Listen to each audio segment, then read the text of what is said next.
Sorry, then? And then we do it. Yeah, then we come in outside.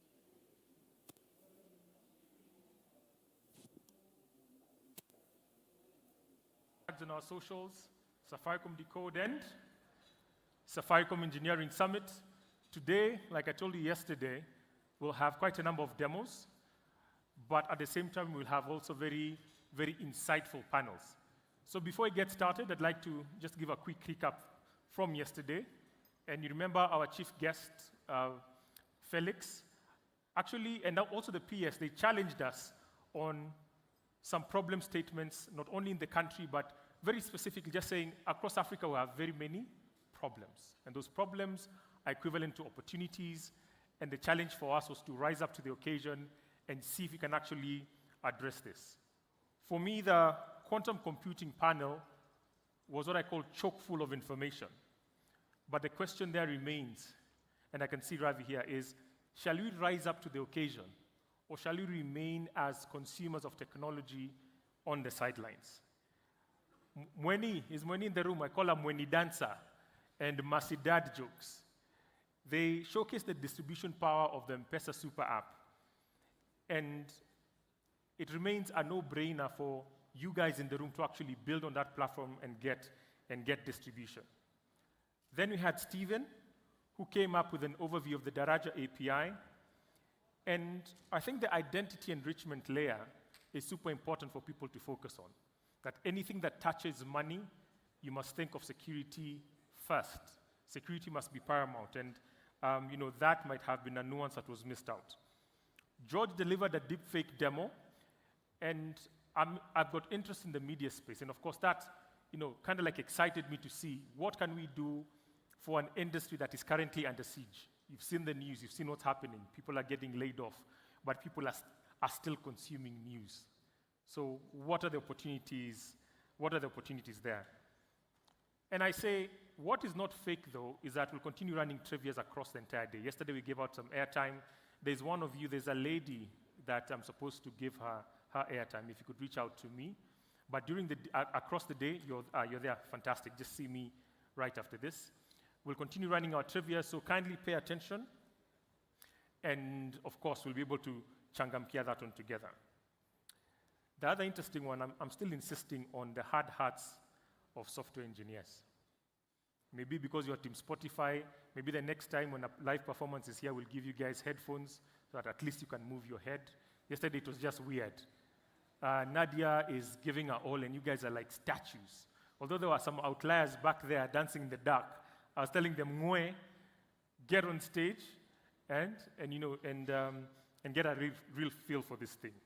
So remember again, our hashtags are Safaricom Decode and Safaricom Engineering Summit. Mariam Bishar is, of course, assisting me, co-host with the online audience. Zuri is unfortunately not here with us today. She's decided to kind of like focus on the 75,000 people, and she was a sensation online yesterday. You thought guys were sliding into her DMs. Now it's probably 10x on that. So to get us started, we'll have a keynote address, and I'd like to invite the Huawei Africa representative from the South Africa region, who's a software business representative, and his name is Yu Xianghuo, aka Brian, to take the stage. Welcome.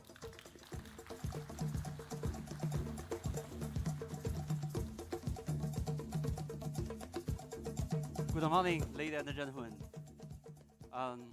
First of all, thank our partner Safaricom giving me the chance standing here.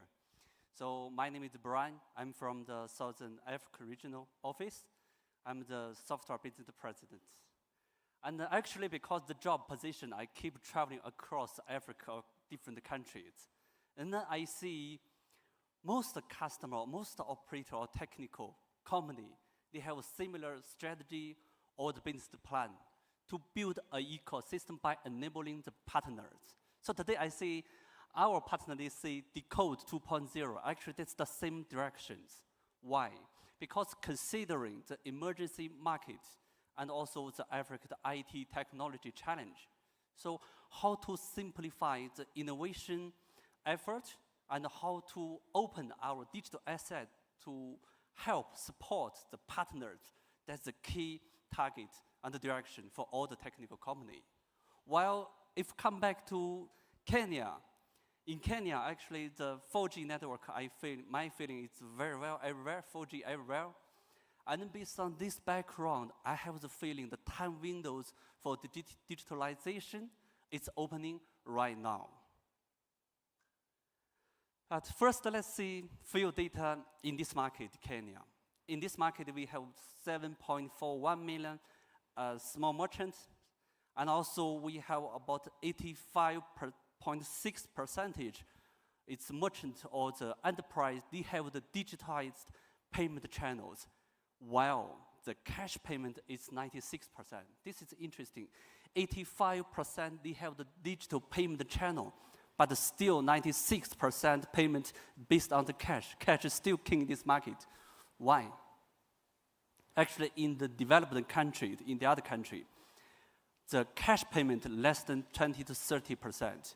While we can see another challenge is 19 billion funding gap for these MSMEs.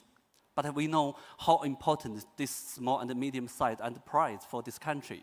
It contributes 70% to 80% of GDP for this country, and also contribute 80% employment for the whole country. So, but they are facing the funding gap. What's the root cause? The reason, the answer is data gap. Because today most of the transactions still happen offline, and then for the third-party financial institution and also from the bank side, they don't have enough data. So they can't give the correct credit scoring, and then they don't know how to manage the non-performance loan. And then they increase the interest rate. And finally, for most of the enterprise, they can't get the funding what they need. So that's today what they are facing in this market. That's a challenge. But if we open the top 8 operation challenge, 6 of them can be solved by the technology.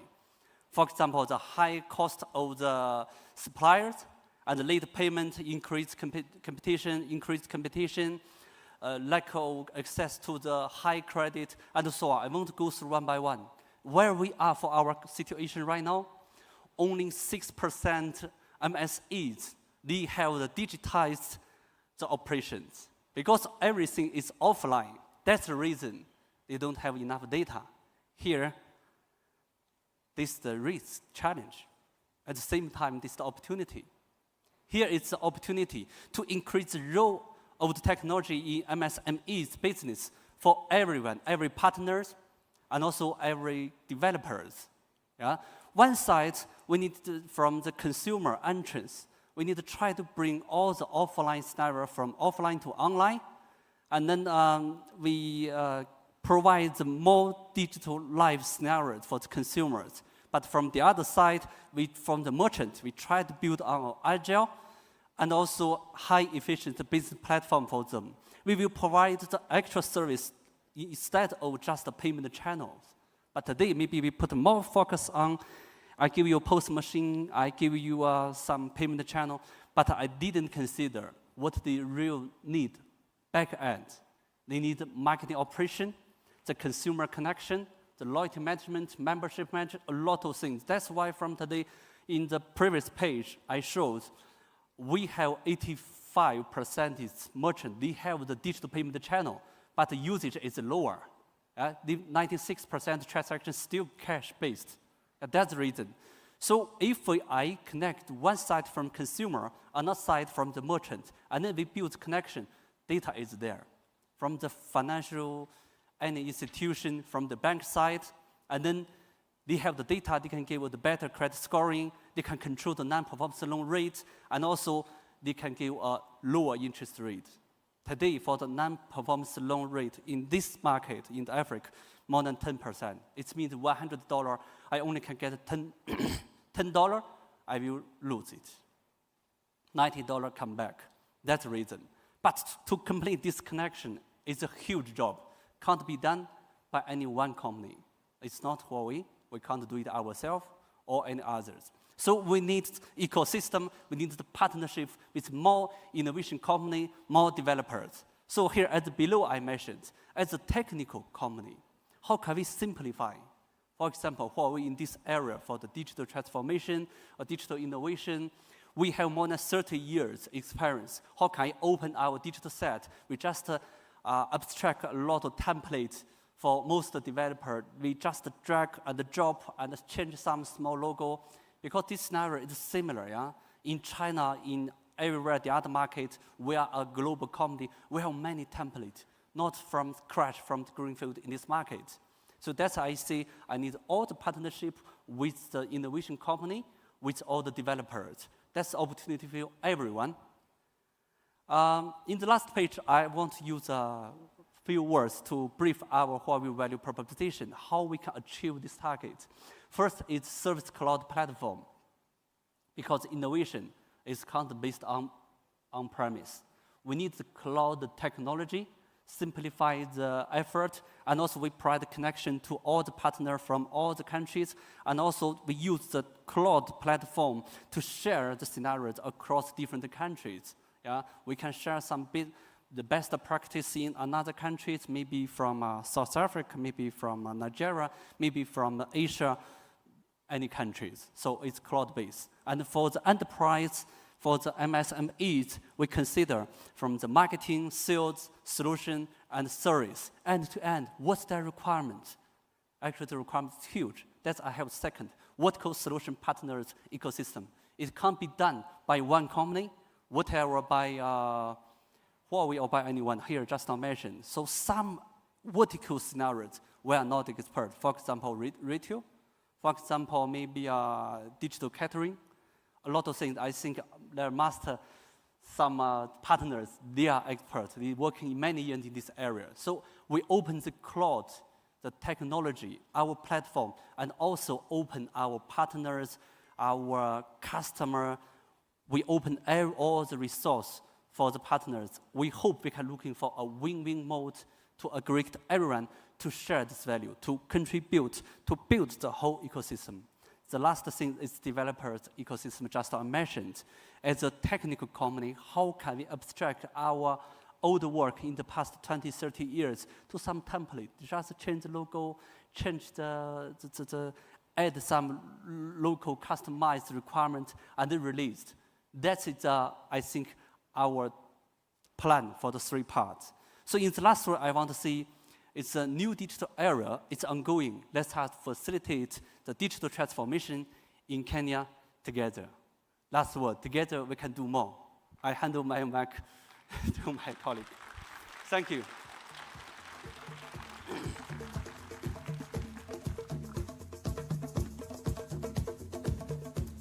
Thank you, Brian.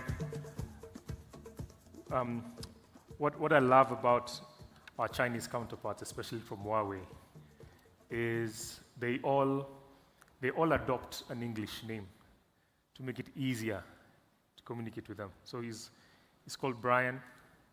If you ask me to pronounce his other name, I'll probably butcher it. And for me, that speaks into cultural adapting very quickly for culture. Because if you're going into a region and you want to transact business, there's a way you are able to relate, and it's actually very warming that you do take that spot in terms of just adapting.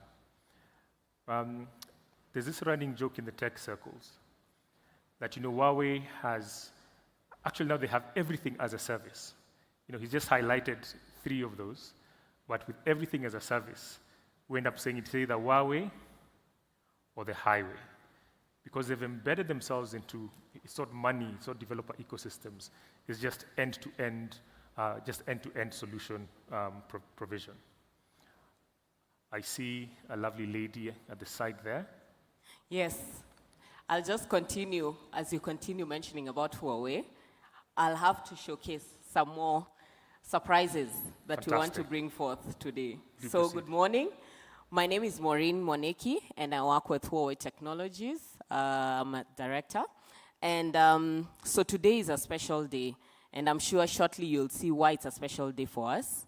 And key areas is that as part of our commitment to enhancing the skills of young people, especially women in Kenya, we will be working to provide more trainings on cybersecurity, cloud computing, and networking in 5G, and other critical skills to try and support the youth in the country, especially women.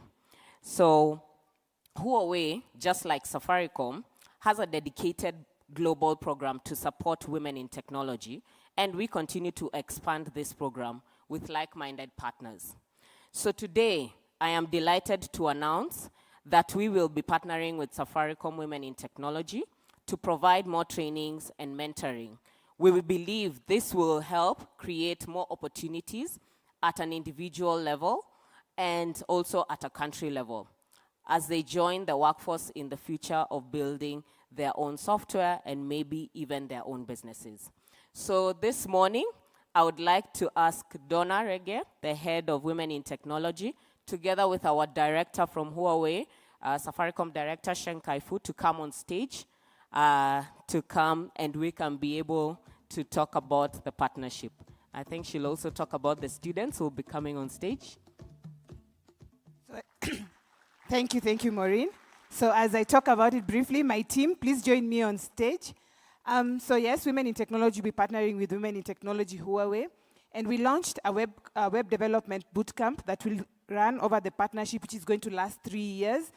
And so each year we do 2 cohorts. The first cohort was launched in April this year, and when we sent out the request for applications, we got 900 submissions, which we then sieved through, and we were able to get the first cohort of 62 students, which has 39 ladies, and the rest are gentlemen.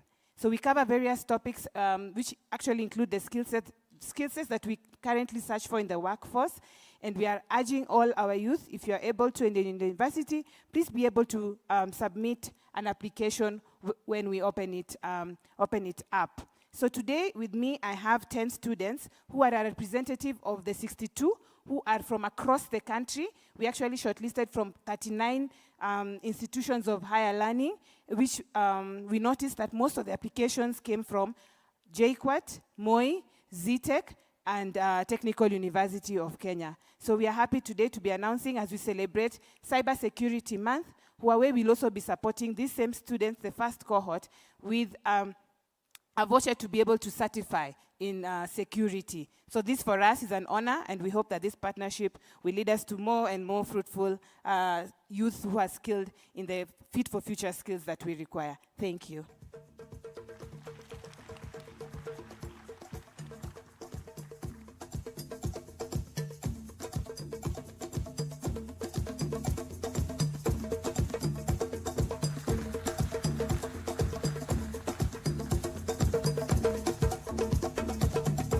Thank you for that. And after this, at exactly in the next few minutes, all the students will receive their online certificates. Thank you.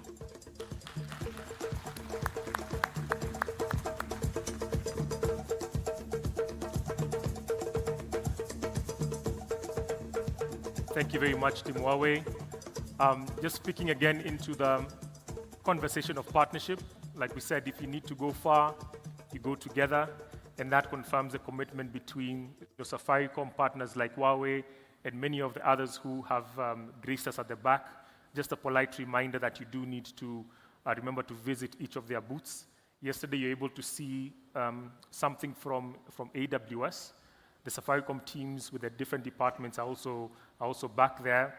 I see my good friends at Mitsumi Distribution as well. So do make sure over the breaks to just pay those booths a visit and get to see what they have in store for us.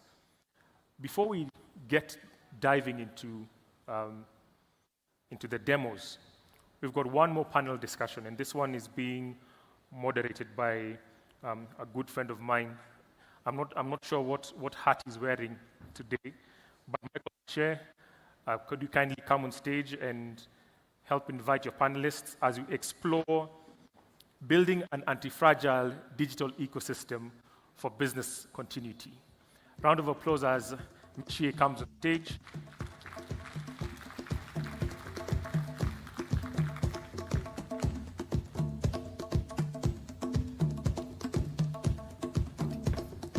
And as he's calling his panel,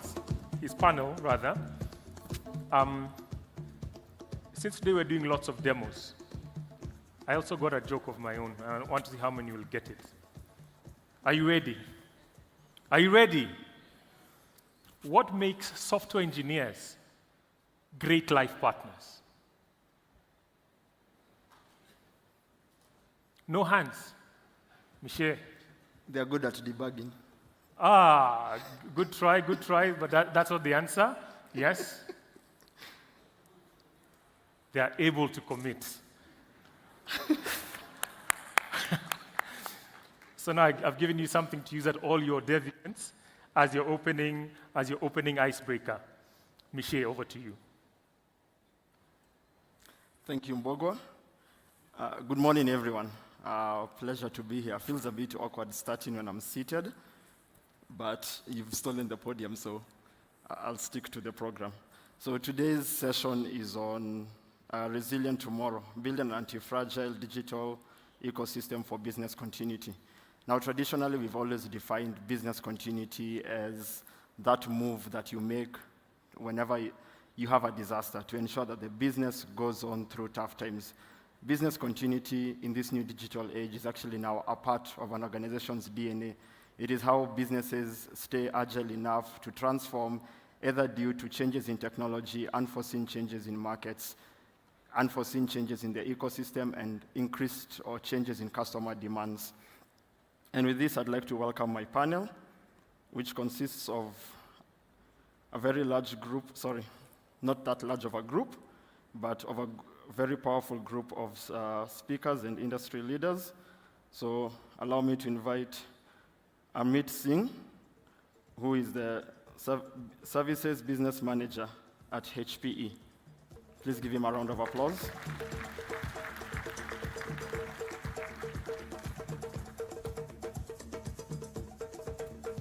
And from yesterday, Ravi Baldev, the CTO, Cyber Resilience, Dell Technologies.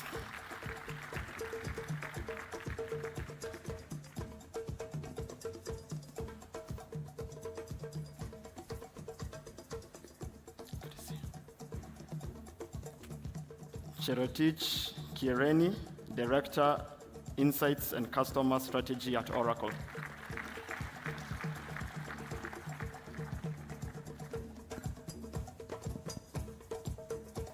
Last but not least, Julius Orayo, the Group CIO at Jubilee Insurance.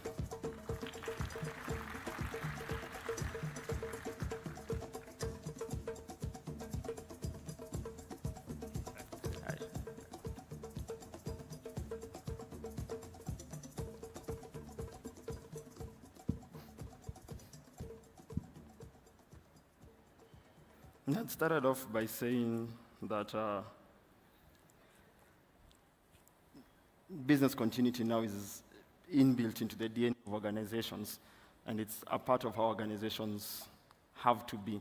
And that reminds me of one of Bruce Lee's famous quotes where he says, "Be like water, my friend.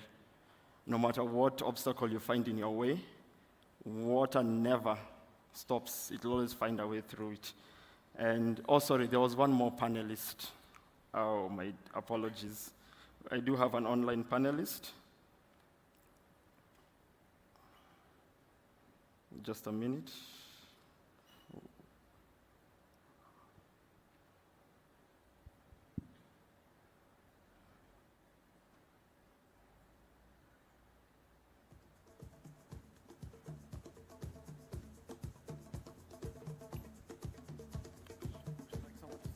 Oh, sorry.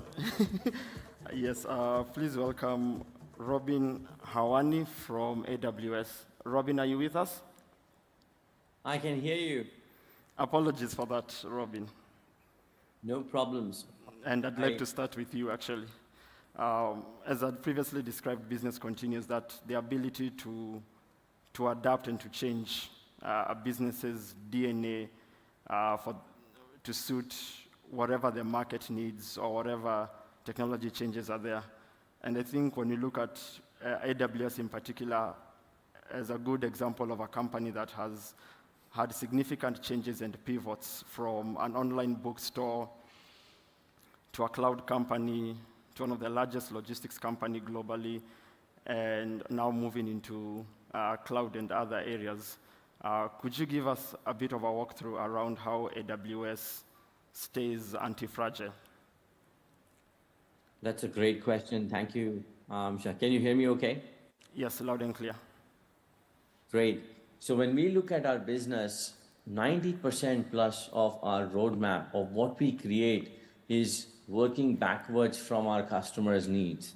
And that's how we have defined different parts of our businesses. If you look at how we figure out business continuity specifically within AWS, we look at it in 4 different layers. And the whole concept of being agile and nimble with anti-fragile architecture is something that is close to our heart, because every bit of our cloud infrastructure over the last 16 years that we have worked on, 16 plus years that we have worked on, we make sure we design our infrastructure in a way that allows for our customers to build solutions on top of it naturally with ability to scale, as well as be able to provide the resilience required.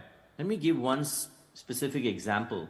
When we build our regions, what we call the cloud regions, each region is built out of 3 or more availability zones. And each availability zone is built with 2 or more data centers. Given the audience that is deeply technology oriented, I want to kind of highlight the fact of how much attention one has to pay to provide a highly available, resilient infrastructure that can support the business continuity requirements. That's the number 1 tenet when it comes to the infrastructure layer. On top of that, then we have the application layer. And for those of us with telecommunications background, it is incredibly important to look at these applications across different domains. When I work with global operators, I have learned that characterization of these applications in telecom business covers the IT domain, the network domain, as well as the what is traditionally called the OSS/BSS domain. And here, AWS has something called well-architected framework that allows us to develop these applications in secure, highly available, resilient, and high-performance manner. That is how we make sure we cater specifically to the requirement of that application and the domain, whether it is a network applications like 5G core that is being run with one of our partners, such as an IMS application. It can be an application within the OSS/BSS domain that has a different characteristic that requires to be deployed on the cloud.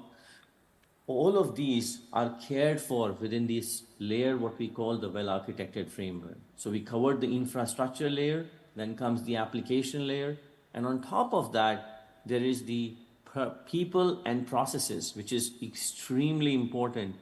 There, we look at training and enablement of the people to make sure they're well-versed with AWS technologies, all the way from the compute, storage, networking, machine learning, analytics, blockchain, etc., to be applied to the telecommunications needs and business. And all of this is now, over the last 18 months, there is a big focus that is there to bring the learnings of the cloud platform and Amazon as a whole from a generative AI perspective onto the use cases that apply these technologies for business continuity to telecommunications vertical. Let me give you one more example for that. If you think about how we apply generative AI for developer productivity, there was a mention of developer ecosystems. How do we apply that to developer productivity? There, we have services that are built by millions and millions of lines of codes, which allow for our customers to take generative AI and deploy applications and develop code based on that for developer efficiency and productivity. All of this feeds into the overall business continuity framework, Michelle, from an AWS point of view. And it has taken years and years of work to bring that, all of these layers and think through how cloud should be architected for telecommunications domain, for important workloads that serve all of the nationwide customers of ours across the globe. So hopefully that gives you some context. Thank you, Robin. You've just mentioned people and processes, and I'd like to turn to Cherotich, specifically towards people. Yesterday, Paul mentioned that people are not the most important resource. It's actually the right people in the right roles. And when it comes to building anti-fragile ecosystems within a business, when it comes especially touching on people, what do we need to do? Right, so I actually see that as a fusion of not just people alone, but there's the processes bit and there's the technology. But before I even get to the people, allow me to start with the overarching area, which is the purpose of the organization. So at the heart of any organization, you really need to have that purpose. You need to have that strategy that defines, what are you doing? What is your vision? What are your aspirations? Where do you want to play? How do you want to win? And as you go along this journey of, I like to use the cascading choices framework by A.G. Lifley as a way of just understanding how organizations work. As you go along that journey, where you started from your vision, you got into, the spaces that you want to play, whether it's markets, whether it's the products, whether it's the regions, the territories, and how you want to win in those territories. There's a little bit there, a section there where they talk about how you configure. And therein lies people, process, and technology. Now, let me start with process, because that's the most important. It's not the most important. It is critical so that it anchors the people bit. Processes must be defined to be able to drive that strategy. And for that to work, you have to have developed clear processes, super clear processes, and communicated this across the organization. That then allows you to identify the right people that will be able to execute those processes. Because if you haven't defined those processes, then there will be no connection, and you will have people within your organization that really do not know what they're doing, yeah? I remember when I was a young consultant, I had a manager who said, what's clear gets measured, what's measured gets done. Who does it is the people. But then you have to start from the point of clarity, and that's how it joins back up to the processes. And once you have the right people and you give them the right technology, you want those people to actually add value back into your organization, right? I'll use an example. In today's world, there's no graduate, there's no person, a young person that wants to be caught up doing filing and printing work. They would rather use their brains to add value to your organization. So if you do not bring on board technology, you will find that you tend to get people doing the wrong things. So empowering people using the processes and technology is how I'd answer your question. Thank you. You've mentioned purpose, and in the book Essentialism, I don't remember the author, he mentions how businesses tend to have very vague and unattainable purposes in mind. And if you look back, Nokia started off making toilet paper before they shifted to telephone devices. And then that tells when that purpose changes for an organization to that extent, of course, and now this is a significant pivot, and the technology teams, the engineers, have to change. They have to adapt. Maybe they were making cell phones, and now they have to be building data centers. That's a very sort of throw in the deep end kind of change.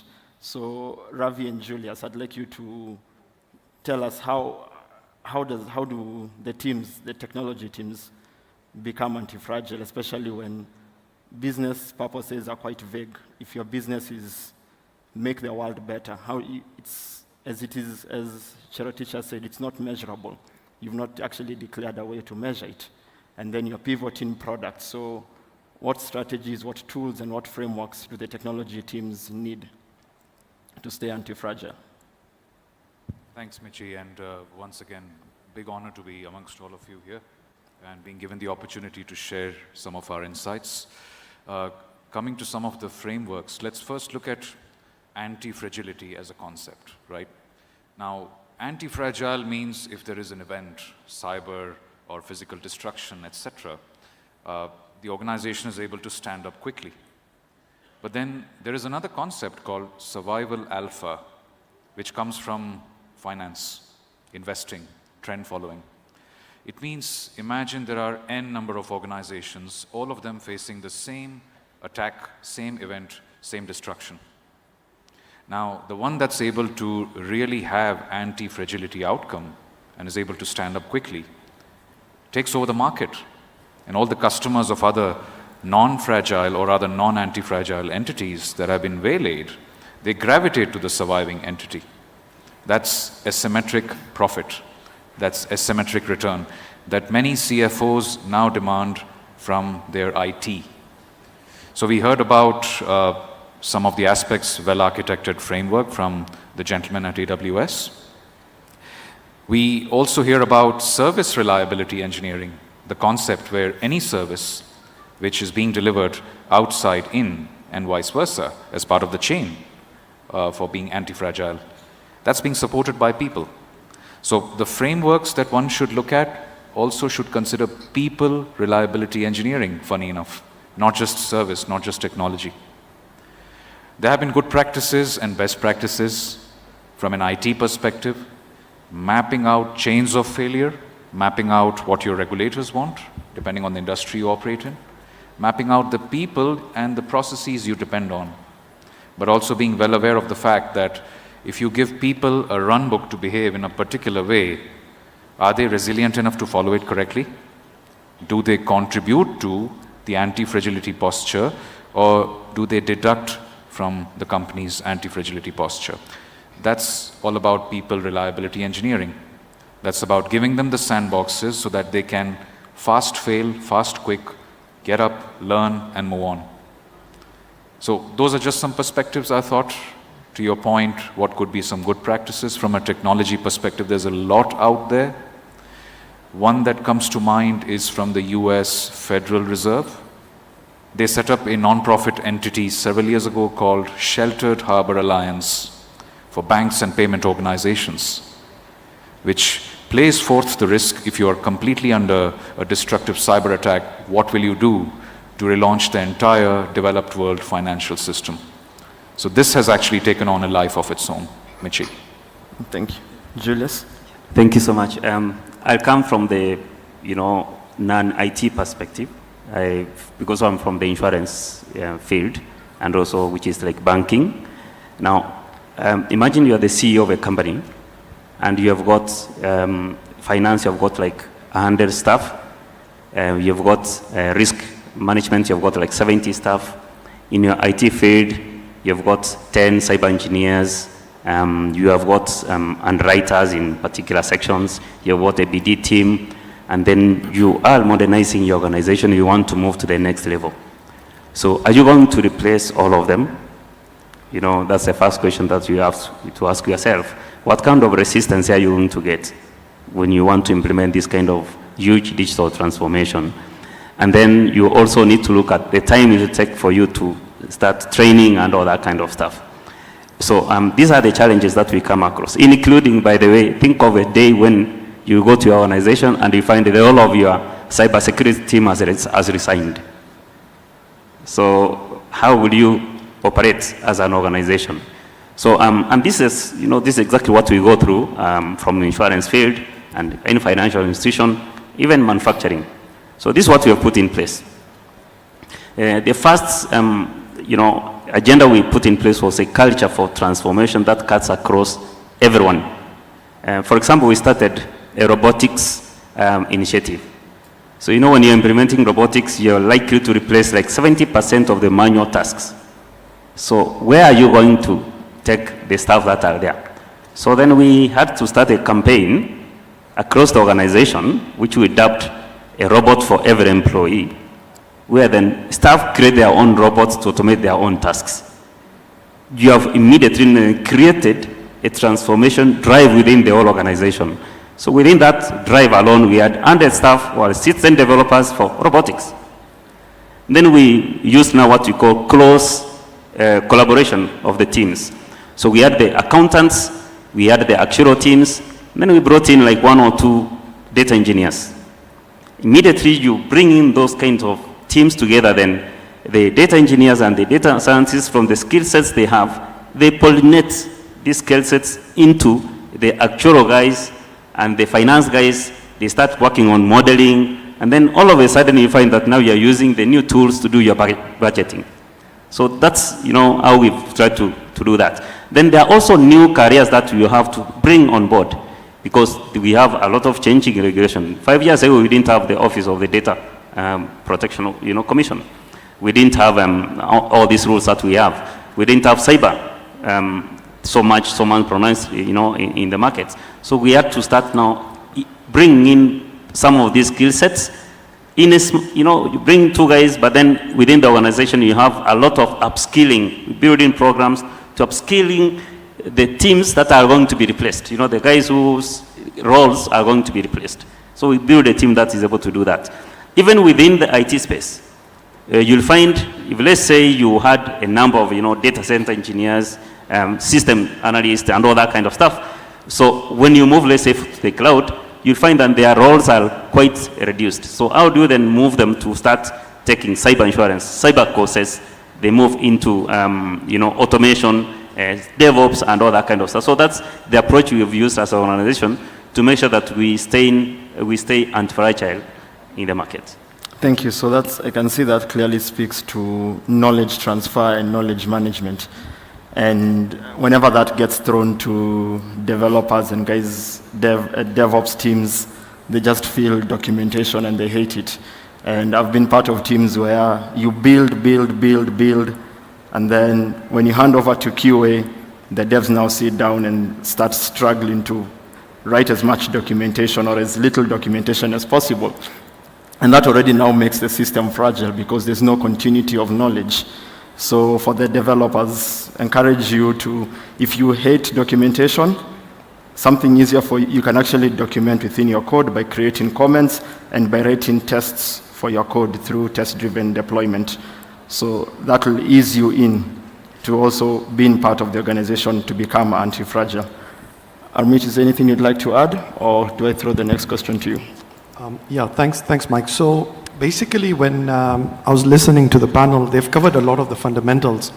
But it got me thinking in terms of when you're talking about an anti-fragile system, ideally, you are considering the fact that the system needs to be sufficiently adaptable and sufficiently resilient. So let's think about an information security system in this particular example. One of the key elements of information security systems is not that they are not going to break or they're not going to get attacked. But as what Ravi was mentioning also, one of the most critical elements of that system is that is it able to adapt based on what it has already learned from that particular experience. So you can see there's an element of continual service improvement, which essentially means even though I do get attacked, what do I do with that knowledge? What am I able to do with that information? I'll just give you a very quick example from my own personal experience, and this is from a fairly long time ago when I was still doing tech support in my earlier years in technology. I got pretty damn good, if I could use the term, at systems recovery, which essentially means customer calls me in, I go assess the system, look at what is broken and try and figure out how to fix it. But the key thing that I realized fairly early on was to understand the fundamentals of what's going on within the system, to be able to decipher that and create correlation between different events that are occurring at a particular stamped point in time. Why do I say this is because that was some kind of a value differentiator I could bring to that process, as we've talked about processes. Since we're talking about future technologies, we're talking about development, a lot of that work now is being done by tools like AI. So for that correlation engine to exist, to be able to go into the system, decipher it as quickly as possible, I feel in a sense would be much more efficient than giving it to a human individual or somebody who needs to intervene and then go through multiple lines of code, multiple events that have occurred on the system, be able to correlate it across the entire sphere and generate some useful outcome in terms of resolution. So one of the things that I would add is essentially tools, and I would think about AI being one of those critical elements that can be brought into a system in order to create it a lot more anti-fragile.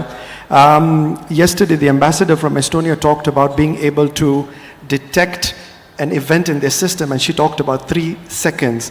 There is no way we would be able to do that as part of a human intervention process. It needs some kind of intelligent tooling in the background, and of course AI being one of those. I think most critical elements that can be introduced into systems, and as part of that process, which makes it a lot more anti-fragile. Thank you. And you've brought in AI, which is sort of a sweet spot for me. So, and Julius was actually talking about the whole robotic process automation.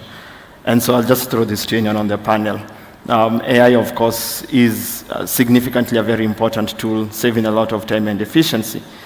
But there is the right way to bring on AI to an organization to actually make it anti-fragile, as opposed to throwing AI at anything just for the sake of a good use case.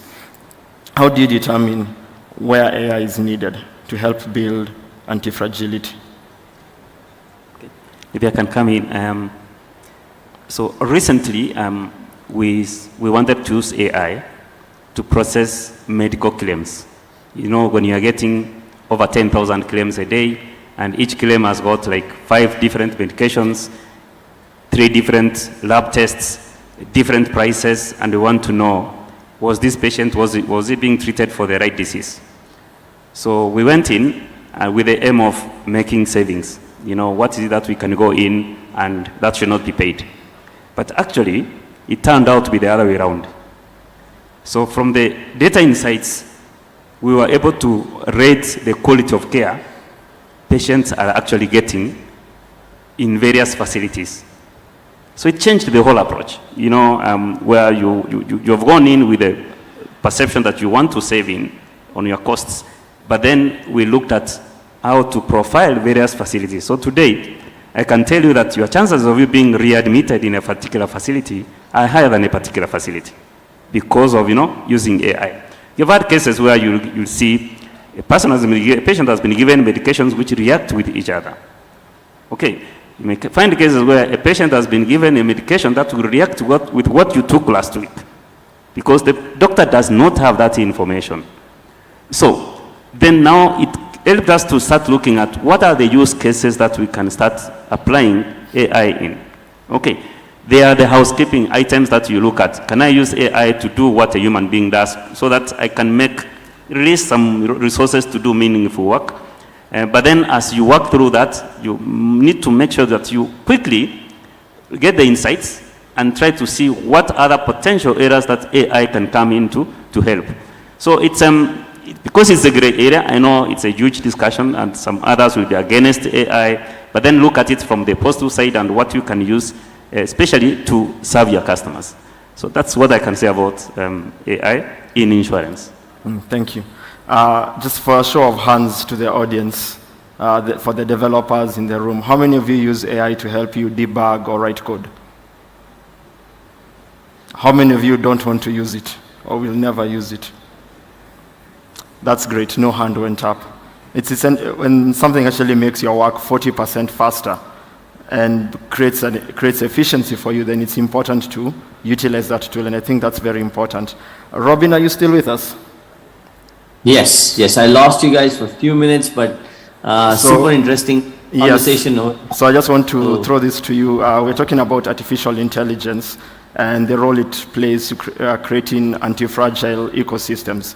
AWS, of course, with Bedrock and SageMaker, you've obviously seen a lot of how businesses are utilizing AI for this purpose. What insights can you share for us? No, absolutely. I think for us, artificial intelligence, again, has multiple aspects of how one can apply it. The first aspect, I would say, is how can it help become a companion or a productivity enhancer for when it specifically, we talk about the network operations or the IT developer productivity, or enhancing the customer experience for B2B as well as consumer space. I'll take few examples. I heard the example Julius just gave and it was fantastic. I'll give one example.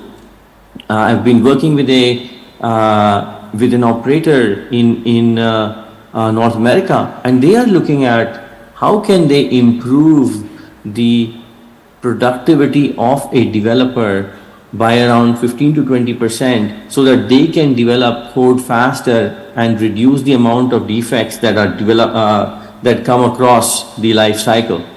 And as part of that, they have looked at generative AI capabilities, whether it is, services like Bedrock or Code Whisperer, to create two different use cases. The first one is taking documentation from different tools like wikis, confluences, Word docs, and others, and taking them and creating a bespoke response for a developer to improve the way they design before they write any code, and take the knowledge of the organization as part of the design process. The second bit is after they are done doing the design, leveraging Bedrock, then they look at Code Whisperer to improve the productivity based on millions of lines of code, billions of lines of code that Code Whisperer uses to provide recommendations to the developers. Now, these are very specific examples that I give which allow for improving the productivity of the overall software development process in the company. Let me give another example on the network operations side.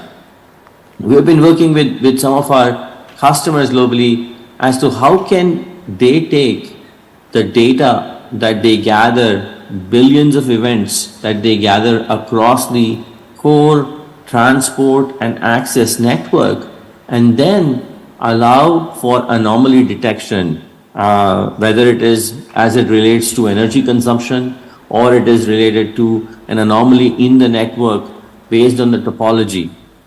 When they do that, there is multiple machine learning models that help to determine where the anomaly is, in what part of the network, and then they use a relational graphical data, Neptune, AWS service called Neptune, to map that out on the overall topology of the network as it relates to different components of the mobility infrastructure or the transport infrastructure.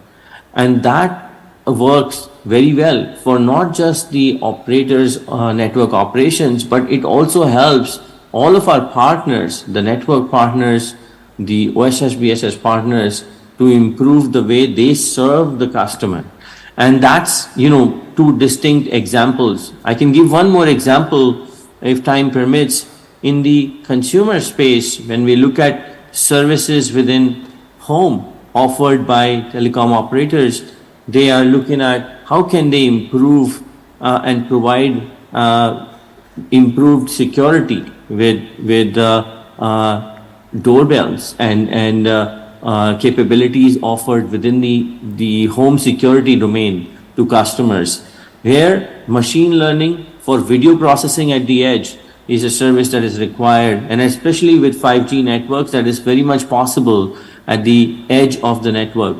And these are just some examples that I gave, all the way from the IT domain, where we are looking at developer productivity, to the network domain, to the end consumer being served for home security. So hopefully that helps. Yes, it does. Thank you. You've just touched on partners, and that reminds me of the saying that, show me your 5 closest friends, I'll tell you who you are. Amit and Cherotich partners in business are very essential. As a third parties or collaborators, how do you protect your anti-fragility against their possible fragility?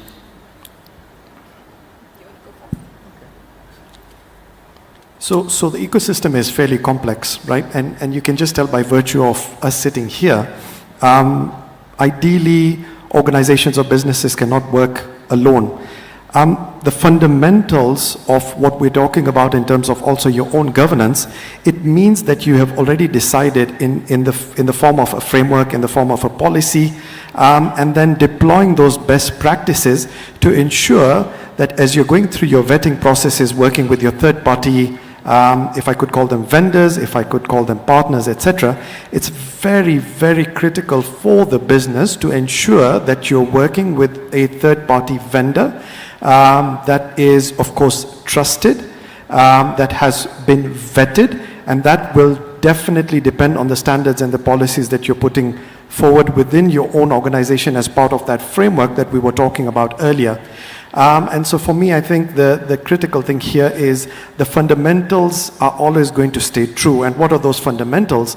It is those policies, it's the processes, and then most importantly, it's the governance that overlooks it, not just from the, if I could call it the organizational perspective, but then now we can break it down a little bit more and then look at from the IT policy perspective or the IT governance perspective. How do those vendors then plug in to what you have already defined very, very clearly as in terms of your terms of engagement, say, for example. So I think for me, that's extremely critical. And then, of course, the fundamental of what we're talking about, the base fundamental of everything is trust. How do you develop that trust? It's working with organizations like HPE, Dell, Oracle, Huawei, etc. These are known participants in the market that have track record over many, many years, and they work with organizations, probably hundreds of thousands of organizations across the globe. So they have already built within themselves those fundamental frameworks and governance that would then be able to align with you as a customer, with you as probably another vendor. Remember, even amongst the vendors, we do work with each other. We've got alliances with probably most of the OEMs. Say, for example, we work with SAP, we work with Microsoft, etc. So there's an overarching understanding that that trust comes from the principles of community. And that community then gives our customers some capability that they can rely on, that they can also be confident enough to be able to trust. Thanks. Thanks, Michia. So yesterday I heard Mbogwa say, if you want to go fast, go alone. If you want to go far, go amongst others. And I've actually never heard anybody use that adage in business, in a business forum, so it's quite interesting. But when I think about what we do with our partner network, very much aligned to what Amit has said, you know, you want to hang out, even as an individual, you want to hang out with people who are credible, just like you, because if they lack credibility, you will be tainted by association, yeah? So in that same spirit, we at Oracle do pretty much the same. It's more around the governance, it's more around the integrity. But I think the one thing that I would add on to what Amit said is just that, so in the same way that we're constantly developing our people internally, equipping them with the right skills and getting them, you know, to rise above. AI, for example, was not a thing in any market 6 years ago, but it is a huge thing today. So there is a lot of learning, especially in the field of technology. There's a lot of learning and a lot of improvement. And what we tend to do is carry our partners along. So you will not, if we came and set up in your organization, you will not know the difference between Oracle and our partners, because we speak the same language, we use the same terms, we use the same voice. So certification. The other thing is that we also, because they dare to dream, yeah? They dare to dream about their businesses, we partner with them from an innovation perspective, and we take in some of their innovations and use that to develop or enhance our products, so that when we do go to the market, we are speaking the same language. We are also delivering what the customers, our customers, jointly would require. So we tend to just work with them. It's a partnership. It is not a dominance. Yeah, it is a partnership. So in a partnership, everybody has something to give. Everybody has something to bring to the table that will ensure that we go far. Yeah, and that's what we do at Oracle. Thank you.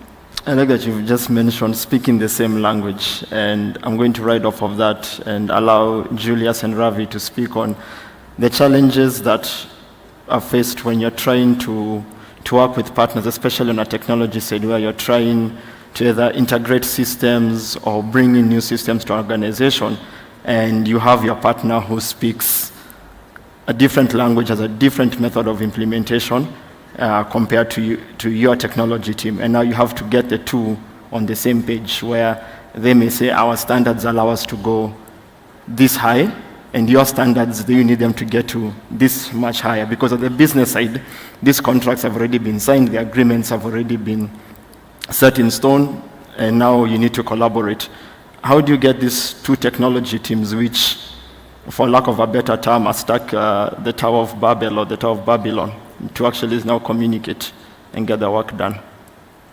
You know, you're just speaking what I go through every day. So in the insurance field, there are a number of partners I work with. So within Jubilee, I've got around 3,000 agents who have to connect to my backend system. Some of them have got their own portals that have created themselves that they have to integrate with me. I've got banks that I have to integrate with. I've got hostels. In Kenya, you're talking of around 4,000 private hostels that I have to integrate with. And each hostel has got like 2-3 branches. So you're talking of 10,000, 12,000 outlets that I have to integrate with. And then I've got several other partners, assessors and all that kind of stuff, you know, even private doctors, you know, pharmacies. All these are outlets that I have to integrate with.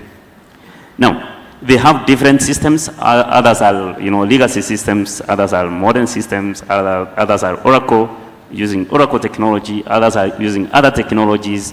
Others are in the cloud. Others are in their own on-premise kind of, you know, centers. Some systems have APIs while others don't have APIs. Okay, and you want to make sure that your operations become efficient. So that balancing act is not, you know, something that you just jump into. So the first thing we do is we take what we call a risk-based approach. You know, if I look at all my providers, for example, top 20 of my providers cover 70 plus of my claims.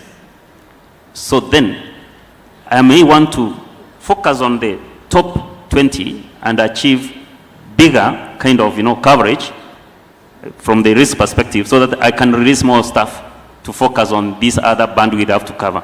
So and then as I do that, I'm looking at what kind of technologies they're running at, and what kind of security posture do they have, what kind of controls do they have in terms of privacy and all that. And then I have to now score them and then have the bare minimum that then I can work with. So then as we go through, we know that this is the bare minimum you need to achieve before we can go through to achieve whatever is required. Where we have gaps, for example, I mean, I know of some systems where they didn't have any APIs. It's a very big provider. They don't allow you to integrate with them, with their system, and they don't want you to even have your gadgets in their premises. So you have to be then very innovative, where you actually, like one of them, we had to go in, help them to create procedures to have the data generated from their system sent into an email, and then maybe I use a robot to now pick that data and push it into my backend, transform it into the format I need, and push it into my backend in real time. Imagine you've gone to the service provider, you're putting your fingerprint so that you can get treatment, and all this has to happen in seconds. So I have to verify who it is, if you have got benefits, what are you covered for, you know, are you allowed to go to that facility? So all these are things that we have to do when you're looking at, you know, risk assessment and the approach to use, which methodology are you going to use. And then there's also some components you create by design, security by design. So if you don't meet this bare minimum, you can't be allowed to connect with my systems. data privacy by design. You have to have data encrypted on transit as well as at rest, so that then if you don't meet that particular standard, you can't connect to my ecosystem. Plus a number of other items. What kind of security measures have you put in place, like cyber security measures? What teams do you have? Have they been trained? You want to use the approach, let's say you want to go agile, or you want to use Prince 2 or PMP. Do you have the teams that have been trained to handle that? And one thing that we have always done is before we engage into this kind of partnership, we have some form of joint agreement, including training on what is going to be our end goal, so that we don't sway from the focus. So we agree, this is what we want to do. We want on day one, at least to have someone who is coming to be verified by a biometric. Goal 2 is to, within a day, I need to have those claims in my system so that I can pay you quickly. And you also have to give back and say, what are the benefits for the partner you want to use? Okay, because for them, they are looking at cash flow. So you have to make sure that you promise them that if you give me this claim within 24 hours, I'll pay you within 48 hours. So then you also do the bargaining and you make sure you achieve it. So it's a very close partnership that you have to really engage in. Thank you, Michi. I'd just like to link up what we heard from Julius and rest of the members to the original question and the theme, which is anti-fragility, right? Yeah. But your original question that you asked a few minutes ago, expectations management with the partners. So within the organization, there are developers. They develop software. How do they develop software? Do they develop monolithic systems which are bound to fail because they are very sturdy and rigid in nature? Or do they develop using loosely coupled components with DevSecOps best practices, for example, and being able to develop components that are resilient? But also coming to expectations management and defining a mission for all partners equally. Whoever comes in to contribute or take away something from our API lake, if it were, should be able to improve the overall anti-fragility posture of the ecosystem of software. How do you do that? Define progress markers in the journey towards cyber resilience and better anti-fragile posture. There are 3 progress markers, and apply the Pareto principle. Don't try and solve every problem. Solve 20% of the heavy hitters to achieve 80% of the progress, so to speak. The 3 progress markers will be application stack resilience, how you develop, how you consume, and how you deploy those products from an app point of view. That's the first progress marker. The second one is infrastructure resilience. This is also very important. How you source hardware. Is the hardware and the service provider aligned with best practices such as the hardware root of trust? Or are motherboards coming in with some questionable capacitors which are really espionage devices? We got to ask the question. But the third and the most important pillar is data resilience. Because if you think about anti-fragility and cybersecurity threats, think from a point of view of service and organization relaunch within your survival time objective, and I spoke about this yesterday as well. And you don't need to recover everything. You need to recover your minimum viable organization, your MVO, within your business-defined survival time. And for that, you need to be able to map out your data capital landscape, which includes every kind of stateful and partially stateful application assets that you might need to meet regulatory and business needs. And after you recover the data capital landscape, my final point, look at AI, Gen AI, and other accelerators. If the models are not really recovered correctly, if they are gamed, if discrimination has been inserted in by a state actor or a wiperware group has wiped you clean, you got to have your own safe harbor of golden data assets to relaunch. And that's where data resilience comes in.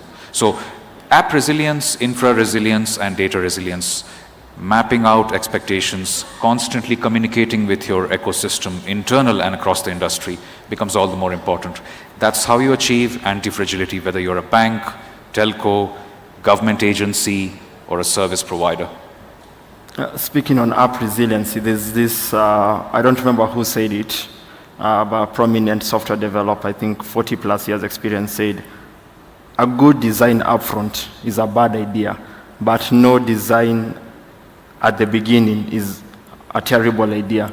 And it speaks to what you said, around 20% to get you 80% of the results. And Julius also touched on it when he brought up the term agile. You have to start, as you're building up resiliency, you don't build up resiliency for your app that's going to be there in 10 years. You're building up resiliency for your application now, but also it should be able to adapt for the next 3, 4, 5 years when those changes arrive. And we were speaking about this yesterday with Amit around how in the past business strategies would last a 10-year strategy, 5-year strategy. Now you need to have a 6-month strategy or a 1-year strategy, because not only has technology made things a lot faster, problems in the past would take years to solve.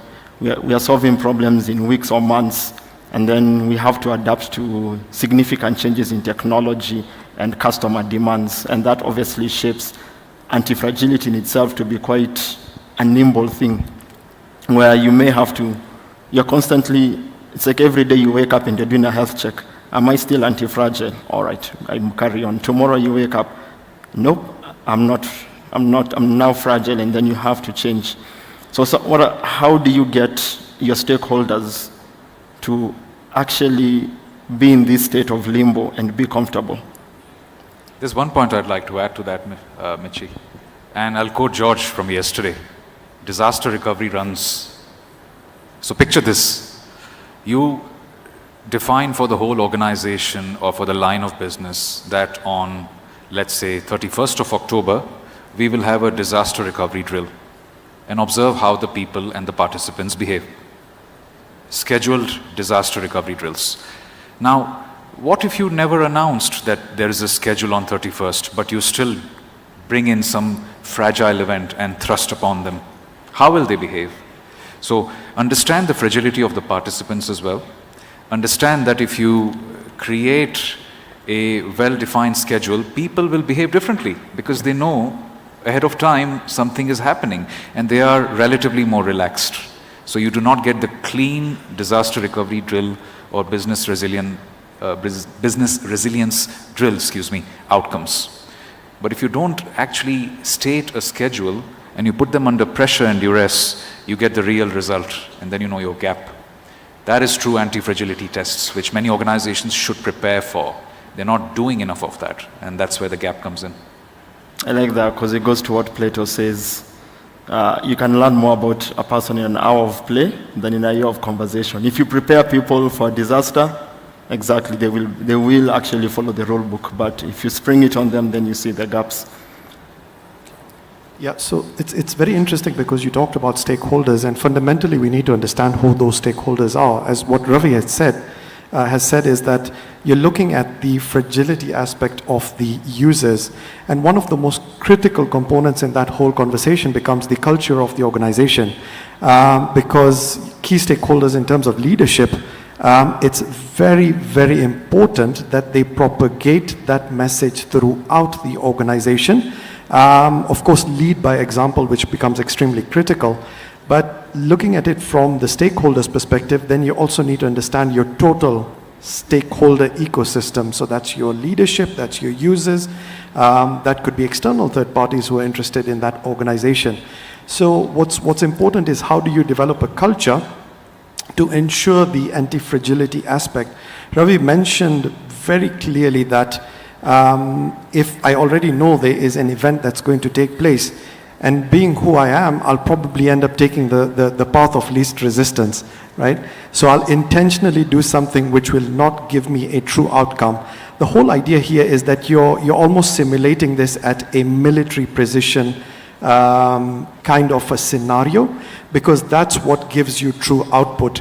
If your output results are already a false positive, then whatever you're implementing in terms of trying to make it anti-fragile has a flaw. You've already introduced a bias into the system, and then that bias keeps lingering until you can figure out. So back to that whole, what data are you collecting?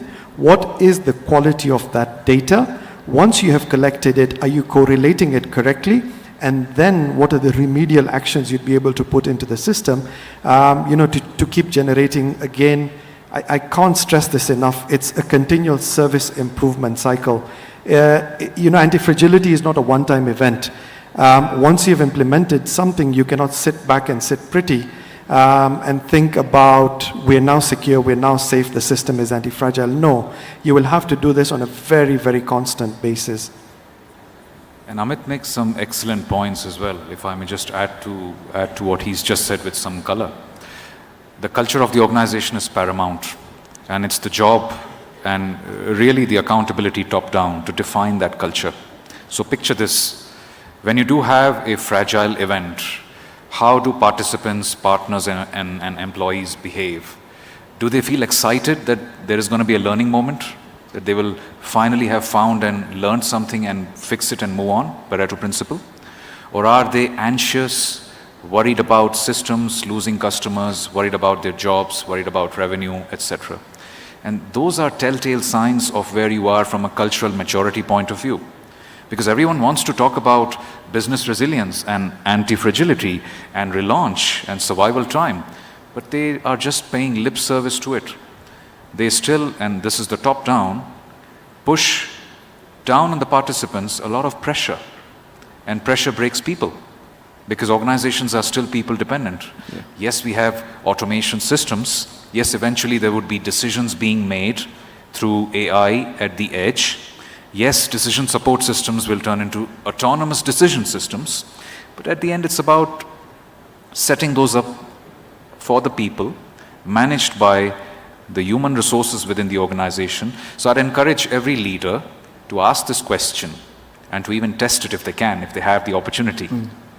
If the people behave as if they were anxious and worried about the future, or are they excited about the learning opportunity this presents itself? And not to usurp something from mainland Europe, but I have learned something from one of my Belgian friends. There's a French concept of bricolage. Bricolage means playing around with something, tinkering, almost to the verge of breaking it. So I used to work for an organization whose CEO, a Belgian, ex-Siemens, he would put people in teams and give them problems. And he would challenge them to create bricolage scenarios. And he would obviously award the best team outcome. And our own Senior Vice President, Mr. Mohammed Amin at Dell Technologies, he spent a good 2 decades with the company so far.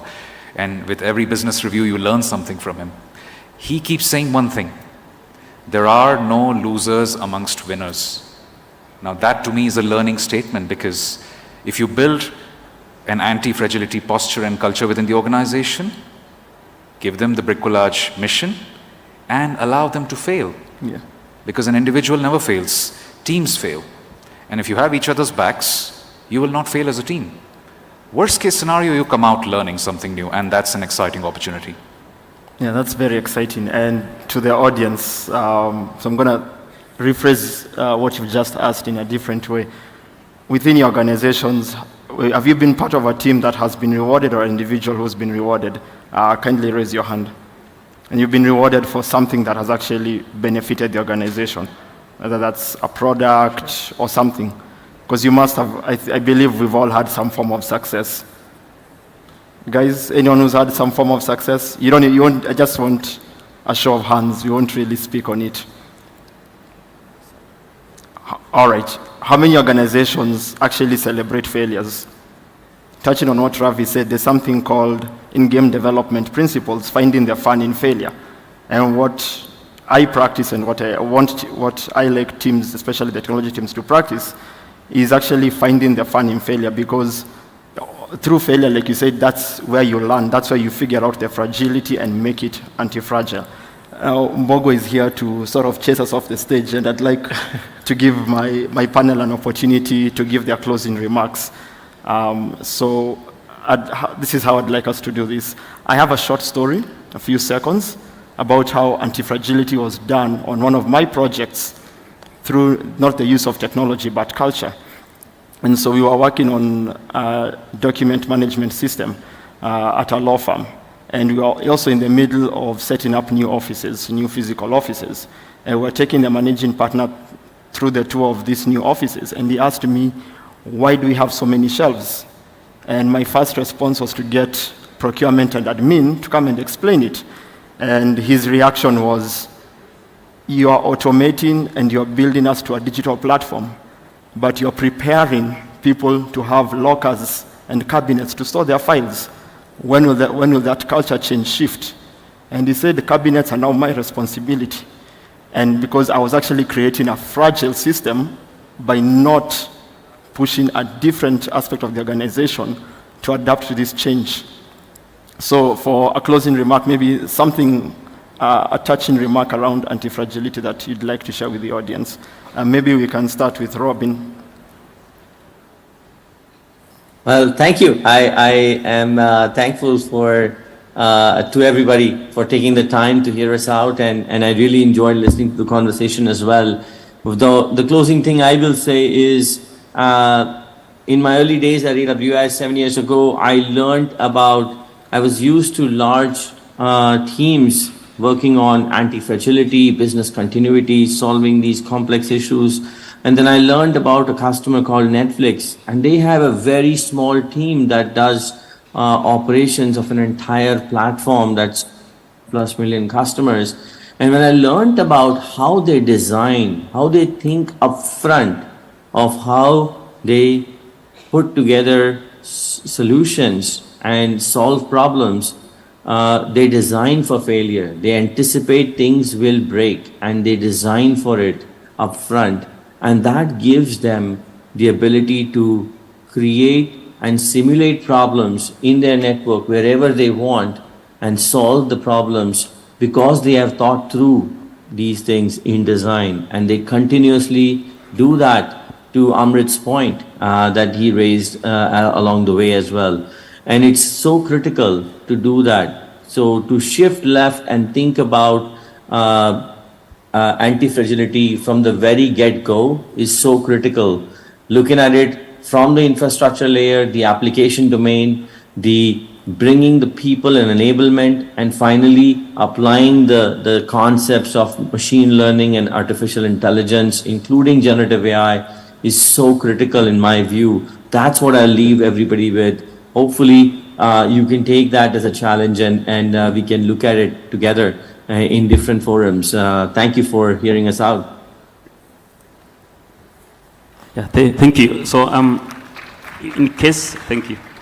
In case you know, some of the cases I've come across, one of the things that have been so crucial is change management. You know, we are in an environment where any change you want to bring, you may find total resistance from key stakeholders. So, getting that buy-in is very, very crucial. So, and involving the key stakeholders. Then, as you do that, you also need to build a collaborative, communicative, as well as innovative culture. So among the things that we did is, yes, we want to do digital transformation. You've been given a budget, 30 million budget for digital transformation. But then, what is in for staff? How do you build in that kind of culture that is going to be sustainable? So we agreed that a percentage of each of the entities that is within our group needs to be set aside for innovation. And in this particular set, you're not just looking for any innovative idea. It's not something that is going to be transformational. You just want to create culture. As in, if you send an idea, even if you say, let's paint these walls black, the other ones white, the other ones green, you get rewarded for it. And then as the teams come in to review the ideas coming through, you are rewarding them for each stage that particular idea progresses. Now, naturally, if I don't have even fare to go home, I'll drop an idea. You don't know that the mix of all those ideas are actually what creates that anti-fragile organization you're looking for. So I think those are some of the learnings that I can talk about. And thank you so much for hearing me out. Thank you.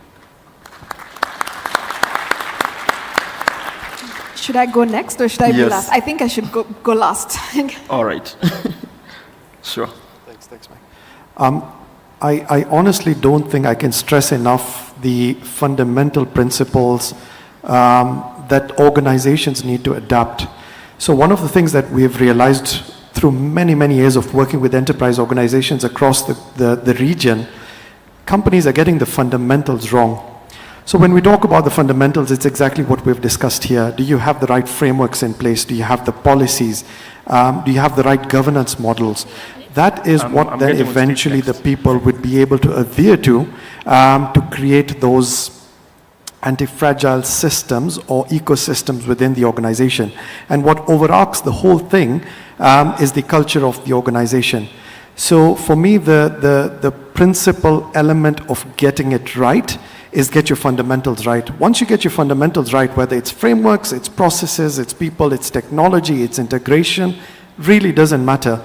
The minute you get your fundamentals right, do not underestimate the power of the implementation of those fundamentals. And then, of course, you can build through those over a period of time, over the years, etc., whatever it is. But again, the key principle here is that it's a continual service improvement cycle. Once you have implemented it, keep watching it, keep looking after it. It's almost like you're looking after a child. It's you're helping them grow, if I could use the analogy, through their trials and tribulations, isn't it? So you do know that eventually you will get a product that is what Ravi was calling viable. But even after you've got that viable product, you have to continuously keep improving it. So that cycle never stops. Thanks, Mike. Thank you.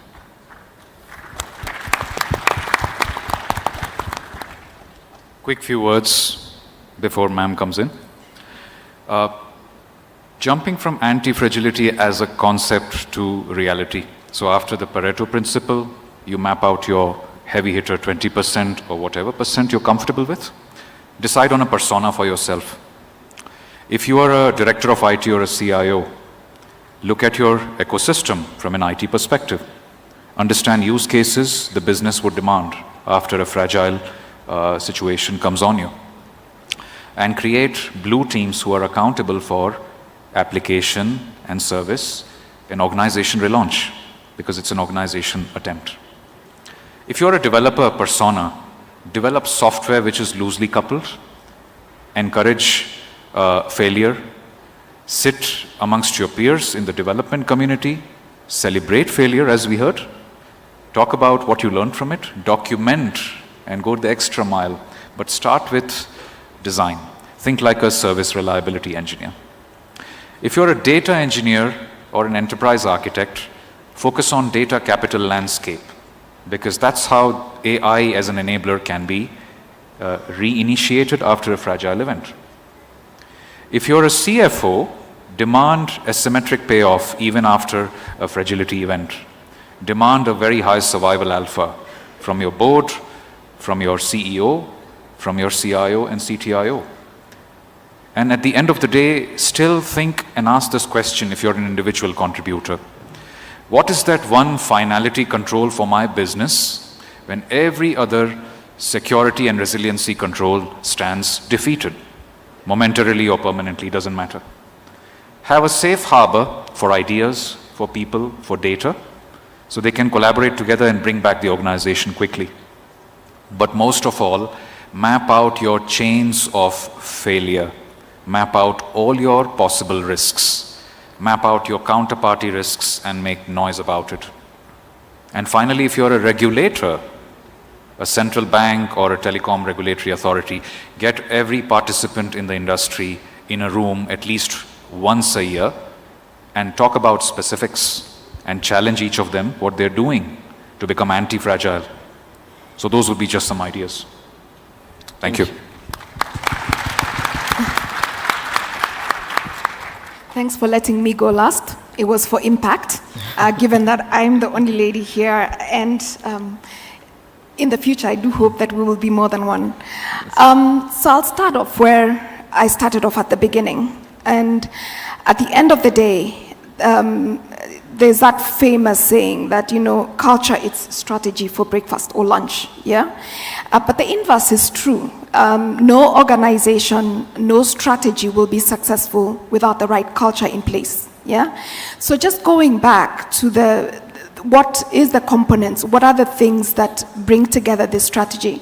Again, we go back, the processes, the people, and the technology. And there's a lot of insightful stuff that has been said here today about the fusion of these three things, maybe more capitalizing on technology, but more, and yesterday I think there was a discussion around the people and the processes. And I think those are very insightful in terms of just, you know, how an organization can organize itself. But maybe just going back a few years ago to around 2020, and I want to just single out a particular organization, and there's many similar to this one, that offered video conferencing facilities. And Zoom, about 12 years ago, was non-existent. Yeah? In 2011, that's when it was started. Today, Zoom has over 485 million users. Yeah? But its biggest peak happened in the era of COVID.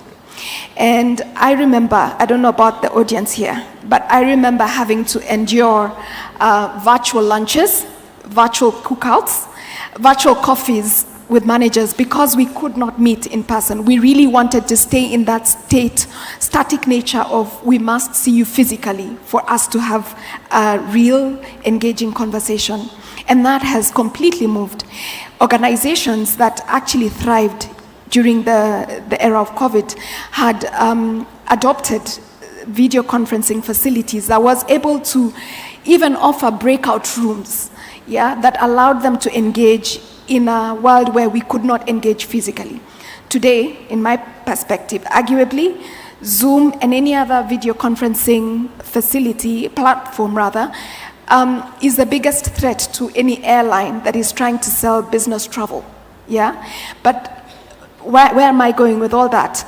It's just that being anti-fragile, being able to realize that perhaps maybe there is more than one way of doing things, but not losing purpose. At the end of the day, at the heart of what you do as an organization is that brainchild, not keeping static, but being as anti-fragile as possible to ensure that you move with the times. Organizations closed down, organizations thrived, all because of their ability to be anti-fragile during the pandemic. Thank you. Thank you. Special thank you to the audience, both physically here and online, for sitting with us through this panel, and I hope you found it insightful. Thank you, Mbogo, also, for your patience. Asanteni sana. Thank you, Michelle. Quite an insightful panel. We are running about 30 minutes late, so just for the comfort of some of our guests who are expecting to be on stage shortly, as they take a quick photo up there. I think, we spoke about how complex organizations are getting, and we are all full of interdependencies. You saw yesterday Safaricom speaking about how many partners are there, how many developers are being enabled. And it's hard to detect responses, or it's hard to detect disruptions. And this anti-fragility sort of frameworks help us get ready for that. And it's interesting because in the room, I know we're in different stages where there's some guys with an idea, there are guys who are startups, there are more established companies.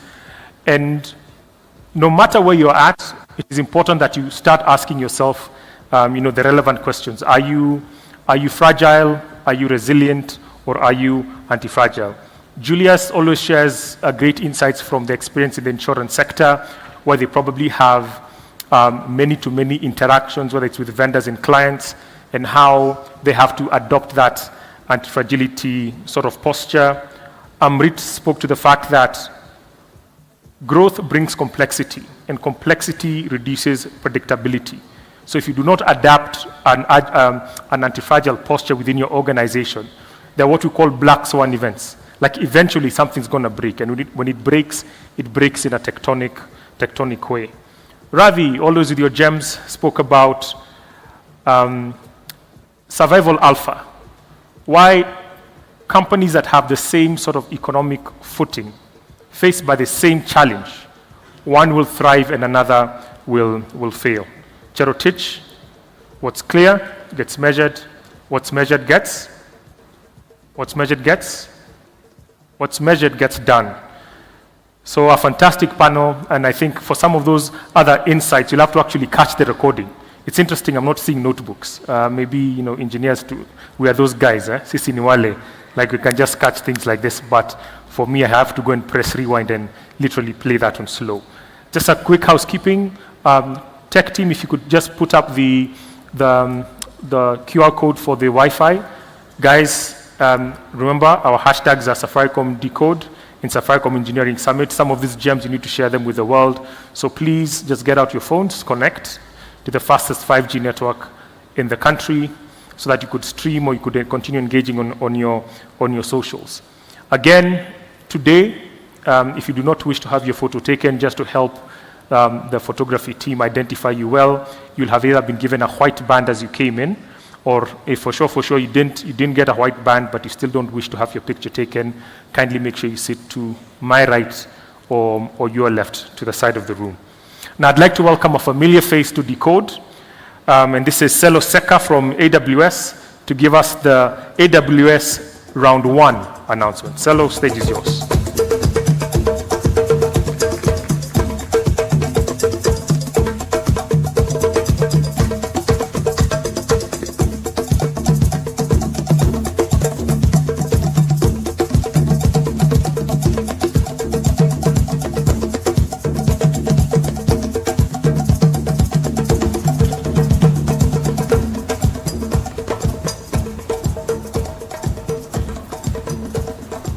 Hi everyone,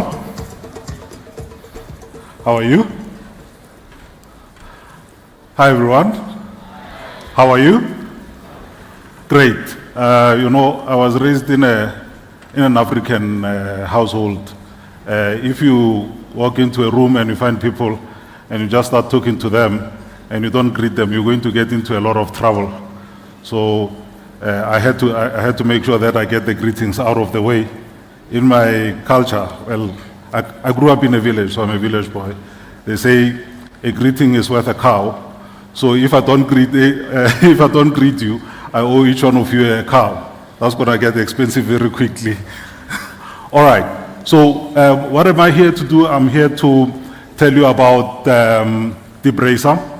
It's an event that we are hosting outside, and I would like my video to come up so that you can get an idea of what I'm talking about, all right? So we have a track set up outside, and the question is, what is Decode, all right? Decode is basically a vehicle, this one over here, which is autonomous, which means it drives itself, all right? You don't control it. It's not a radio control vehicle. We've got two of them, all right? I've got Team Black on this side with their vehicle, open it up. I've got Team Green on this side with their vehicle.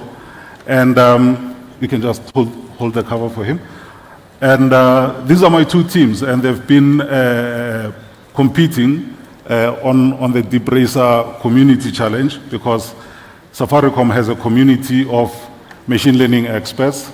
Now, going back to what is Decode, is basically a vehicle which has a camera on it, it has a battery pack on it, and it's able to drive itself. And it's got sensors. It can see just like a human being. We put it on a track, as you'll see in the video, and it's able to see where the lines are, and it detects where the center line is. It follows the center line, and it's able to basically race. Now the catch is that the car comes blank. It doesn't know how to drive, so you have to teach it, which is what we call training in machine learning.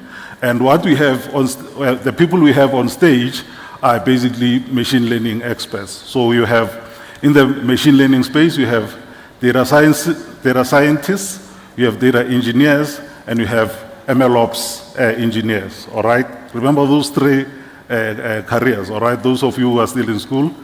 Data scientist, all right? Hilary is a data scientist, all right? So he's the team lead for this team. So he's the one who comes up with a plan from a data science point of view. And I've got Kelvin as the team lead for this team.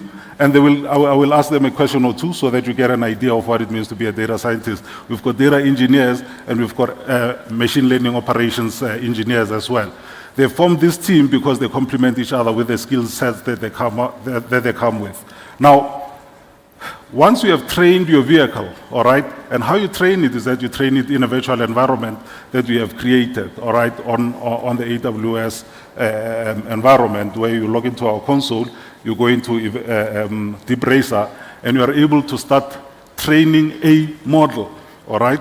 And they've been training their model for a week in a virtual environment, so not on a real track, all right, on a simulated track, and they got to see how their model. So a model, you can think of it as a piece of, I wouldn't say code, all right, but it's called a neural network that you build up over time by actually training it using reinforcement learning so that it knows how to make decisions, all right? The decision is, do I go to the left or do I go to the right? Do I stay between the lines? Do I go fast? Do I slow down? All right? And that's what the vehicle is able to do. And if you actually follow the getting started guide, which I'll give you, you'll be able to then start learning about machine learning and becoming a reinforcement learning specialist. Now think about it. Let's say you are in university and you go to an interview, and let's say you're coming to Safaricom and they ask you, so what have you been doing? You say, I've been doing reinforcement learning, and I'm actually a leader in Kenya on the community race for Deep Racer. Your employer is going to be impressed with you, right? And that's the initiative that I'm going to basically challenge you today, that to get started, register on the AWS console, get what they call free tier, all right? And then on free tier, we give you 10 hours of free training where you can start training your model. If you train a good one, you can then submit it into the global league where you can get ranked against other machine learning experts across the world. If you do well and you actually, let's say in Kenya, you beat everyone, you might actually start competing against people in Europe, and if you beat those and win against them, you might end up in Las Vegas at reInvent, and AWS will see to it that you get there, all right? So I would like to see some, and I have to give you, as Kenyans, a compliment that I think you are mathematically inclined. I've met a lot of machine learning experts from this country, and I've never seen so much mathematics in my life, the way this team has been working. So kudos to you. Now, what we did yesterday, if you can just go to my leaderboard from yesterday. All right, so what we did yesterday is that we had 6 teams that were competing against each other, and we were doing time trials. So to go around the track, we've got a track outside, you can come have a look at it. To go around the track, the fastest vehicle came from Team Black. Let's give them a round of applause. And they managed to do it in 6 seconds, as in seconds, all right? And the next team after that was Team Green, who did it in 7.4 seconds, all right? And now, that was yesterday, all right? And then we've got Team White. I have to mention Team White because they were so close to catching Team Green, but unfortunately, you know, they didn't make it. So I just thought I'd mention them because they're our third runner-up. When we give prizes, they will definitely get the bronze medal. But what is actually up for grabs today is the gold medal, which these two teams are going to go up against each other for. Now, the plan is basically that we wipe the board clean, all right? If you can go to my leaderboard for the final. We're going to remove all of those times, and then we are going to give them a fresh, clean slate where they will compete from scratch. Then from there, we will log new times. When I come back here with them later today, we'll have new times on the board. They will have, I think there are some tricks that they have up their sleeves, all right? I've been listening to them, and I will start with Team Black. Hilary, tell me. So, first of all, just maybe tell us why we use reinforcement learning on the vehicle. Thanks, Hello. So the reason why we use reinforcement learning to train the vehicle is because from real life, as an example, when you learn how to drive, I'm hoping everyone has thought of or has done it before. When you're learning how to drive, the instructor normally tells you, no, don't go that side, go this side, right? So you can think of that as a reward and a punishment. When they tell you no, the next time you want to turn that wrong side, you remember, oh, I don't want to get a no. I want to get a thumbs up, right? So that's basically how reinforcement learning in these vehicles also works. We train them virtually, then we import those models and put them in the vehicles, and that's how they drive themselves on the track. And during the training session, we create these things called reward functions, and that is where all the niceness is. That is where the tricks come in. So the reward function is basically telling the car, if you do something wrong, I will penalize you. If you do something right, I will reward you. Thank you. All right. So yesterday, Tim Green was trying to unseat you as the leader. They didn't quite get it, and but they got close. So did you go home and think about did you maybe come up with a new model? Do you have a trick up your sleeve on how you're going to win against them? I don't know what the definition of close is, because we are at 6 seconds. The gap is they're at 7 seconds. Okay, guys, they're saying that the gap is too big. You won't catch up. So probably, do you think you'll post a better time than this? Yes, of course. We have a few tricks we're going to do today, and we're hoping to hit 5 seconds. Oh my word. Okay, I'm looking forward to that. I didn't expect that you were aiming for 5 seconds. We're excited. All right, cool. All right, moving on to, can I borrow the mic? Moving on to Tim Green, Kelvin. So before we get into the competition, just give me an idea of how you have been training the model and what's the process? Well, it begins with an understanding of what the training really involves. So ordinarily, when someone begins training, they think more is better. But in this situation, less is better. So we really begin by learning, reading, understanding how reinforcement learning works. And once we know that, we then set up various models that we train for maybe 4 hours, up to maybe 10 hours. Once we are satisfied with the performance, we evaluate the metrics of the model. If we need to, we also look at the logs of the model in the virtual circuit. Once we are satisfied with its performance, we then put it on the physical vehicle and test it on track and look at its performance in a very systematic way. Yeah. Fantastic. So, do you guys think you're going to beat them today? Yeah, for sure. So the gap is not too big. This gap will not exist in a few moments. This gap will not exist. Awesome. I believe that. So there's a lot of luck kind of involved in the numbers you get. If anyone is interested in F1, you know that there's a lot of luck. Like a lot of preparation. When a lot of preparation meets with luck, and we have prepared a lot. I understand you. And so we do believe that serendipity will meet us. I don't know if you're getting what Kelvin is saying. Is basically saying that Tim Black got lucky yesterday. Okay, let's see if Team Black will be lucky again today. So feel free to come join us on the track as they put down their times and they compete for the top prize. And hoping for your support. Feel free to actually try it out. And if you get stuck, one more item I want to tell you is that we have the AWS stand at the back. We've got our community members from the Kenya AWS user group. It's a big user group. Go over there, give them your number, let them add you to the user group. And if you want to learn about machine learning, tell them as well. There is a machine learning community. And who knows, you might be the next machine learning expert in Kenya. So thank you. Give my teams a round of applause and see you outside.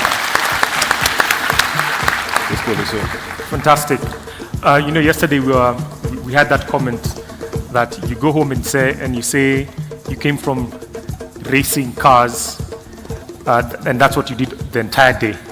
But when they break it down like that, you get a sense, or you start understanding what it actually takes to move that little car. and speaking into some of the conversations we had yesterday, before you even think about autonomous driving, think about it for a second.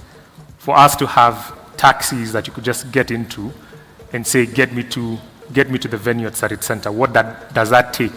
And you saw the zigzag that some of those vehicles were doing there. Imagine if now that was you in a vehicle on the roads of Nairobi. Can you train with reinforcement learning on the roads of Nairobi? Could you? That's a challenge. So fantastic. Next time we get on a break and you're moving outside, just make sure to visit the AWS Deep Racer booth over there. Now moving swiftly forward again to another demo, and this team has been on edge since yesterday. So without much further ado, for the Tech Expo demo, looking at the developer portal, Peter Kiptanui and team, stage is yours.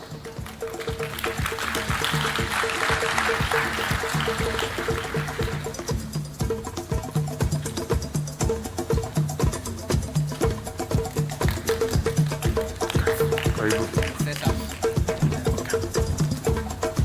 Hello, I'm Jamboni. This is Peter Kiptanui, DevSecOps. Really excited to be on stage today. It's my second time on stage on Decode. This is Decode 2.0. How is it so far?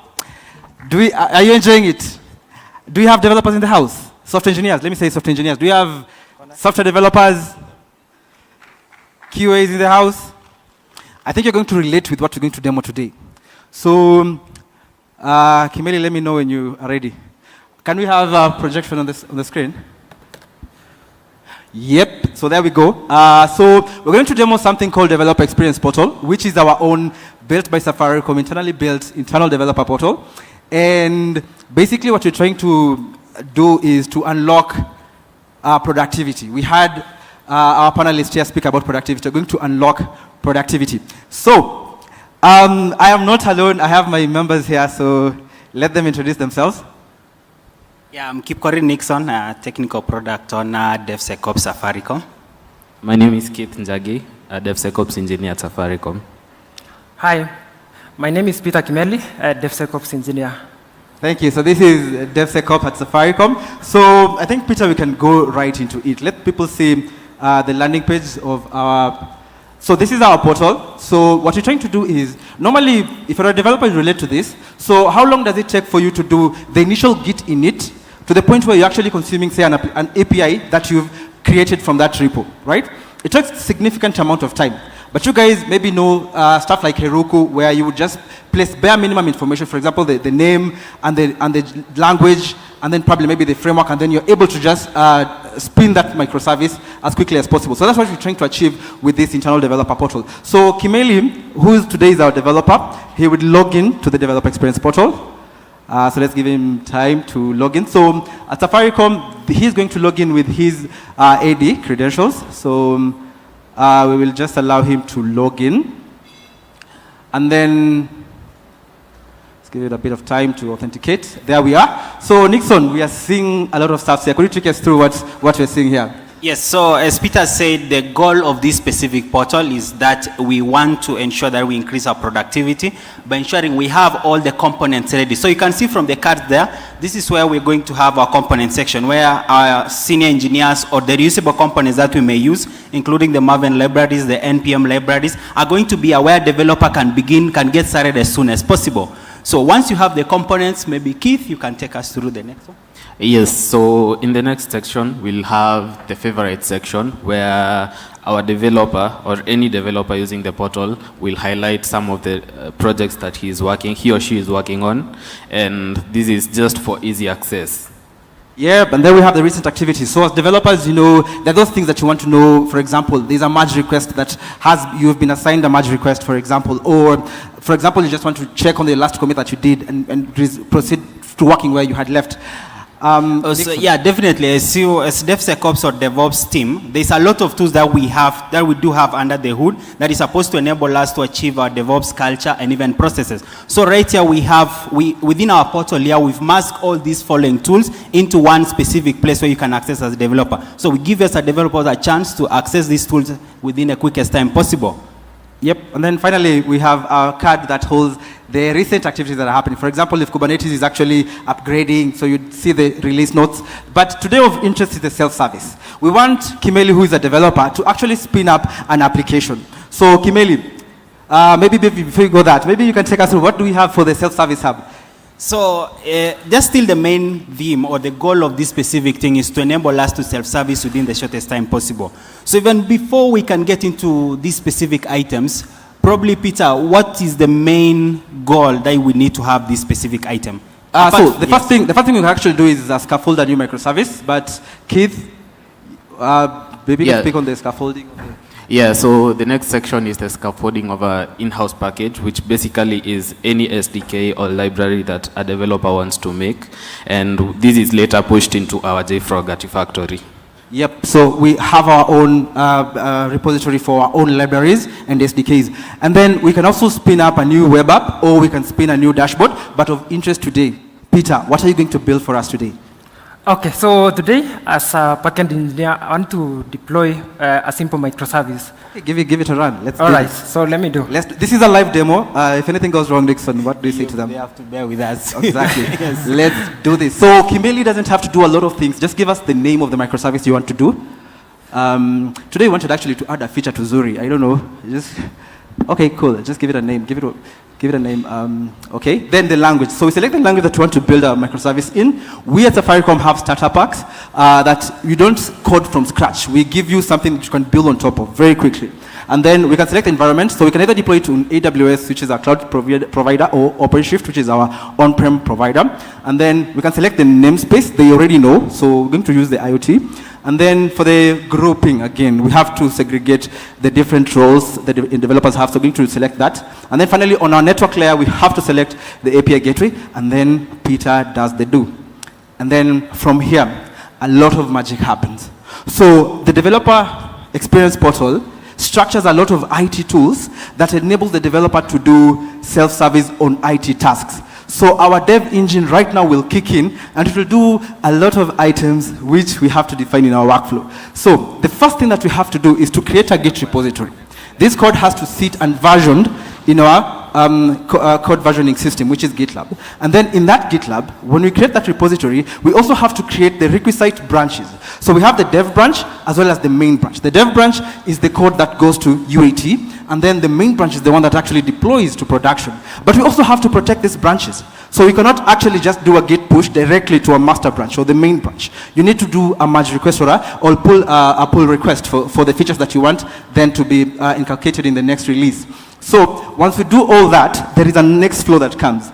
Yes, so once Peter or the microservice that Peter is going to be creating for us is already sitting within the GitLab or SCM, the next step, of course, would be we need to have a place that specific microservice artifact. So most of our workflow that we do have as Safaricom is that we are cloud native. So whatever we are going to be building are going to be Docker images. So while this is also happening, as it was before, you needed to actually have an infra and an ops person to create for you an image repository where that artifact is going to run. But with our dev portal, we are going to create for you an image repository where that artifact of yours is going to lie in. Yes. So once you've created the image repository, you need actually to push something to this repository. So the image repository being ECR for AWS, you can think of things like Docker Hub. So for that stage, we will be using Jenkins shared libraries. For those that have worked with Jenkins shared libraries, we will expound on it after the demo. And then this will actually build and push the image to the ECR. So Peter, what next? Yeah. So once we push that image, remember we have to get the image tag. And that image tag, we then use it to template our Kubernetes YAML manifest, right? So we have the deployment, we have the service, and then we have the HPA, the horizontal pod autoscaler. So we take that tag, and then we actually then update, we template our deployment YAML file. And then once we do that, we then push that manifest to a separate Git. Remember, Kimeli has his own code, Git, but then there is a Git that Flux CD, which is our CD tool, that actually listens to. So we push it there, and then the Flux itself in the next stage, which is now I think as we go towards the deployment, but prior to that, there is another manifest also that we have to modify. Maybe you can speak on the So as Peter's mentioned, once we've pushed that image of ours to We've pushed our image. We've created the deployment file that is the Kubernetes manifest. We've updated all the specific items that are in the deployment file and the service. We also need to go ahead and expose that service of ours so that it can be accessible by other people. Mind you, we didn't mention that is a microservice, meaning it does a specific business use case that can be accessed by other people. So therefore, once we do that, we also need to update a virtual service, which will later on be used to expose that service of ours. In our case, we're going to be using Istio to be able to expose that. Yes. And so once we have the virtual service also again templated again. So remember, these are things that were manually done by the DevOps engineer. But right now, our dev engineer is actually doing that. So once we have the virtual service there, our application now, the Flag CD will try to reconcile what is the new desired state on our YAML manifest to what is actually in the cluster. So that is going to happen in a very few minutes thereafter. But devs and DevOps in the room, you know how hard it is to configure an API gateway. Whether it is Steve Oyaro who's configuring RPG, or it is Rono Kipkoech who is configuring the API gateway. It is very tasking. It takes a lot of time. So we don't only just do the routing, but we also inculcate security in our API gateway. So we have to do AWS Cognito. We have to create an API key to manage our API. And then finally, we just have that to list the routes. So that one we do within our workflow using the CloudFormation templates. And it has actually saved a lot of man hours, that step alone. Keith? Yes, so as I go to the next step, I'll speak of a concept that is commonly known among developers and DevOps, that is CI/CD. So initially, we did say that we built an image and pushed to ECR. What we failed to say is that we run tests and security scans on this image, catering for the CI part. So this next part is the CD part, which is the continuous delivery part, where Flags now will reconcile the current state in Git with the current to the state of the Kubernetes cluster, and that concept is what is called GitOps. And so once this is reconciled, we will actually be able to see our microservice running in our Kubernetes cluster in the initial state. So yes, Peter. Yeah. So I think by now what just remains to happen is that the developer then would have the APIs exposed and they will actually test those APIs using Swagger. And so Peter Kimeli, can we go back to our Chrome so that we can say, so this is the workflow that has gone. So you see what we've done is we don't have to have the developer go away from the developer experience portal to Jenkins, which is our CI tool, but the Jenkins logs actually are streamed live. So Peter, maybe you can go down. You can scroll further down. Okay, no, just scroll down so that you can see. Just scroll down to the very bottom. And as Peter continues, all of these, the state defined here is actually defined or communicated from the Kubernetes cluster using our Flags notifications controller. So Peter, now that microservice has been created, probably we can quickly clone so that we can actually show it's an actual full structured microservice application. That developer can begin adding the business logic to it. So as Peter is actually cloning these specific things, probably we could be asking ourselves, what are the benefits of this thing? We've mentioned there's a productivity increment. We are going to now go deep and see what, as a developer, you see, this one of the research directors in GitHub said, building software is like having a stack of cards within your brain. A simple distraction will actually disorient you. And what we had mentioned earlier on is when you're moving from these specific tools to another tool, that is a distraction for us. And by having a developer portal like this, everything is in one place where the only thing you can do is just continue adding the business logic to your application, and the rest are taken care of you until you can now reach the customer, the needed intent. Yes. So the starter that we actually mentioned, you see it comes with all those folder structure. For example, under the source, we have, you go to the main and then Java. For example, you can see we have the controller, the config, everything is actually there, and it is still resolving the dependencies, but you can see how easy it is. So maybe, Peter, we can go to the Swagger now to see if our API has been deployed. So you can go to Chrome. Yep, and then, so you can see that our API was deployed, and then, so all our API is actually authenticated, so you can go to the Authorize button, and then we actually are now sending to the developer the API key that they can copy and paste to that tab, and then they can authorize. And then we also have the bearer token for Cognito, so they can come, you can copy the whole of it. Just copy. Okay.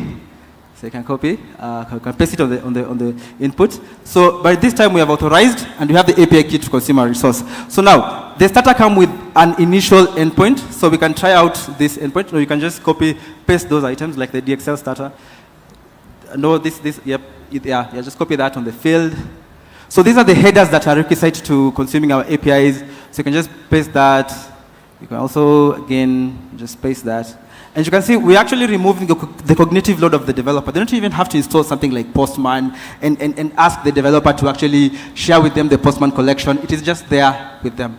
And then finally, you can copy that final header. And then paste it. Is it everything? No, have you? Okay. Let's wait and see if our API would work. So you can go down. 200. Yep, it's 200. We should be clap our hands right? for this. We have 200.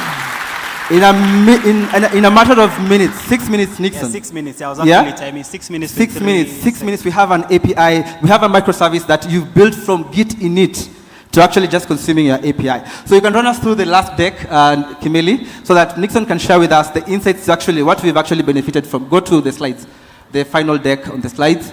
So on the benefits, maybe Nixon, you can take us through the benefits. Yes, so I had mentioned actually that our goal is to reduce friction and to reduce the time between the intent and the reality that we want to achieve as a developer. And one of it is increasing our productivity. We've managed to do this within 6 minutes and 23 seconds, something that we had to do several days because you had to move from one person to another. You have to reach out to a different team to move from one tool to another item, which was actually... We were taking out productivity from the developers. And then number two, the developer, we have increased development velocity. Velocity means if Zuri wants, for example, to have a new feature like speaking in Amharic, how long would it take for them to come from Git init to actually releasing that feature, right? And then standardization. Okay. Yes, once we come to standardization, we all know concepts like test-driven development and secure software development lifecycle. Each organization has its own standards when it comes to those. So with these, at least we try and ensure that we have these standards baked into the ecosystem from the word go. Yep, and then on security, Nixon, we are using shared library. And it is embedded with all the SAST scan, DAST scan, and also we scan our images. So we have, at compliance level, we are complying with the standards that are set by the governance team. And in terms of rest reliability, not every developer will configure however they want. So they're coming from a template. And actually one of the speakers here, the panel said, talk about templating. Even Huawei spoke about templating. So we are pulling from the same template. So great. So probably, Peter, as we wind up this, we should also mention what is the future of this? What are developers going to benefit from it? Or do we plan on maybe sharing with them in the nearby future or even contributing to it? Thank you, Nixon. I think, Nixon, we are growing as Safaricom engineering community. And we have a lot of devs who can contribute into creating even more resilient developer experience portal. We learned actually from Spotify's Backstage, and we've actually evolved this to our own needs. So yeah, we can actually, in the future, open source this. It's actually meant to be polyglottic, support multiple languages, and be multi-tenant, in that you can deploy to any environment you'd wish to deploy to. Yeah, so there you have it. That was our demo. I don't know if you have time for questions, but thank you very much, Jia. Asanteni sana, you know, that the room clapped. Hopefully, most of you are not tururu, right? But that thing that they talk about simplicity, at least you've seen a workflow. The next time your boss is asking for something to be changed, let me tell you how you address it. You say, you have to spin, right? Then you have to push. Then you have to run. It has to be polyglottic, multi-tenant. Utapita katikati yao na hawatakuona. So all these things we talk about, front-end simplicity, things working like magic, technology almost seeming invisible and user-friendly. You've seen the sort of work that goes behind it, and that was 6 minutes to deploy something. Now imagine deploying an entire system. Now moving swiftly, we are going to get into an insightful panel moderated by Wanjiko Njire, and we'll be exploring the digital revolution, fast-tracking inclusive public infrastructure through citizen-centric design. Wanjiko, stage is yours. Help me welcome her on stage.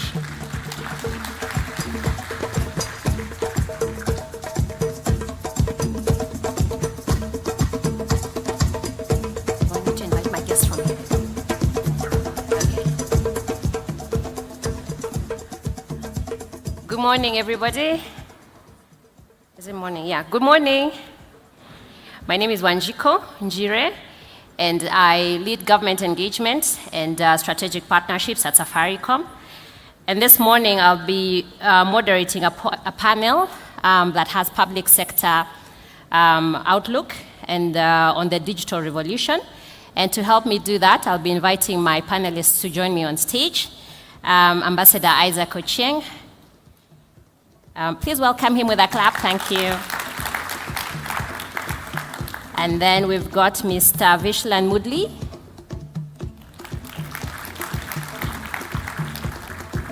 Next on stage is Mr. Latif Chirono. Then we've got Mr. Evid Sibi.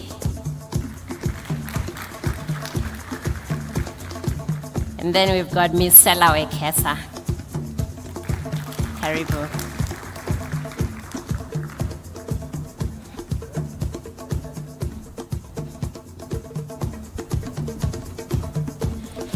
Right, Karibuni. I can do the center. I'll kick Evid out to one. Thank you. All right, and I can give you. Got a mic with you? Okay. Oh, everyone has got a mic. Do you have a mic? Okay. Ambassador, do you have a mic with you? Okay, that's fine. Do you mind sharing? Okay, that's fine. Right, Karibuni to the panel. And so we're going to be talking about digital revolution and how we can fast-track inclusive public infrastructure through citizen-centric design. But before we do that, I'll allow my panelists to do a very brief introduction of themselves, and we'll start on my far left, Ambassador Ochieng. Thank you very much, Wanjiku. Thank you, congregation, and good morning. We were kept waiting. I know in government nowadays we don't wait. If it's 11, it's 11 o'clock. So, Wanjiku, you'll have to pay for that. All the same, my name is Ambassador Isaac Ochieng. I'm the Director General of E-Citizen Services. I've been in government for over a quarter century and had a lot of achievements in government. Seeing the government actually transforming itself is very interesting. And being the driver of digitalizing the government now is very exciting. I've been an ambassador, ambassador in Brazil for 6 years. I've been in the security sector for over 20 years. So I believe I understand government in all corners. Thank you, and it's good to be here. Thank you. Asante. Mr. Vishlan, please. Thank you again. Appreciate the invite to be here today. Morning, everybody. So I'm Vishalan Modli. I currently head up the pre-sales and partner world for TIPCO. We're a technology company, globally based.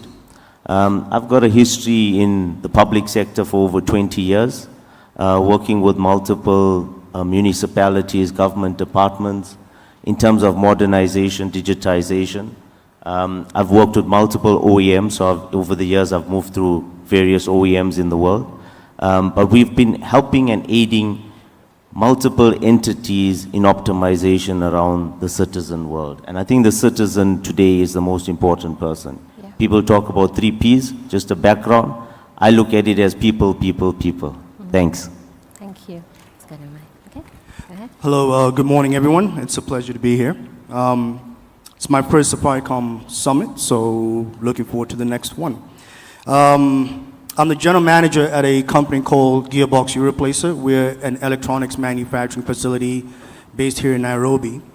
But today I think I'll be representing the hardware community in Kenya and really talking about the atoms. How do the atoms connect to the bits when we're talking about digital transformation? Many times when we talk about digital transformation, it's all about software, software, software. But how does the software connect to the real world? And that's where I hope I'll be giving you some insight on what is really happening on the ground in Kenya when it comes to designing best fit solutions in providing services. Thank you. Thank you. Thank you, Latif. Evid? Good morning, everyone. First, I'd like to apologize to all the developers for wearing a suit. I think, but the event is called Decoded, so I've stopped writing code for right now.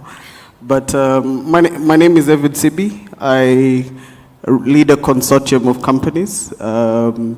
We are the ones behind the government in terms of digitization and the e-citizen ecosystem, part of supporting.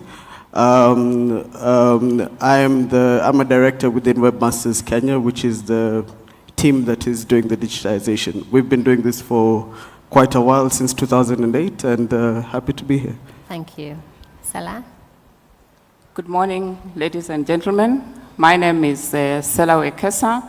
I'm with Safaricom within the Public Sector Digital Transformation Unit, and I am charged with the responsibility of government engagements. I have about 20 years of engaging government and different stakeholders and partner ecosystem in providing IT and technology solutions to respond to citizen needs. Thank you. Happy to be here today. Okay. Thank you. Thank you, Sela. Thank you, everybody. So we'll do a panel for just about 15 minutes, and then we'll take up any questions that the crowd may have.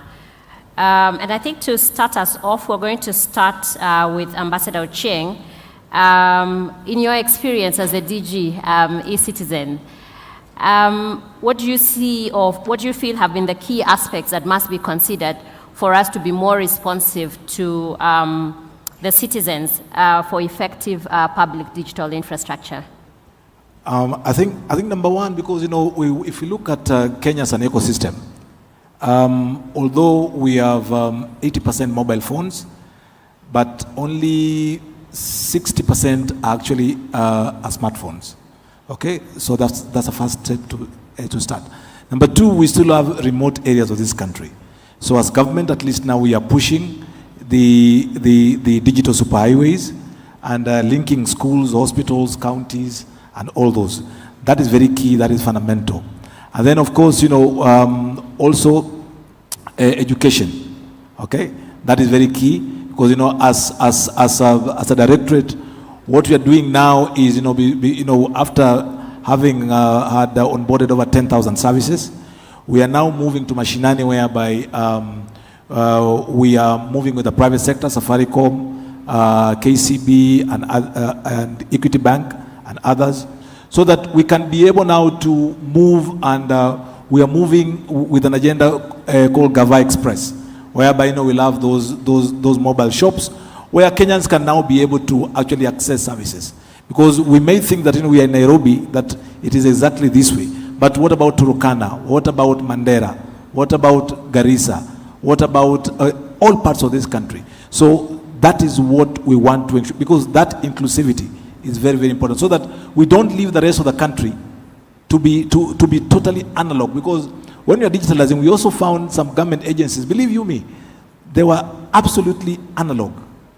So we really had to push them so hard with my brother Evid, and the push was hard, carrot and stick, diplomacy and policing, until we achieved this thing. It was not easy. It was not an easy task, because now imagine government with all the bureaucracies and all that it has, and we are now proud that we are the first country in Africa to have over 10,000 services on the e-citizen ecosystem. I think that is a big pat on the back on Kenyans, and fundamentally is going to change the scope of this country unbelievably, revolutionary, because what we are foreseeing is the revenue collection is shooting by over 300% on most of the agencies. So you can imagine, over 300%. So if we achieve that, in our projection, we are hoping that in this ecosystem, we are going to collect 1.5 trillion Kenya shillings. So you can imagine, in the next 12 months, 1.5 trillion. So if KRA, and we already seen it, if they can be able to collect 3T, and we collect 1.5, that will give us 4.5 trillion. So now let's look at our budget as a country. Our budget, 1.5 is recurrent. 1 trillion is development. 1 trillion is kulipa madeni ya nje, paying our foreign debts. And then we can have around another 500 billion also to cushion Kenyans on issues of fuel subsidies and all that. So we won't need foreign aid. So digitalization is a big success in this country. And we all need to support it. And I'm happy I'm seeing a lot of young techies here. We are actually going to do some recruitment, so you can see me quietly, then we can look at your qualifications and see what you can be able to do for this economy. Thank you, Anjiro. Right, thank you, thank you. Vishland Mashinani is rural areas, and GAVA is short for government. Yeah, yeah, right. I think from you, Ambassador Cheng, let's come to Evid. Evid, being the ecosystem that eCitizen sits on, do you think we have the right public infrastructure then to keep supporting more than the 10,000 services that we have already? Or what is your organization doing towards making sure we've got that in place? Thank you, Njiko. I think it's been growing. Right is very limited because right is a factor of time as a thing. So I remember in around 2013 when we launched the services for the first time. Most government offices did not have computers. Safaricom Cloud, I remember, had just been launched around a similar period of time, or was about to be launched. M-Pesa didn't have a broker API at that particular time. We were the first people on the Validate API, and it was government testing this ecosystem. So infrastructure has been growing through that period.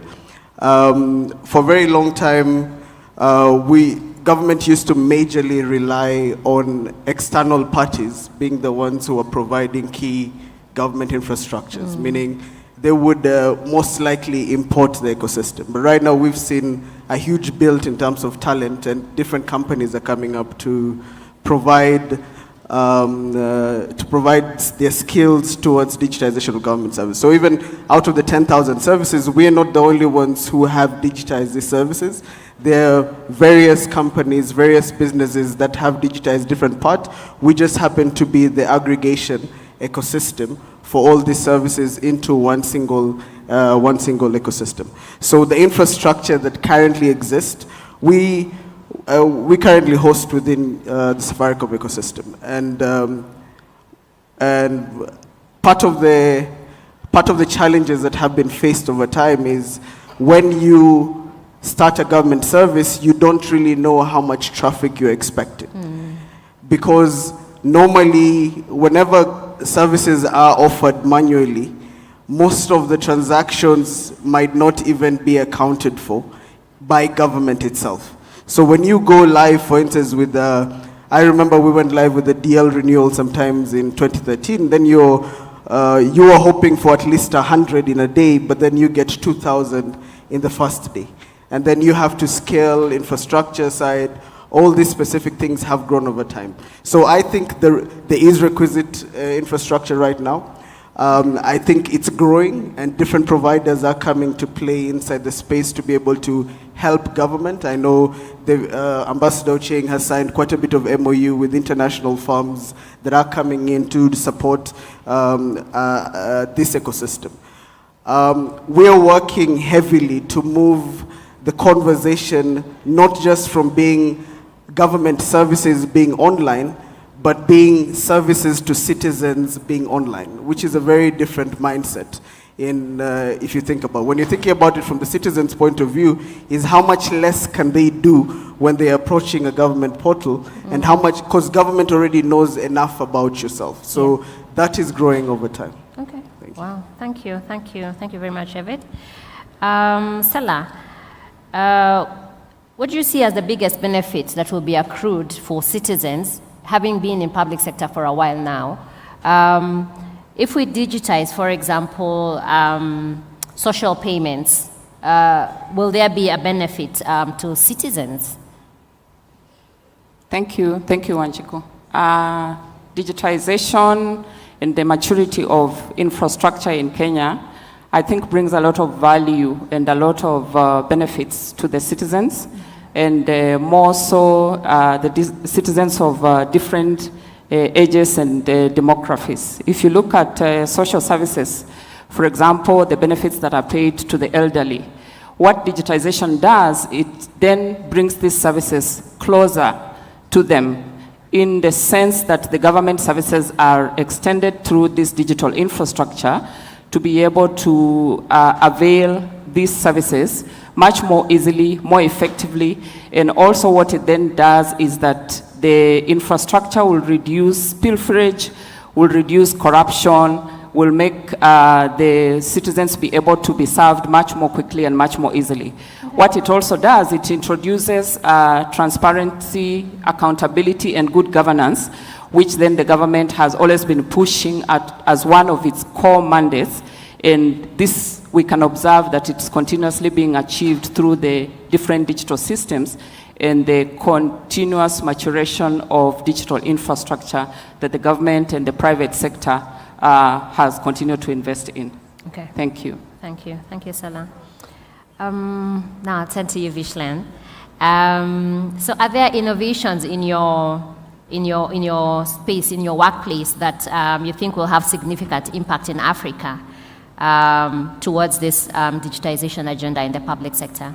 Yeah, I think that's a very pertinent question to myself, seeing the team I have here in front of me. From a technology standpoint, we power a lot of these systems in the back end. So we've been involved in very large deployments in municipalities, in sub-Saharan Africa, in government departments, in enhancing their digital footprint, getting access to their citizens, and becoming very citizen-centric. The biggest challenge that we found, and why I say we have technology that enhances this, in our integration stack, we're able to even cater for legacy technologies like USSD. So one of the points that you've raised a lot earlier was there's about 80% of people that have access to smart devices. Maybe even in some of the African countries, we're finding it's sitting between 40 and 50%. But they have access to a device. So having connectivity, having a device in your hand doesn't stop you from having access to the digital world that we're in. So we have the ability to cater for USSD, which still allows you to do legacy device communication, still have access to the services that you offer, whether it be, I'm very impressed with the 10,000 services. We're working with some of the municipalities, government departments that are enhancing the services. And by giving that, we're actually building revenue generation. And that actually brings a lot of innovation into Africa, because your biggest challenge in Africa that we find, with technology is that people don't have access to it. Now, by giving the millions out there access to the technology, firstly, gives them modernization and shows them that they're actually a citizen to be recognized in the department, in the government, in the country, right? Secondly to that, it allows them to actually pay what they can afford to pay towards these services that they're consuming. So some citizens, we've seen on platforms that we've deployed, empowered by other partners, but the leverage of it is that we've seen that people are able to pay smaller amounts on a weekly basis rather than trying to pay a full amount at the end of the month. And that's actually helped government departments, revenue departments increase their revenue, stop borrowing money from World Bank, international organizations, and start investing back into the country. That actually starts empowering the citizen, starts empowering services. And when I talk about services, it's not just about a revenue services or having access to planning, mobile services, payment of services, but actually now investing back in infrastructure. And in Africa, we find the biggest shortage is infrastructure. But the cash and influx of cash now, by having these services available to people to make payments and ensure that their payments, they're aware of their payments, and actually paying those payments starts allowing us to make proper decisions in infrastructure upgrades, which starts empowering Africa as a continent on its own. Wow, thank you. Thanks. Thank you. Balozi, there's a point there for you about reducing our debt. maybe your counterpart at Treasury can sit with Vishlan for that. Okay, and now to you, Latif. So what's your assessment of the digital evolution among citizens? Thank you for that question. So I'm seeing we're on this journey where we started off with payments. You know, how do you pay for your passport? How do you get pay for your NHIF? And that's the first part. And then what we're coming next will be integrating those services with other things. So imagine if you're an NHIF, you've made a payment, but maybe you're a diabetic person and you would want to get some information on how you could help improve the service delivery, right? So that might be, could you get data from a glucometer that you have on your hand, right? Then the next step from there would be, how would that then be automated to improve the user experience? Down to the point where everything really becomes invisible to the user. You're really just getting the benefit without all of the pain. So in my introduction, I said, I'm representing the hardware community, the community that connects the atoms to the bits, right? And Balozi, you mentioned a point now about we don't have access to the devices that allow us to get access to digital transformation. So that means a phone, that means a water meter, that means a power meter. And that is the next phase of development that we are seeing. And I think the opportunity for Kenya is not to take something from overseas and deploy it. Take something from overseas and understand where it works, but understand what is best use and best fit for us. Build that capacity and then deploy it. And Peter's team who did the demonstration just before us showed why you have to build capacity internally.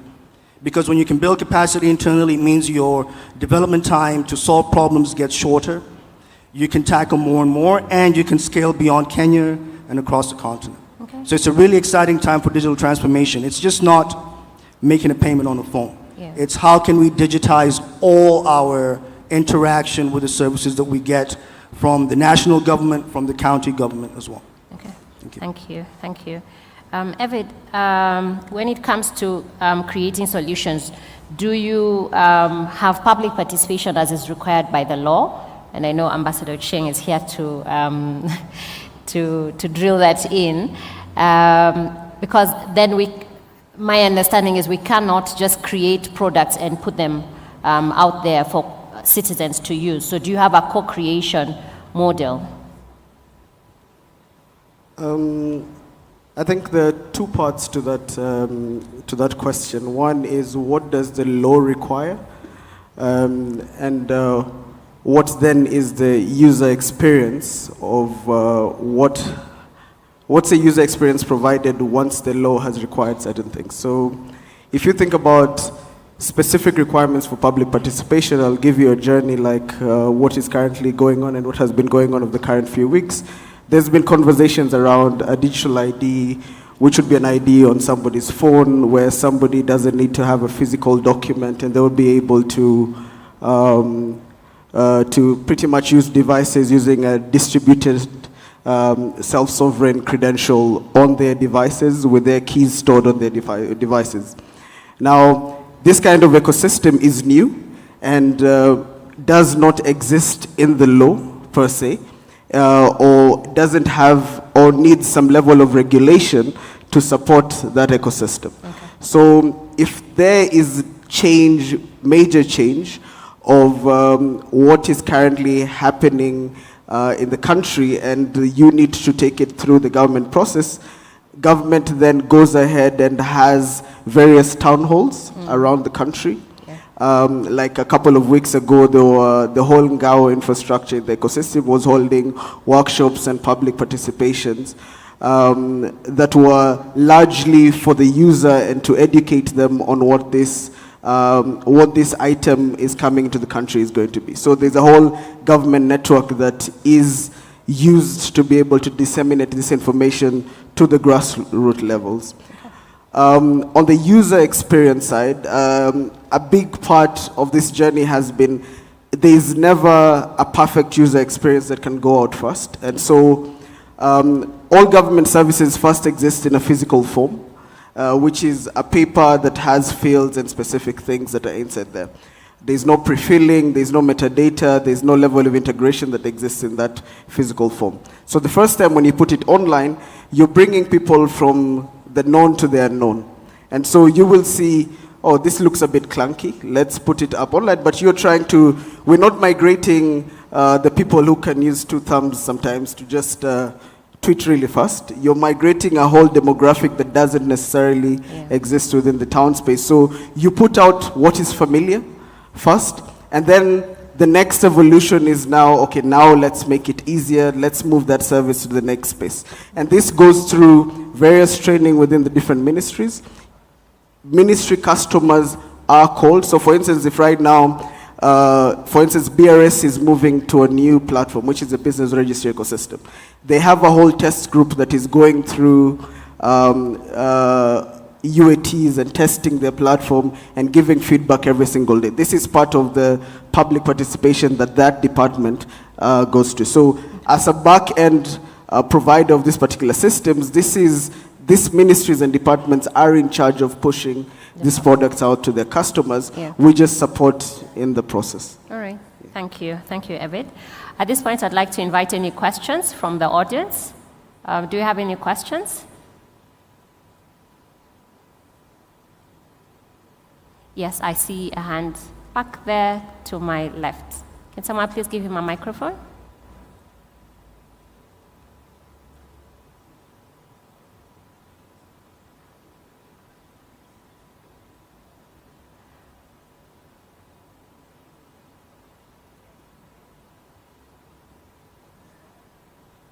There's a microphone for him? Oh, okay, sorry. Okay. Do you want to just stand up so he can see where you are? Thanks. And if you can, please direct your question to a particular member of the panel.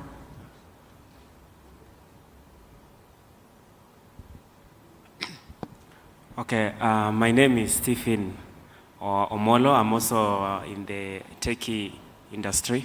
I'm on systems information. So I've heard about e-citizen.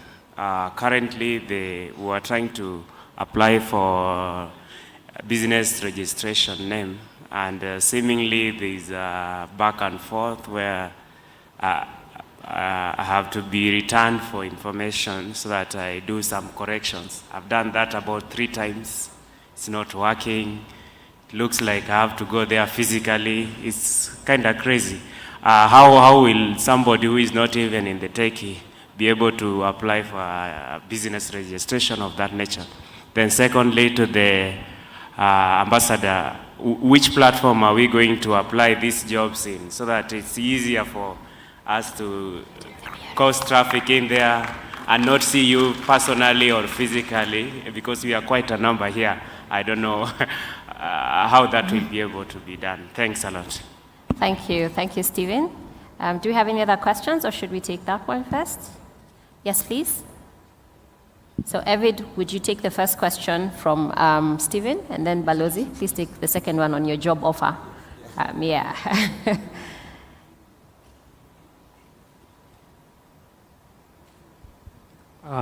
My name is Mesha Kiplangat, and I'm a full-stack developer.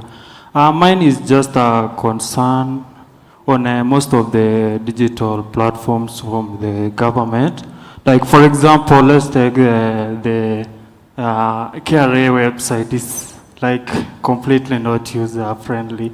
The entire website is like, it was coded without any CSS. So I usually wondered, like if you log in right now and look at it, you will wonder, was it created before 1994, before CSS was here? Okay. So can we have some people who are accountable on that? Because most of the government products which are digital, like it seems these people who are employed by the government are not even putting some effort, because like right now, if I'm employed by Safaricom, I'll be so much careful to keep my job, but when I get into the government, it seems that people are so reluctant. You will find out that some people taking even a year creating something very small. It seems that they are writing a code, just one line of code per day or what, I don't know. So Can you have those people who are accountable on that, and let's be like productive in that sector of the government. I don't want to talk a lot, I'll slam a lot, so thank you. Thank you, Kiplangat. Balozi, I don't know whether you'll take both. Yeah, I think, thank you very much. For the young guy, I think tutaongea nyuma ya tent. We'll talk behind the tent. Then we can talk about maybe the prospects that we have at eCitizen. I would defend my brothers at KRA. Governments are governments all over the world, okay? Bureaucratic, a bit rigid, okay? But one thing I would say for our government now, we are very agile, we are very receptive to digitization, because we want Kenyans to realize the full capacity or potential of its government, so that people can actually feel the government in their hands. Gavam Kononi, you feel it. Previously, I mean, in the 70s, maybe you are not born at that time. For you to get an ID, or even the IT in the 80s, you had to go to a local administrator. That local administrator, you had to introduce yourself with your mom or your dad or your uncle, and then they will pull aside. Maybe you'll get some Harambe. Harambe is fundraising, maybe for a church or for a school. So you had to pay maybe 500 shillings or 300 shillings. Then after that, now you fill the form. You'll be told to go home and wait maybe for 3-4 months before you actually get your national identity. But now I want to say that things are really changing. We are hoping that by the end of this month, sorry, Wanjiku, maybe just take a minute or two to explain what we are doing as government, so that we are going to have a digital ID. We are also going to have Maisha number. Maisha number, whereby that number of yours, if a child is born today in Pumwani Hospital, or Kenyatta National Hospital, or Mama Lucy Hospital, you'll be given a UPI, unique personal identifier. We call it Maisha number. Meaning you will have the kid will have that number from birth to exit of this world. But presently what you're having, your birth certificate is different, your school number is different, primary, secondary, university, your employment number is different, your KRA PIN is different, but now that one number will serve you all the way. So we can be able to identify you. If anything happens, even KRA, the ones you're talking, maybe their website is not that friendly, we can be able now to track you. Tax evasion, okay? Money laundering. The big boy is coming, so we'll be able to see you, to track you. So technology it cuts both ways, okay? So if you've been evading tax, tutakupata. If you've been maybe fake certificate, we can be able to get you. So that thing is actually a two-way thing. One, of course, revenue will go up. We are going to give more young people employment, eCitizen and government at large, immigration, name it. You are going to get more employment, okay, as some of us exit, okay. But we are going to work on that. That criticism, it is very welcome. I'm going to speak to the CG KRA shortly so that they can be able to look into it. And maybe contact some of these some of you, competition, so that maybe you can be able to develop maybe the best looking and friendlier sites. Yeah. Asante sana, so maybe. All right, thank you. Thank you, Balozi. As we wind up Yes, Sema. No, him was employment. You have told us about the employment. Let it not be something corrupt, because we are going to follow up. Everybody, please. If you know a friend who has applied, for those people who will get those jobs, we need to know them so that we don't know how did they get those jobs. Like, we don't want people who will get jobs just by maybe because they know someone somewhere. Let it be something genuine, please. Thank you. Okay. Right. Thank you, Wanjiku. Right. I think you can hold me to that. It's going to be very transparent, very competitive, okay?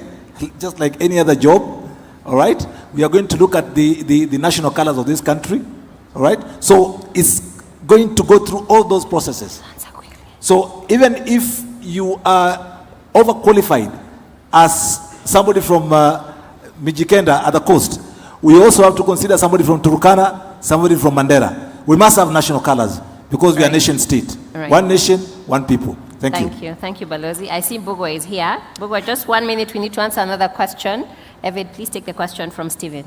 Stephen, I think for BRS and the business registry as an ecosystem, there's still a lot of innovation in terms of how people are informed in how to get services done. So for instance, the issue that you could be going through could be something that a lawyer could advise that this needs to change and these things need to happen in terms of the law. So yes, you can do the services by yourself in the house, but also reading through it is an important thing because there are certain things that are still in our law that don't allow for certain level of automation. Change is progress, is every day, and it's happening every day around us. So the back and forth is because there's somebody sitting behind the desk right now at BRS who is reading through your application and is approving it or disapproving it because of one or two issues that could have. And they try as much as possible in the comments to guide you on what needs to get done. So that's a process as is because that is what is prescribed by the law. The registrar is the one who can give you this particular progress. Maybe I could also touch on the UI UX conversation. Of course, the iTax platform was way before Tailwind and Bootstrap and the technologies that we currently have advantage to. Or the co-pilots, I'm seeing people building UI experiences with the co-pilots these days. So there is work that is currently going on that to be able to improve those particular journeys, but changing systems like those ones takes a while. Tax procedure isn't the easiest thing. When you get on this other side of the ecosystem, I used to also be a bit impatient with government, but then you learn how to change the system as you work with it. Thank you. Thank you. As we wind up, I want to invite Vishlan and Latif to just make some concluding remarks, brief ones. Thank you. So maybe just in conclusion, thanks again for the opportunity. But I think from a government or citizen-centric approach, the most important thing is citizen information, right? And we know today the replacement of gas or oil is data. So data is the biggest element that we need today. But understanding that data and converting that data to information is what the challenges that governments, municipalities, and the world is facing today. So I think the first important thing we need to put together is moving away from siloed data into using the technology that's available today in terms of big data platforms, analytics, and data cleansing, right? And giving the departments or looking at it from a global perspective in terms of e-services, as was referred to earlier, giving you one identity that's clean, that's quality, and that's been able to track from birth to death. That's the important part. That's what starts improving the life cycle of the government engagement with the citizen, ensuring that the citizen can get the best service, the best quality at the right time. And by using technology, as mentioned earlier, a lot of departments and government organizations haven't modernized through the years. And the modernization journey is also very complex. Taking a large data set and just saying you can, reinvent, redevelop, requires a lot of policy changes, administration changes, and sometimes even higher level approvals at ministerial levels. So we need to factor those things that go into it and enhance how we go down this journey. But making sure that the citizen is the center of everything that we do will ensure a country's success, a society's success, and becoming part of the larger world. Thanks. Thank you. Thank you, Vishlan. Latif? Thank you. I think I'll echo on what Vishlan has just said. Let's put the citizen at the center of this service delivery. What is their best user experience? And then build around that. And then from setting the platforms, especially as these platforms come from very high-level platforms and really going down to low-level interactions with the citizens. How can we make these platforms be open and collaborative, but yet secure, to allow developers to build additional microservices for citizens, right? I think that's critical. It just cannot be one company doing it all. It needs to be a platform where a citizen who's in Iten can build something that will work for that community, and another developer who's in Machakos can do the same. Right. So let's look about what can we do for the future and continue building that platform. Thank you. Thank you. Salah, do you want to say anything else? Thank you, Wanjiku. Maybe just in conclusion to say that in my engaging with government for about 20 years, I must say that government has been very intentional in working on the journey of digitizing and modernizing government, and just to encourage all of us as citizens of this country, for patriotic sake, to appreciate the milestones that we have been able to cover as a people, as a nation, and to continuously support government. And I know that there has been an evolution from a public participation perspective, Wanjiku, where government has also adopted to social media feedback, where they necessarily don't have to meet with people physically to take that feedback. So that has continued to improve in taking the citizen-centric approach of the different solutions or the different platforms that are put in place to serve the citizens or to provide interventions for the needs as they arise. Thank you very much, ladies and gentlemen. Thank you. Do you want to say anything? Okay. Right. So I want to thank you all for your attention and for your indulgence as we have tried to share about public sector and this digital evolution. I also want to acknowledge in absentia the Director, Public Sector Digital Transformation, Mr. Boniface Mungania, who couldn't join us today. I thank you. My name is Wanjiku Njire. Let's put them on this. Asanteni Sana, as they exit stage, I think we must appreciate that eCitizen is one of those platforms that speaks to our own homegrown talent across the full spectrum of talent that we were exploring yesterday, whether it's designers, software engineers, project managers. It stands as a testament that we are actually able to do fantastic and wonderful things. Team at Webmasters or PesaFlow is also actively exporting our services. And I think we need to see how we could actually encourage that and move beyond Sokomoja. For many of you in the room, you may be thinking, how do I build my technology company? And you only have a vision of having that as a Kenyan company. But the team at Webmasters have actively been able to expand across borders, and I think they serve as a great example of our possibilities.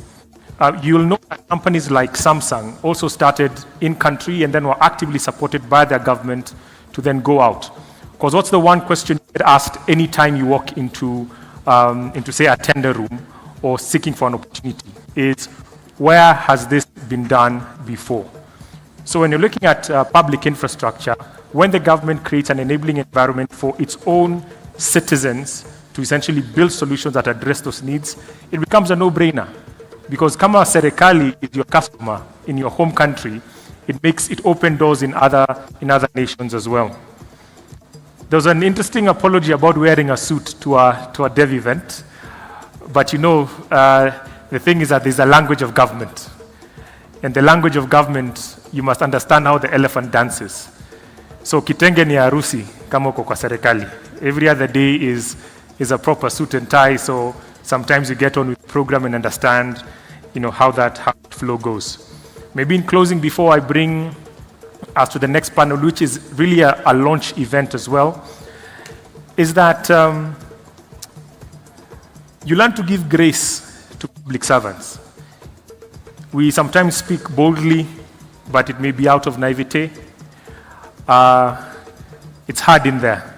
So you learn to give grace, because if you've got friends who have proceeded to work for government, you do understand that it is its own ecosystem in there.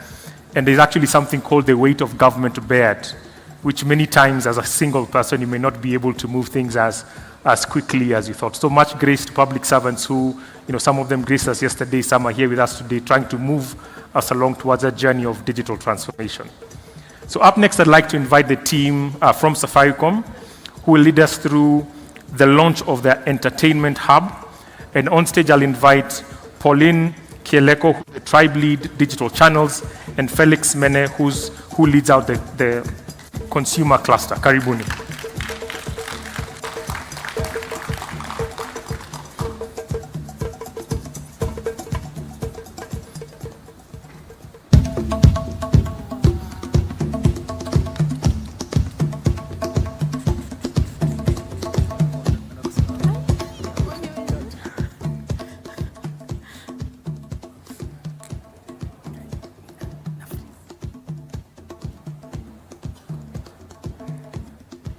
Good afternoon.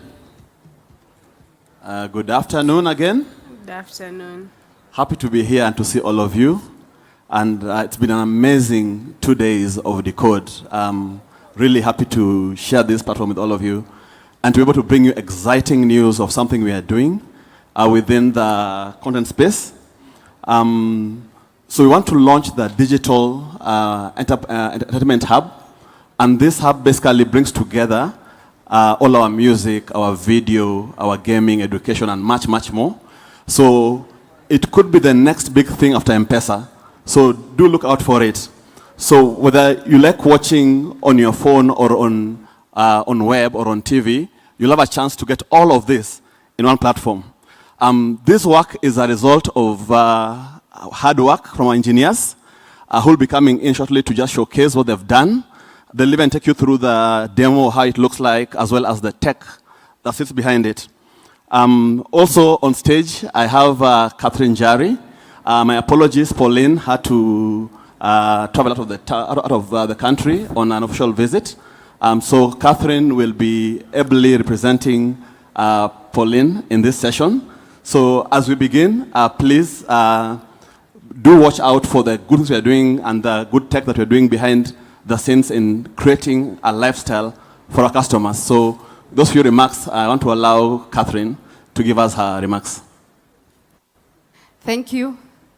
Thank you for that and the introduction.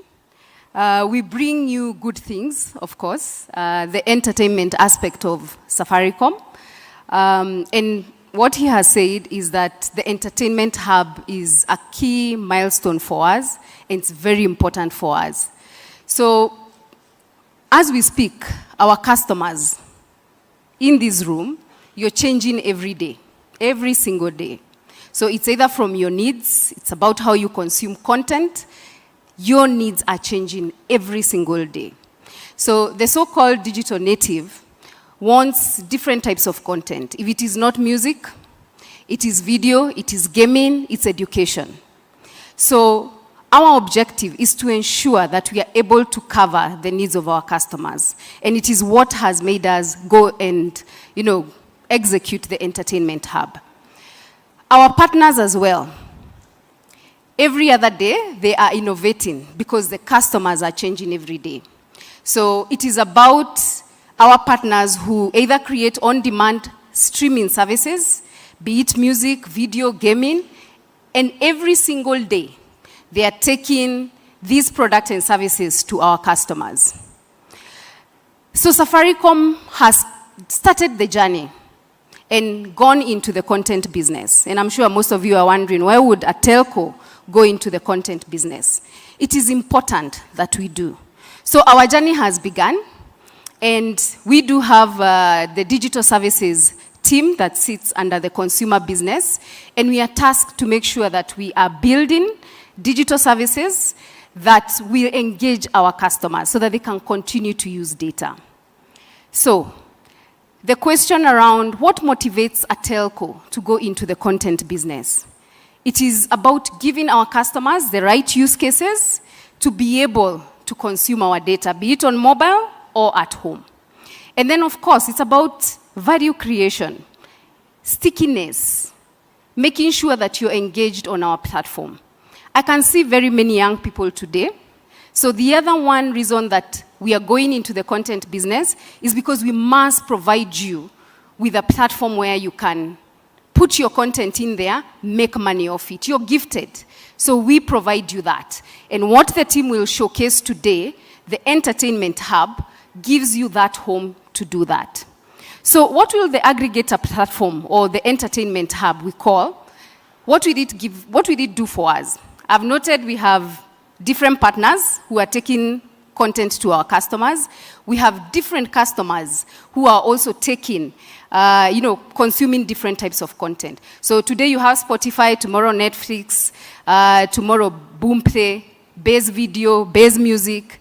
So it's about providing a one-stop shop for all your entertainment needs. That is for the consumer. And as we do that, we will make sure that we provide you with a seamless experience, and the team will show you. You'll be able to discover content You'll be able to have a single sign-on, and at one point, it will also be able to manage your subscriptions. For our partners, we will be able to take the product to market together using one vehicle, the entertainment hub. So with those few remarks, I will bring in the team that will showcase the entertainment hub. But before, as they come in, is to say the team has put in so much hard work, so much, as you can see them, so much work. They have burnt the midnight oil to make sure that what they will showcase to you today is a game changer, as Phoenix has said. So welcome, team. Karibu. Probably one more thing. This was work that we did with AWS, our partners. They helped us in terms of the professional services, but the building and the code is fully owned by Safaricom. So really proud for the team. Karibu. Well, thank you so much. I think we can appreciate Felix and Kathy. My name is Lincoln. I'm a software engineer at Safaricom. I work as a backend developer. And as you've heard, maybe just to ask, maybe you can ask your neighbor, what comes to their mind when they think about entertainment? What comes to their mind? I know some people, it's movies. For me, it's basically sports. I want to see Arsenal win the league next season, another next season. Yeah, and maybe for Arsenal fans, I know you want to see Onana make another mistake. So as you've heard, currently Safaricom has over maybe 30 content partners who provide entertainment to different customers.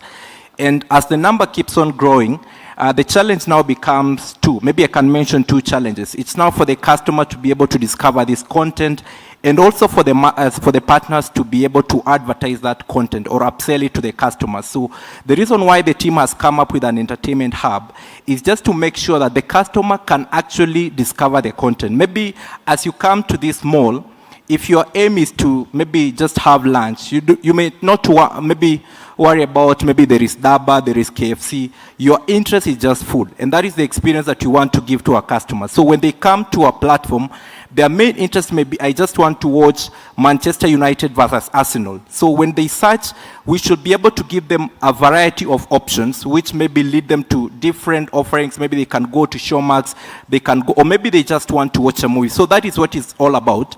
Then, to add to that, we want to give our customers the flexibility now in payment. You can pay with M-Pesa, you can pay with airtime, you can even pay with our loyalty program, which is Bonga. So a lot of things has to come to this. So I'll just give a chance to my colleague, who is our delivery lead, just to take us through what we've done, how we managed to deliver this, and even showcase the application. Thank you so much. Thank you, Lincoln. So my name is Wycliffe Kipkoge, but most of the time in Safaricom I'm referred to as Kogi. So I'll not take too much time. I think my colleagues have already shed more light on the same. What I'm going to just mention is exactly what you're going to see through the presentations. And I'm really happy that Lincoln came here. I know some of you are looking at me and say, "Huyu alikuja na Mwakenya." Sikubeba Mwakenya. Anyway, so from the presentation, you'll be able to see how you can customize your profile so that we can be able to actually target you specifically for your to your interests. You are also going to see how we come up with discoverability. I think that has already been mentioned. Safaricom has a lot, very many content providers working with us. And we've mentioned Showmax, we've mentioned Boomplay, we are coming up with Spotify and many other partners. For you to actually know that this particular partner is providing this service, how do you know? So you'll come to this entertainment hub. So that's important. And we are also looking at how we are providing now, creating opportunities also for developers like you, who might also want to be partners and product managers in future, either tech product managers or even business product managers, to also look at how we can embed you within our ecosystem. And also, you are going to see how we do a subscription management. This is really important for you to know what products that are bringing value to you and how to actually manage that. Lastly is we will be also showcasing specifically how you, the experience for you shifting from this platform to actually go and consume the actual content that you have. So the platform is specifically for you to discover, and then you get a subscription, and then you proceed to complete. So the only thing that we are really insisting and changing is previously, we used to have our products on Safaricom.com. I am very sure most of you have used Safaricom.com. And you'll go there, you already know the product you're going to purchase. What you're introducing is now change that model. We're changing the model from a subscription, then you go and get the value, and now you're reverting that to see the value first, see what you want first, and then you go and get the subscription. So I'll invite Brenda to proceed with the demo. Thank you. Thank you for that, Wycliffe. Hi, everyone. So I'll just show you a simple journey that you, as the customer, will be taking as you're interacting with our platform. So we are just seeing the onboarding page where you're told, get started. So at this point, the next thing you asked is you choose your interest. This will allow us to customize the platform for you, and also in future recommend what might be interesting to you. Being displayed. See, you can see the screen. Ah, good. Yes. So for me, my interest is music and say maybe education content. We select continue. Then from here, the page that you will be seeing is what we have to offer. It's just taking some time. Yes, so we can see there are a few suggestions that we are given. You will also be able to see some of our partners that we work with to provide content to you. So in the spirit of entertainment, we can pick a music content. So we shall want to listen to radio, Biz Radio, of which I believe the partner is here with us today. So the next thing you'll be able to see is just a brief description of what you want to interact with. So here we are told Biz Radio, it is where Kenyan music lives. So we choose to subscribe. Then you're given the package you want to buy. So for a start, we can just select 20 shillings to see what we can find. And if this is not something you like, you can go back and select something else, then continue with your journey. So from here on, then you're now given the packages, the mode of payment, kama ni airtime, M-Pesa, Bonga Points, what work hard, we are coming soon, just be patient with us. So we just select airtime and continue. And so for security purposes, we will send an OTP to you. This is just to verify your identity. So we can enter the OTP and select continue, and you shall see that congratulations, you have been able to purchase a subscription. So when here you select start watching, you're automatically taken to the partners platform, whereby you can interact with the content. You don't have to sign in again, and enjoy, discover more content from that partner. And on that note, I would like to welcome my colleague, Parin. Parin can take us through the architecture. Good afternoon, team. I'm Parin Kimani. I'll take you through the architecture of this awesome solution. So the solution is decoupled into a backend and frontend, where the frontend resides in AWS, EKS. It's hosted there with HPA enabled so that we can scale as our traffic grows. The backend microservices powering the solution are exposed as Lambda functions. So we are running a serverless architecture in the solution. Some of the components in AWS that helped us achieve this serverless architecture is CloudFront, API Gateway, Cloud Search, DynamoDB for a database, and also S3 for storing the static images. You might be wondering, it took us a lot of time to deploy all these resources on AWS. How many have heard about IAC within the crowd? Great. That's infrastructure as code. We defined everything programmatically, and it runs through a CI/CD pipeline, which triggers. And for example, we want to deploy a new Lambda function that will enable us to enable streaming within the application. So we'll just define it programmatically within the GitLab repository. It scans for quality checks and also scans for difference between the environment, between the current environment resources. If there's a drift, the pipeline will not deploy. And if we approve the request, it will deploy the resource on cloud. This has enabled us to achieve deployment of the entire solution in record time. So the entire solution is deployed within 30 minutes and is compatible into a multi-cloud architecture. Also, IAC has enabled us to eliminate misconfiguration within the solution, and also versioning and control within the solution. For security, the entire solution is under private VPC, and we only expose the endpoints that we need via API gateway passing through an internet gateway. I would like to pass to my colleague, team lead, Kogi, for...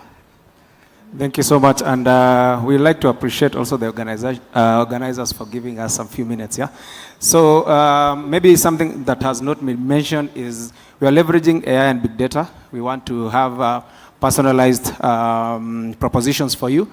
We have predictive analysis and all that through our platform.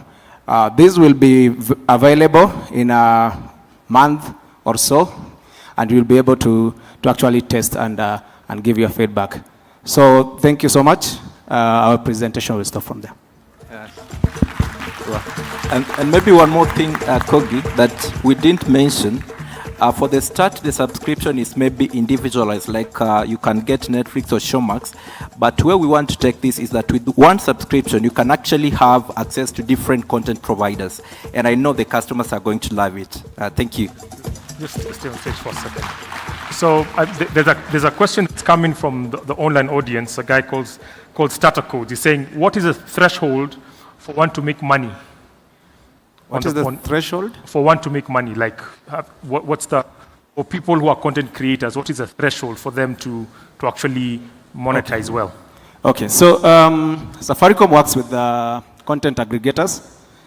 Currently, we work with different content aggregators who, if you want to monetize whatever you want to provide for your community, you will be able to have a contract with them. Safaricom already has a contract with them. So that will be easy for management, because if we have to work with individual content creators, the overhead is too much for the team. And we also trying to also have, sorry for that, we're also trying to have other people also within the industry to also participate. Yeah, maybe just to add on to what Kogi has said, is we work with different content partners. So if you're an over-the-top provider, you have your own platform, example, Showmax, we go into revenue share. But if you're a content creator, artist, what Kogi has said, come to us or come through our content providers, we sign you up. Of course, you'll ingest your content onto our platforms, because we have our own. We have Base Video, Base Music, and also we've introduced Base Radio now. So we give you an opportunity to come in and put your content onto the platform. We generate revenue, and then we go into a revenue share. So if you're interested, see us. But that usually is the model. It's a revenue share model based on the total number of hours that you have. We are open to video, music, different types of genres. Maybe just one, because DJ Trixie and DJ Ray, what does it mean for They are creators in their own right, but if I'm a DJ, I'm doing mixes, which is essentially someone else's content. What's the nuance on that? Can DJ Redbone come onto Base and have her own channel that she can monetize? So DJ Redbone, ametupatia mixes pale. So they are creators in and of themselves. They mix your hits, my hits, and they output content. Is this platform able to support them monetize? Yes, it does, and especially on the music side of things. By the time you're mixing somebody else's music, you have to have the rights to do so. That's the first thing. So if you've paid for the different rights to be able to monetize anybody's content, then you come to us. Because then what you've done is you've gone ahead and created something unique, the DJ mix, then you come to us and partner with us. Again, you go into a revenue share. But yet again, you have to have the rights to use somebody else's assets and IP. Fantastic. Thank you for that clarification. Round of applause for that team. I think now you could base and chill, maybe, because now everything is on there. Now, just been told by Mweni, who did the showcase on M-Pesa yesterday, that they're getting a lot of requests individually. So if you do have any requests on M-Pesa, Daraja API, and everything that was showcased there, that is the booth there. The first booth right there, and the team, Peter, Stephen, are ready to support you on that. So I think we're now going into a series of technology showcases as well. And the first one up is the developer portal with the real-time recommender. The stage is yours.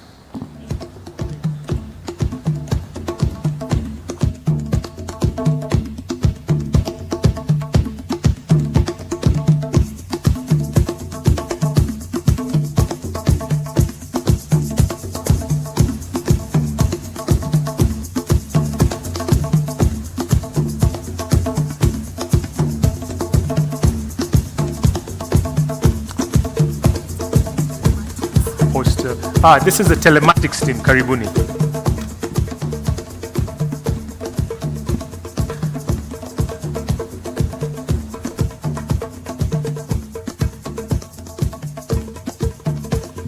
DJ.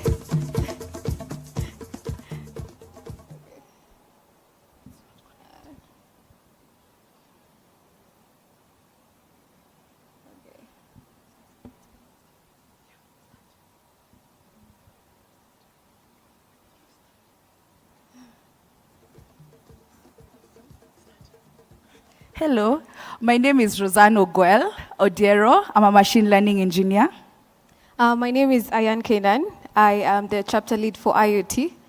I also do support on the side youth activities from the UN, IGAD, and other agencies. So we welcome you to our demo today on telematics.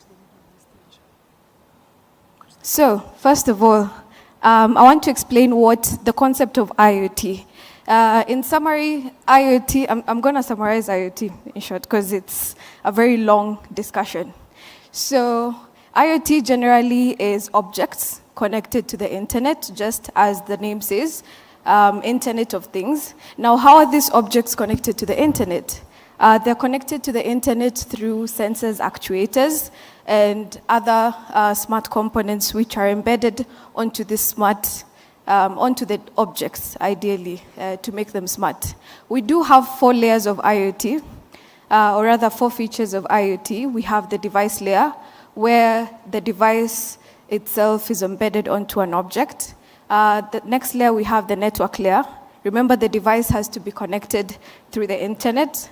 In Safaricom, we usually use NB-IoT or GSM, LoRaWAN, or even Wi-Fi or BLE. BLE is just Bluetooth in short. And then we have now the edge.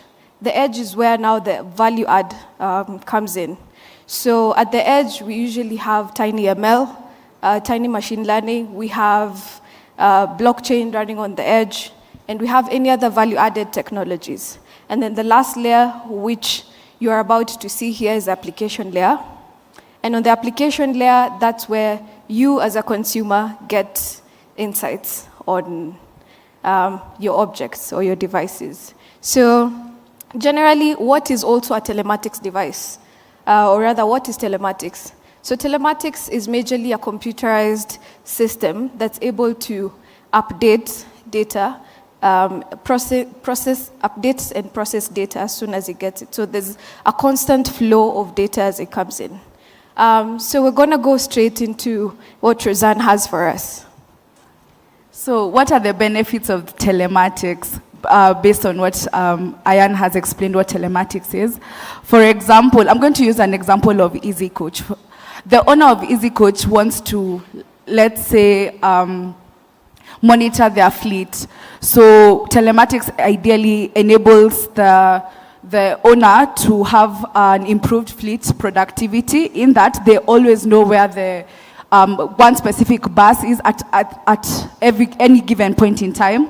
Then he can enforce security policies by monitoring the driver's behavior. For example, if they make emergency brakes or if there's any crash whatsoever, you can know. And for example, if the specific bus has to use one specific route, through geofencing, it's very easy to monitor. And then cost efficiency. The owner of these buses can ideally know the fuel consumption per bus and maybe monitor whether there's a specific driver is idle at any given point in time or not doing what he's supposed to, and monitor vehicle operational costs, and compliance and customer satisfaction. For example, if I am expecting my package in Kisumu at exactly 10, me as a driver, as the owner, I can ensure that all my customers are satisfied at any given point in time, in that all their packages arrive at the exact same time that they were promised. Yes. So here we have all the features of our telematics product for IoT. As you can see, we have much more value add. We also do assist you monitor your fuel levels, crash detection, geofencing. For probably context, geofencing is when you digitally fence an area. For example, if you were to fence the area of Nairobi, you'd get an alert that your car has left Nairobi. So you take the decision to either reprimand or take the next steps. Also, we do have monitoring of driver behavior.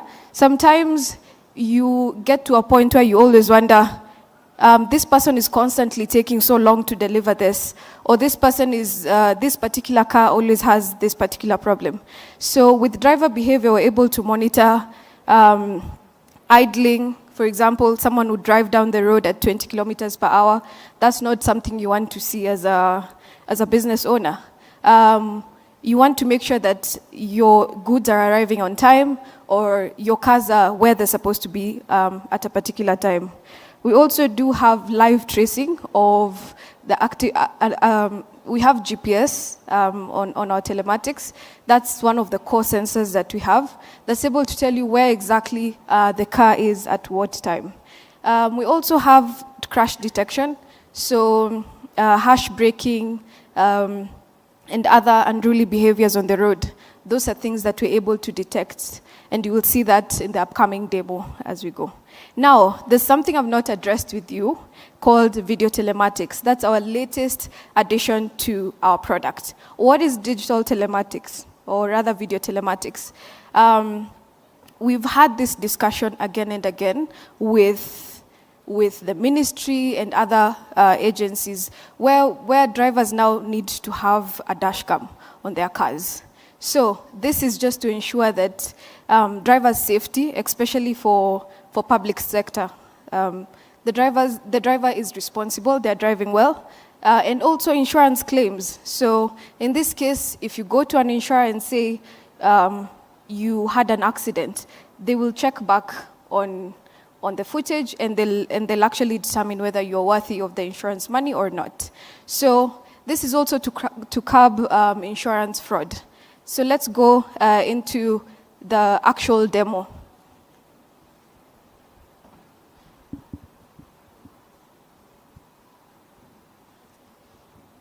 So, on our actual demo, we do have, as you can see at the top of the screen, we have more than 3,000 alerts of violations, as you can see.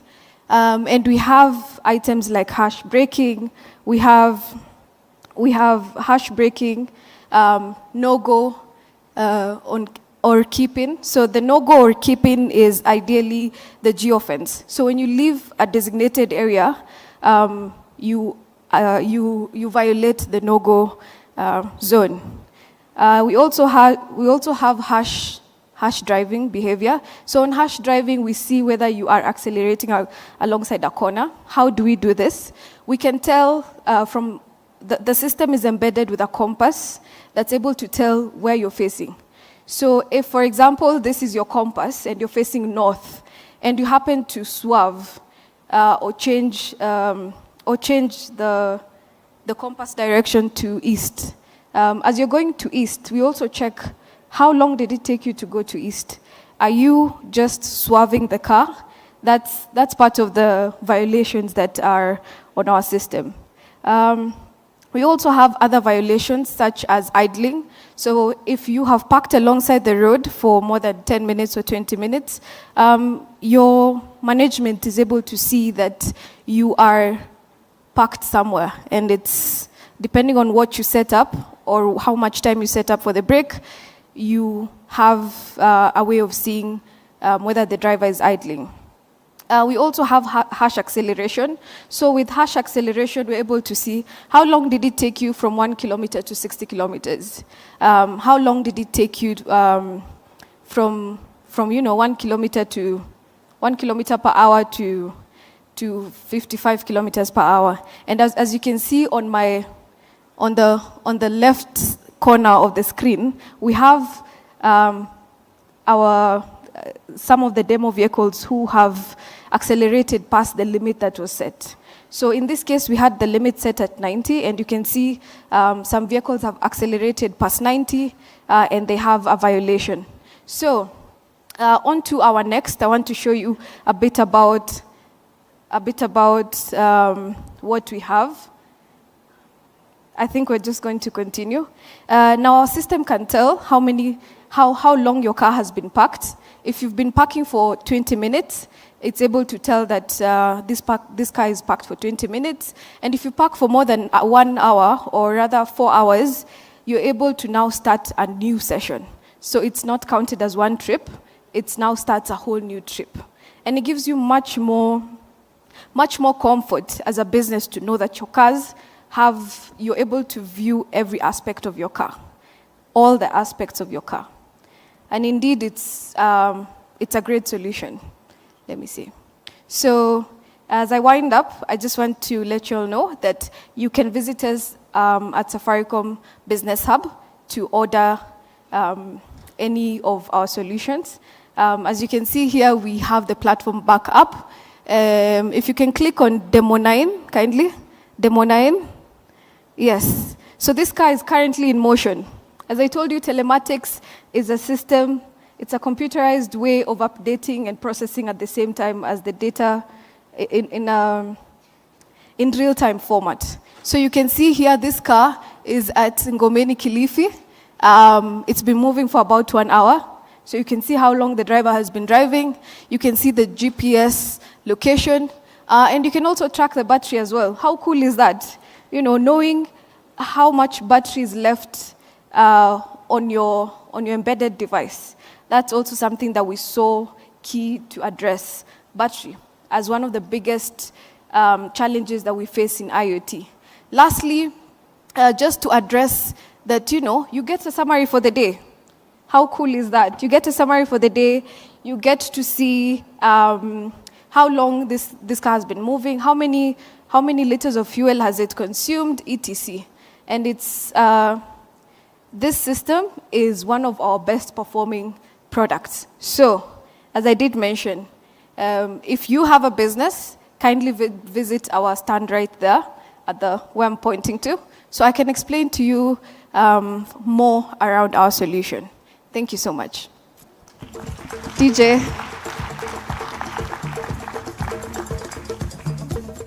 Yes, thank you so much. For that, you know, it's projected that if you estimate, each of you probably has multiple devices. So the opportunity in the IoT space or the network of things is humongous, because if you've got X billion people with handsets or SIM cards in their phones, you could imagine how many more embedded sort of services you could unlock. So remember, do meet up with the team to explore more of those solutions. I saw somebody asked online, is a solution available for people who are not necessarily on the Safaricom network? Maybe the team could answer that right on the YouTube feed. Next, we're going to go into a panel discussion that will take us into lunch. And for this, I'd like to invite Evelyn Munene, who's the business lead ICT at Safaricom, to help us unpack Cloudscape Utopia, if Utopia does exist. So, karibu kwa jukwaa, and welcome your panelists. Should I just use it? Yeah, because you're... Okay, good afternoon, everybody. I know we're just getting to lunchtime, so good afternoon. Hands up, please. Good afternoon, afternoon. All right. Our next topic, closely related to some of the things that we've had in the last 2 days. As the public sector guys were sitting here, I was thinking about the fact that they're talking about this one number. And then I remembered Huduma number, how we went with all our files to this place, and there was data entry on an application on a small tablet, and I wondered, is this what you're going to do again? Given that we have so many of us now who know so much more. And I was happy about the challenges that we're giving them. So then we're able to integrate these technologies and make things better. So our topic today is really going to be about, as we're building these applications, and we've been told data is more important than gas and oil. How do we build them so that we can collect this data with a lot more integrity, with a lot more speed, with a lot more efficiency? So joining me today will be 3 business leaders. We'll start with Cynthia Kropach, who's our Chief for Enterprise Business. Please clap for her, she comes up. Then we'll also be joined by Roy Kimathi, who's a technical consultant at OpenText. Welcome on stage, Kimathi. And then we have Nawaz Bagha. If you're in the room, I think I saw you at the back. Please come up. From VMware Technologies. Okay. Great. You all have the mic. Okay. So that we get to make sure that you have the right context, I'll just ask that we get to know just a bit about the organizations you're coming from, so that we get perspective when you're talking about these technologies and the experiences that you've had. So we will start out with Nawaz, right at the corner. Oh, hi. Okay, thanks, Evelyn. So yeah, my name is Nawaz, and I'm pretty sure I haven't met probably 99.5% of you here before. You know, I was talking to somebody earlier as well, and normally tech events that I go to are probably enterprise audiences. You know, there's a lot of devs in the room today, and a lot of the things that we normally talk about, that I normally talk about, would probably be, would not be relevant to you. So as we were prepping for this panel, actually, you know, I was asked, keep it to the audience, which is what I've tried today. But anyways, I work for VMware. For those that don't know VMware, VMware stands for VM, Virtual Machine Ware. We are a company that's 25 years old, and we probably started the whole concept of cloud computing about 25 years ago. So we pioneered x86 virtualization, compute virtualization. And if you think about it, regardless of how you view cloud computing, the virtual machine, the VM, is the most basic unit of cloud computing. You do not have cloud computing without a virtual machine. No matter what you run, be it a container, be it a function, even serverless computing, etc. All of that at the back end runs on a VM somewhere, right? And we as VMware have been in the space in Kenya specifically for about 13 to 15 years already. Thank you. Okay, Roy. Thank you. Good afternoon, everyone. My name is Roy Kimathi, and I'll introduce myself on a personal level first, so that you can understand where I come from when I speak with you. I'm a techie with a business background. So the intersection of business and technology is my sweet spot. I work for a company called OpenText, and OpenText has for the longest time, been known as the information management company. And this year, a big change happened with the acquisition of a company called Micro Focus.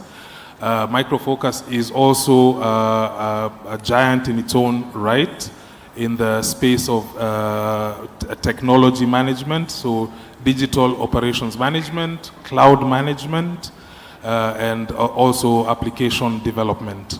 So that's a brief intro from myself. Yeah, that's nice and sweet. Technology and business. Got it. On to Cynthia. Good afternoon, everyone. Good afternoon, everyone. You know we're the panel sitting between you and lunch, huh? So give us some positive energy. We'll get through this quickly. My name is Cynthia Kropach, and I head the enterprise unit at Safaricom. Safaricom Business is who we're now branding ourselves as. We're the baby of the Safaricom family, and we are responsible for supporting and enabling businesses of all size, from the smallest micro business to the largest multinational corporation, governments, and also on the wholesale side, we partner in the infrastructure business with all the competitors we compete with. We cooperate on the infrastructure side. So we are the place where we must make sense for businesses, because business is in the business of investing in the growth of their core competency. So if somebody is in the retail business, if someone's in the hotel business, if somebody is in a different service industry business, at the end of the day, none of them really care about what a specific technology is unless it's delivering value to them, either in how they're executing on their businesses, how they're delivering their services more efficiently, and how these technologies are enabling them to grow. So in forums such as these, by the way, if you guys think we dress like this at Safaricom, it's not true. We look more like Evelyn does. We're very buttoned up. So I really like this Decode thing. I think there's some things we could learn in our space to loosen up a little bit. Don't you think? Don't you think? I think so. I'll try to influence it. But at the end of the day, we have to help businesses in their goals and ambitions. So it's not about the cool technology.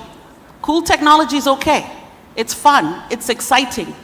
But if you cannot make a case for a business owner as to the why and the value it delivers to them, all you have done is develop cool technology. And we want to take your cool technology, utilize the capabilities and the expertise that we have built and developed at Safaricom, so that we can create a scalable, value-added set of technologies that we can take to business. Well said, well said. I think it was yesterday that someone was saying there's all this cool tech and it's in WhatsApp groups, and how do we get it out there? So I think that's a challenge that Cynthia is giving us. But let's get into the topic of the day, cloud-infused vision, right? Roy, would you just break it down for us what that actually means? Okay. When I was preparing for this topic, I took the title quite literally, and I was intrigued by the choice of words. The words cloudscape utopia.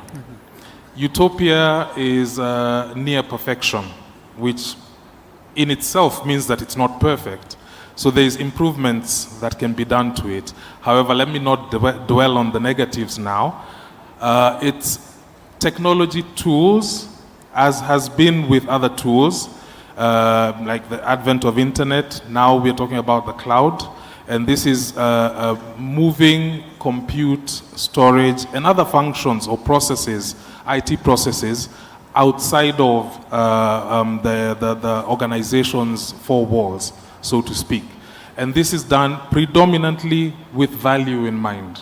So as Cynthia mentioned, at the end of the day, value is top of mind. So some of the values that come up is costs, efficiency, and I'm sure we'll delve into a lot more detail on those as we speak. Okay. Nawaz, you want to add a little bit of color to that from your perspective? So, you know, we always talk about cloud and, you know, achieving that utopia, but, you know, we tend to look at it from the lens of technology, right? But the reality is there are often three different lenses that we need to look at achieving that utopia. You know, the ultimate goal, as Cynthia mentioned earlier, is to deliver digital transformation to provide better value to the business, right? And the only way to achieve that is through, you know, looking at it from three aspects and not just technology alone.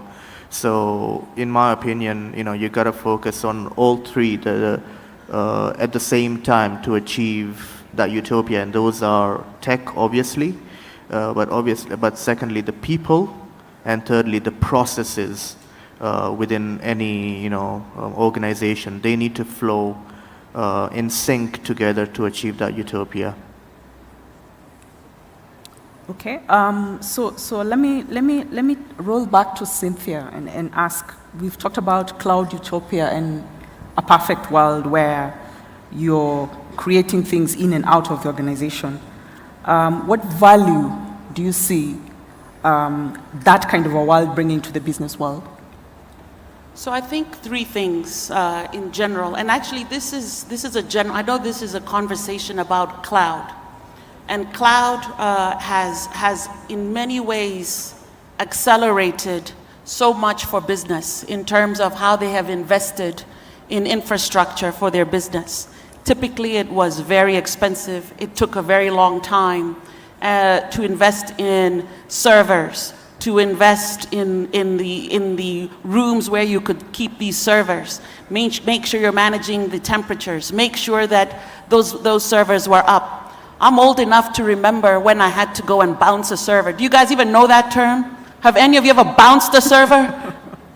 I've bounced a server. You go look that up. But those days, no one even talks about that. I've not even heard that term in a long time. But the reality is this: in what cloud has enabled, particularly in this country where 97% of businesses are small and micro business, is creating affordability and accessibility, where you can be able to buy a subscription service for applications that either help you run your business, that help you in managing your customers and suppliers, and help you in managing your finances. The cloud accelerated that, but here's the challenge that I'll give to all of you. Cloud was just the vessel that allowed companies, particularly small companies, and also large companies, by the way, have the same type of buying pattern. But what this did for small and micro businesses, there's still more to be done. Why? Many of the applications that run on the cloud, many of the applications that are being accessed on a subscription basis, you saw the entertainment bit here, where when I looked at the companies that we can buy content from, most of them were foreign. There was very little local. It's the same thing with business applications. They're on the cloud, they're accessible, they're affordable, but much of them are from Western countries. What you need to be thinking about is how can we create those cloud-based applications for Africa, for African companies. Can you do that? Can you do that? That's what you should be thinking about. But it's going to be more than just, do you know how to code? Do you understand code? Do you have cool tech? It has to be, you understand the business processes. You understand the business workflows. You understand the business challenges. So that as you're developing these technologies, it's not just about what you're copying so that it's cheaper and for Africa, by Africa, but what you're creating is something that is relevant to the context of our country and of our continent, of how we do business, the way business operates and executes. So that affordability and accessibility is a place you can really play.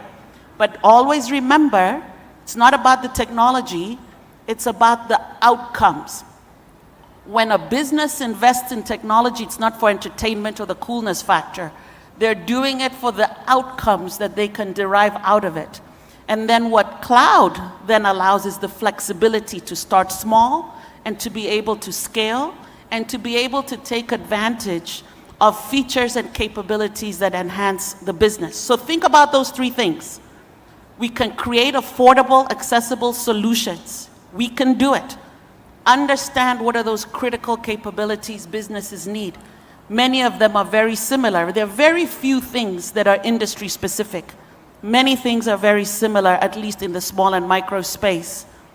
Then always think about outcomes. What's the value derived? How can these businesses take advantage of these solutions to better service their customers, to better grow their profits, to run more efficiently, and can you help them scale? Thank you, Cynthia. So Roy, so in the room we have quite a bit of talent, and these people, and looking at what just happened here when the job offers were given, will be sitting opposite leaders like Cynthia, right? Like you do every day.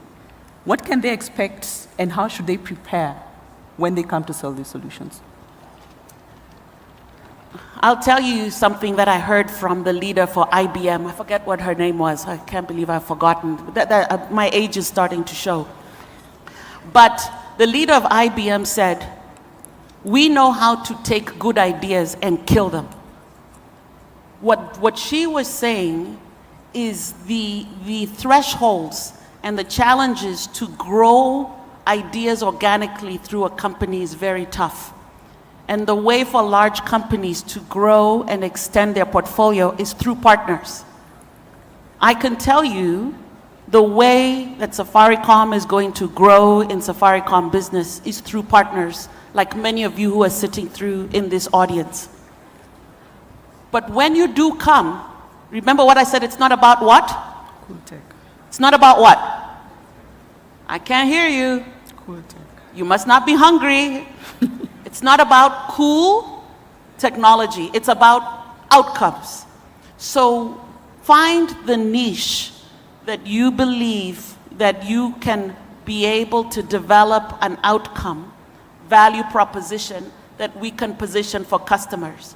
I think one of the things we can do, and maybe I can make that commitment here, is to create a framework where you can present those ideas to us. And that you can trust that we're not going to take those ideas and run with them and forget you. By the way, we can't do that. And we can't do that because then other ideas will not come because everyone will have that same fear. I can tell you, I've been in Safaricom for 1 year now. And prior to that, I worked for a company in the United States called AT&T for nearly 20 years. I have worked in a consortium of partners that number in the thousands. From my previous career and in my current career alone, in the last few months, we've been able to onboard small companies, several of them, that were able to bring us solutions that we could take to the target customer. So know your customer, be clear what problem you're solving for, then come and talk to us. And our commitment is that we will let you know how to come to us so that we give you that audience. Our job is to take your idea and help round it up so it's holistic, because in our business we don't sell, you know when you go and buy ugali, you don't just get ugali, you know for a fact it's going to come with something else, don't you? You know there'll be skuma wiki, you know there'll be maybe some meat if you're lucky, and maybe even a drink. When we go to customers, they're not expecting we come with just a cool technology. They're expecting we come with a connected technology platform that talks to their business. So your idea will be in the midst of other ideas holistically, so that a business can consume this effectively for what they need to. So I really look forward to your ideas, because we don't want to take small ideas and kill them. We want to take your ideas and we grow together. Okay, thank you. Roy? Yeah, so my contribution to that, and looking at the bright faces in the audience today, for your idea to resonate with Cynthia when you're sitting across the table from her, you need to be customer-centric. You need to understand what value you're giving her customers. So customer centricity is number one. Understand the value and understand that which, what it takes, what your solution will do to obtain that value. Then secondly, it needs to be a well thought out business idea. It needs to be cost effective. And cloud, to bring it back to cloud, cloud helps you as a developer to make full advantage of world-leading tech at very minimal entry-level costs. So you start where you are and you scale as you go. And you can scale overnight. I mean, we've heard of success stories that, brands that have hit over 1 million in Kenya before their launch. And this can only be enabled by tech like cloud. So those are some of the things that would be worth looking at. Another thing that I'd like to mention is the importance of data. And data only becomes important if you can assign value to it as well. And this is only done through analytics. So a critical skill that I'm sure most of you have, and those who do not should be starting to get it, is how to convert data into useful information, and analytics is the key around that. Thank you. Yeah. Okay. So I'll probably add to what both of them have said. So one is, the idea is always to think of your customer's customer as your customer, right? That's a single single key to success in selling to businesses, right? As Cynthia mentioned, you've got great tech, you want to sell it somewhere so that you can make money, right? At the end of the day, that's all that matters. At the end of the day is, we're all in this because we want to earn a living. We all have ambitions, we all have objectives and goals that we want to achieve. This can be financial, material, whatever it is. So that's the one thing, yeah. Customer success. Treat your customer's customer as your customer. The second bit is partnerships. So when adding to what Cynthia had said earlier, with a great idea, you need somebody to help propel that forward, to help put that big engine behind it, to showcase your idea out there. And sometimes, Cynthia also alluded to this as well, sometimes that idea on its own is probably not valuable enough, but combined with other stuff around it, it makes perfect sense. So, it's great to get the right set of partners in that space. I'll give you a very short example in that when you look at cloud computing in Kenya specifically, I'm not sure who here can probably tell me when the first cloud was launched here in Kenya, what year it was launched in. Any ideas? Any answers? 2000. George? 2000.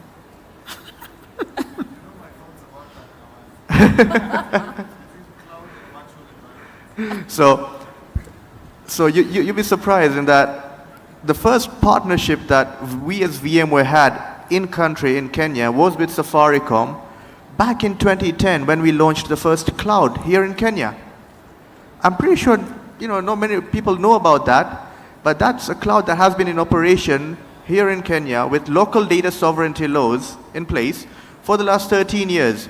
2 weeks ago, we did a major relaunch of that cloud as well. So, it's that partnership that we had with Safaricom that, propelled that whole idea forward and made it, sound like a reasonable, idea, sort of business for the market. The other thing I want to point about is when you're building your business and when you have an idea, make sure you choose the right foundation, right? As with anything else, the foundations matter.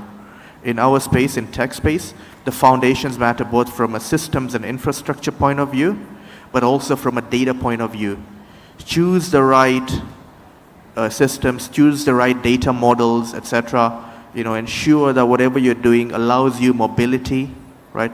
We are living in a world of what they're calling multi-cloud and poly-cloud. I don't know if you ever heard of the word poly-cloud, right? So, choose something that will allow you that mobility for your systems and your data. Okay, thanks, Noah. So we've talked about cloud utopia, and we thought, great stuff, it's perfect. Is it all good? Are there fears? Are there, things that people should worry about? I'll be brief and say, anytime you have infrastructure, anytime you have applications, anytime you have data, you cannot have those conversations without having two other considerations. One is what your redundancy options are, and then two, how you are securing the access to, the execution of your applications and your data that's there. So cloud and security, those two things go hand in hand. They're not mutually exclusive elements. I want to take this opportunity and also pitch Safaricom Cloud. I know many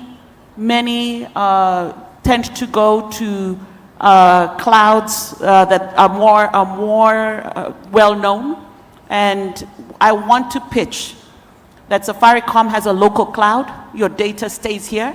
More and more businesses care about where their data is, so you want to consider Safaricom Cloud.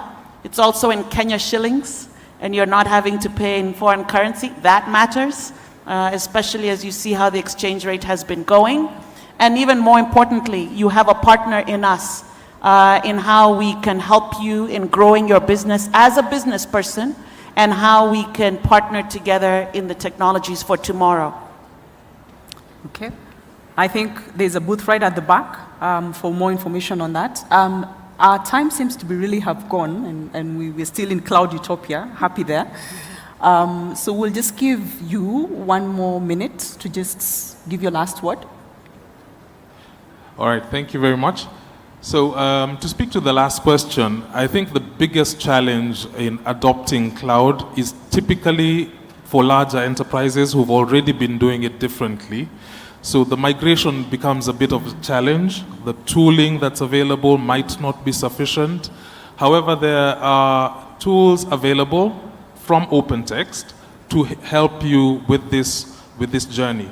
Secondly, once you've already migrated to cloud, we've heard from Nawaz that in most organizations, one size doesn't fit all. We have, for instance, 3 cloud providers in this room right now. And nobody can say that they're the best fit. If I give an example of a shoe, there's nothing wrong with a sports shoe, but you don't go hiking in it. And there's nothing wrong with a hiking boot, but you don't go running in it. So different cloud providers might have different strengths, and as a result, as an organization, you'll end up with a mix. And in most cases, you'll even have a hybrid environment with some of your workloads still sitting on-prem. Now, none of these providers or even your on-prem software provider will give you a tool that will look at, for instance, the monitoring, the provisioning, the serving of the needs of all your infrastructure. And this is another place where we differentiate ourselves as OpenText. We have tools to make sure that your cloud management journey is as smooth as possible for you. So I've hope I haven't taken more than my 1 minute, but there are realities with the consumption of cloud that one must be aware of, and we help with that journey. Thank you. Thank you, Roy.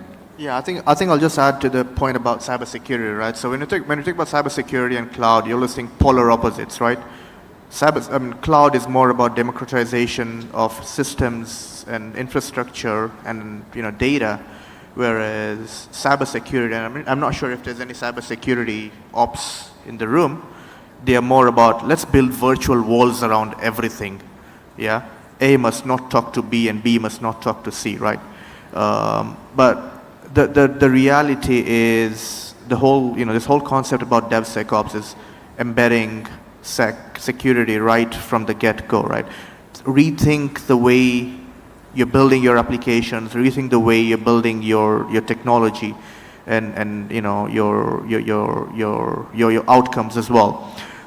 Finally, one thing, guys, remember, a cloud operator or a cloud provider is not responsible for your data security. They are not responsible for your data redundancy, etc.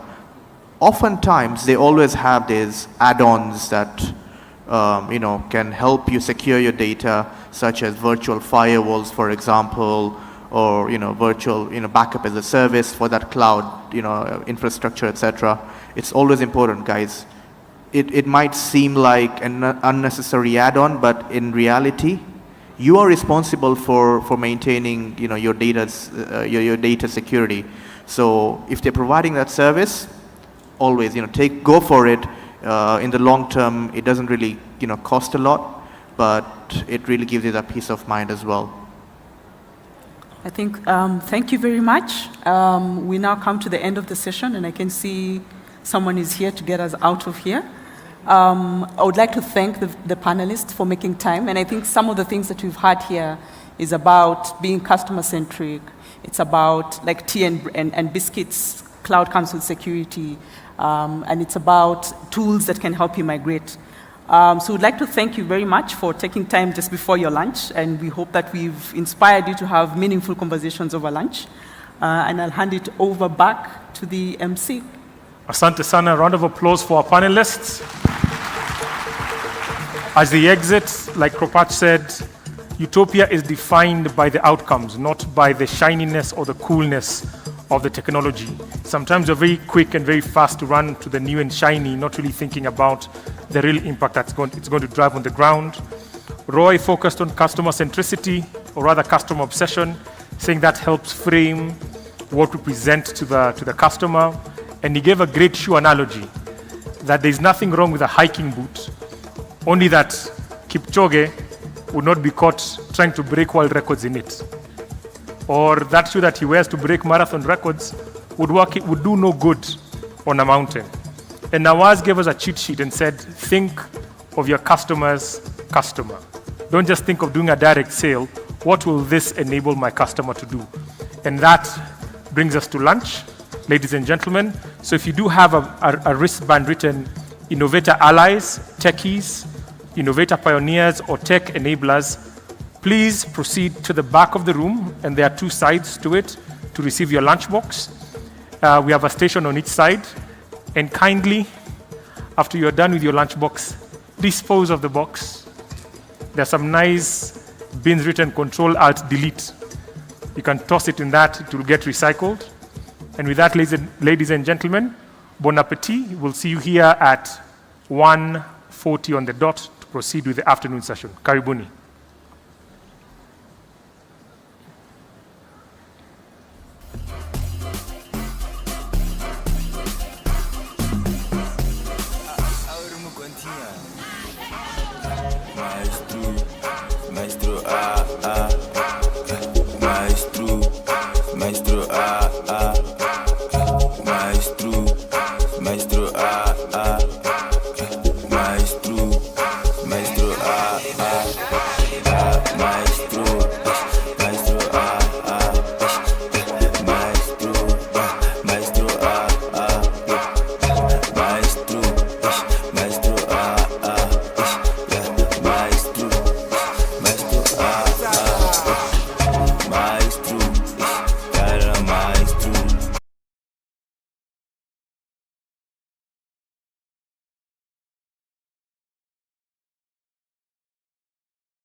It's so nice to have you. I know we didn't get a chance to say hello, but it's a mighty good day to be at Safaricom Decode 2.0. My name is Mariam Bishar. We had an amazing morning session, talked about citizen-centric public infrastructure, and it had people spicy, a very good session. We also saw a sneak peek of what Safaricom's new entertainment hub is going to look like, an all-in-one place for you to get all your entertainment needs. Cannot wait for the launch of that, and I'm glad I got to see a sneak peek before everyone else does. We've got an amazing afternoon session, but before that, I want to show you some cool things that are happening around me. If you're a fan of VR, if that's your thing, there's a VR station for you to lose your mind potentially, or at least pretend that you did. If you're scared, I would highly advise so that you can get over that fear. If not, come through, also have a good time. There's a photo booth there so you can take some selfies, remember the good times you had, and look back at, I don't know, Decode 2.0 and be like, yeah, I was here for the first and the second and the third. There's also a gaming station. Good old FIFA, can't beat the game. I don't think I can do better than any of those fellas, but if you think that you can, this is definitely the place for you. Before we get back into the afternoon session, I want to speak to Naisanya Mwingai, who's the tech lead for digital transformation at Safaricom, about Safaricom Decode 2.0. What's different between last year and this year? What's changed? What's remained the same? And of course, what we should be looking forward to at the next Decode. Okay. Hi, Naisanya. Hi. Hi. I like that. Hi. Karibu sana. First of all, I loved your session in the morning, and we'll get into that a little bit. Yeah. But Safaricom Decode 1.0, if that's a word, versus 2.0. What's changed? What's different this year? So what has changed? Last year, we were basically saying Safaricom is the home of digital talent, and we were showcasing our engineering practices, our engineering frameworks. So what's the difference between 1.0 and 2.0 is right now we are saying we are no longer transitioning into a tech company. We are a tech company. And what we are trying to showcase in 2.0 is that Safaricom is the partner of choice for enterprises and for the government, but still showcasing our tech. So we've had some demos around AI. You saw that yesterday. What we are doing around developers, a developer portal, developer experience. So still the same but different partner of choice. And then for Decode 3.0, instead of having it just for 2 days, we want to have an extravaganza for an entire week. So the first 3 days we focus on businesses, and then the last 2 days mostly developers. We will have immersions, technical sessions, and a hackathon. Yes. A lot of the people who are interested in Decode are either techies or aspiring techies. And I've spoken to different people in the industry, including your director of IT, who says that sometimes there's a skill gap that seems not to be coming from like this 4-year degree that's, it's not all it's piped up to be. And short courses are becoming very popular for people who want to get into the tech space. What do you think of that vis-a-vis like the traditional 4-year degree? So I think even what Moringa School are doing is amazing. So instead of I'm not necessarily saying don't go to the uni, yes, but you can supplement whatever you're currently learning in the universities with what is being taught online. And Safaricom is doing something similar under the Safaricom Engineering community, where we are now co-creating the curriculum with the different universities, but our courses will be for a year, so that we are actually just bridging what unis are teaching versus what we require as an industry. Yes. Bridging that gap. When you say you'll be doing this course for a year, does that mean that that's a certification that someone will have to get from Safaricom? Yes. So we are actually co-creating the certification with the industry leaders. So a certification between Safaricom and AWS, a certification between Safaricom and Oracle, so that it's something that you can actually use once you have actually graduated from Accelerate by Safaricom. Yeah. Tell me how you stay on top of like the ever-changing trends and emerging issues in tech, because every day it's a different thing. Yesterday we moved from ChatGPT 1 to 4 in a matter of weeks. You blink and you've been left behind, right? Yes. So at work we are being encouraged actually what we were talking about yesterday in our panel, learning agility. And I think the interesting thing for me, and most people don't know this, is even coming up with the concepts, the panel discussions that we've been having, the demos. We really couldn't have done it without ChatGPT, but then what we were utilizing is whatever prompt engineering. So how are you learning all these skill sets to make use of them and make your work easier? So you really have to have the mentality that I need to learn things as quickly as possible. Otherwise, utachwa tu nyuma. No one wants to be left behind. But building a skill set is also a community thing. Yes. What's your favorite thing about the community that Decode is starting to build? Because I think 1.0 was something, this is something else entirely. Yeah. And if we do a week next year, I can't wait to see that. I think for me, it's the passion that the developers have. And as much as people are building a craft, let's say your craft is software engineering, we are still finding that even the software engineers are very good in AI, they are very good in RPA. So we are building a community of, I don't want to say like-minded people, but young people who want to explore and innovate. And as Safaricom Engineering community, we are saying we are building and fostering world-class engineering excellence by knowledge sharing and innovation. Yeah. Speaking of AI, Safaricom obviously has access to, big data, big data. And of course, some of that will be used to train artificial intelligence, right? How do we keep it ethical so that at the end of the day, no one is worried that, hey, my data, even if I'm user 36825, my data is being used ethically, if at all. Yeah. So we are actually making sure that our data, we are complying to the data governance rules. Yeah. So your data will never be used without your consent. When we were even registering for guys to be part of Decode 2.0, yes, you had to give us consent to actually use your data, even to send you an email reminder. Mm-hmm. So even a photo, actually. Even a photo, yes. So we are taking these things really, really seriously. And also considering now people are being sued for sharing photos online. Yeah. You have to tread carefully. Yeah, we are treading carefully. Yeah. Yes. Is there a trend, aside from perhaps artificial intelligence, is there a trend in tech that you think is going to change the way we do things in the next maybe 3-4 years, aside from artificial intelligence and chat GPTs and the likes? Yeah. I think for me, one of the biggest things that I'm really, really, really excited about is digital twin. I'm still doing a lot of research on the same, and I would like to see what applications we can actually come up with for different use cases in Kenya. Yeah. I think that would be something Introduce us to digital. Really, you said digital twin. What does that mean? So how do we create, how do I put it? A good example is even in architecture and buildings, how do we create something in the virtual space to replicate actual real world? Yes. So I think that would be really, really cool. Yeah. And how we can use that technology to solve our own issues in Kenya. Yeah.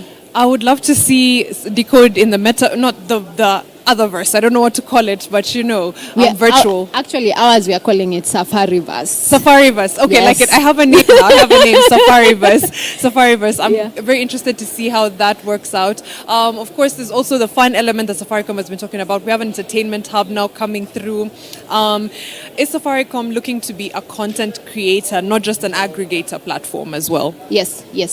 I think even what we were launching today, the entertainment hub, is some of the things that we are looking forward to building and co-creating with the creatives. So it's no longer STEM, we are calling it STEAM.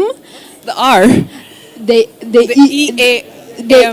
A, we are introducing an A. STEAM. STEAM, Okay. So science, technology, engineering. So the A is for arts. And then mathematics. Okay. So how do we bring everyone along on the tech transformation journey. Yes. I like STEAM. I really love that idea. Yeah. Because people always accuse techies of, oh, you guys don't respect the arts. No. You know, you don't do ethics and philosophy and arts and Yeah. things like that. But it's good to know that we're integrating and that we're coming together as one. Thank you so much, Naisanya, for the work that you're doing, for joining this little interview of ours, our fireside chat. And of course, we look forward to seeing what the afternoon has in store for us.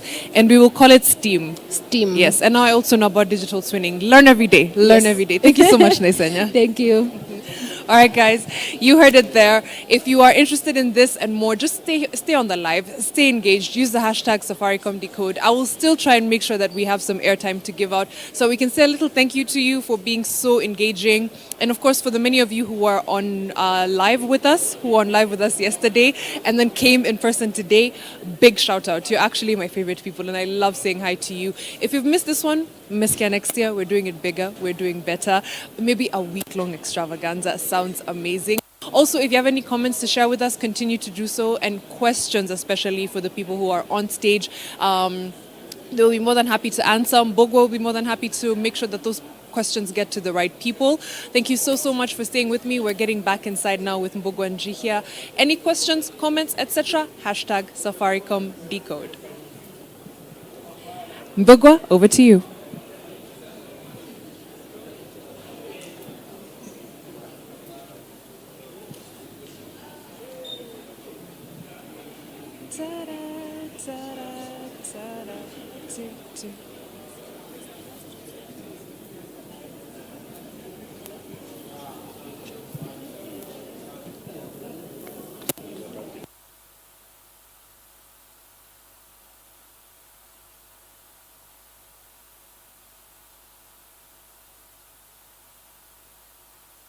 Because you're about to get into a section you're calling the youth segment, and we'll be having an up-and-coming artist, opening the afternoon for us. And without much further ado, I'd like to welcome on stage Chris Kaiga. Karibu.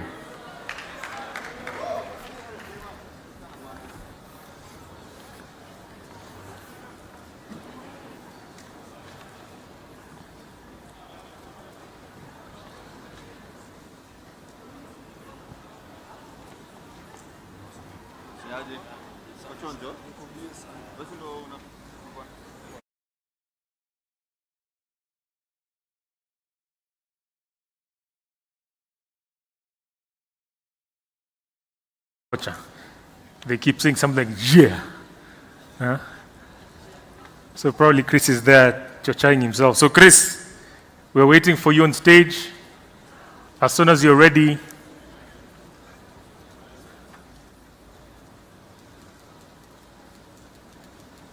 we're looking at the door and then the guy comes from the ceiling. These guys. And then, have you ever wondered how these guys decide on their names? Like kuna DJ Redbone, kamuza ati jina yako ni ati Redbone, mfupa ya red. Kasema okay. Then this guy comes yesterday, he's called Father Mo. I'm always curious, like if a software engineer was to double up as a musician, what would their name be? I wouldn't be surprised if it's Hello World or Lorem Ipsum Domet something. Something crazy, or atandika tu script, same random name generator. So, Chris, yeah.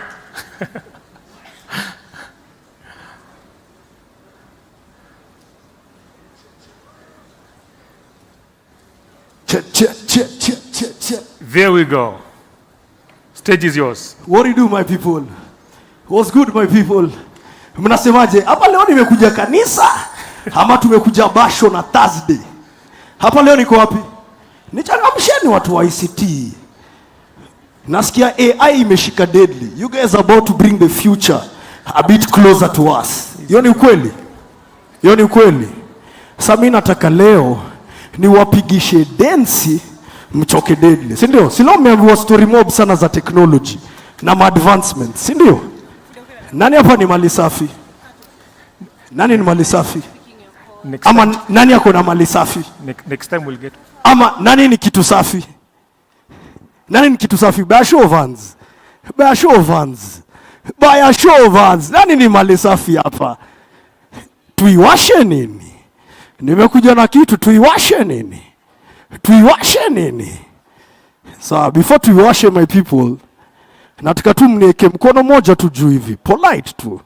Before DJ wangu wako ready, DJ. Selector, uko salama? Safi sana. Wapi kelele ya Selector? One of the baddest DJs we have in the 254. So before we even get going with our performance, I want to say a big shout out to Safaricom Engineering Summit for always plugging young artists like we, giving us a platform to showcase our talent. Ama vipi? Nakaje kutoka hapo? Nakaje kutoka? Nyinyi mnakapua kutoka hapa. Mimi nakaje? If you're single in the house, can you say ini ya madem peke yake? Pole, Brayo tulia baba. Any single ladies in the house? Any single ladies? Niko na airtime hapa ya kupatiana. Na nataka nipatie mtu wako single nikupigie usiku. Na unlimited calls za Safaricom. Who's single in the house? Nani ako single? Hey, na Steph unataka kuplug sister yako na ataki. Who's single? Have some airtime hapa nataka nipatiane. Wacha nikuulize swali. Who's single? Nishapata mtu mmoja hapa. Bro tulirihasi.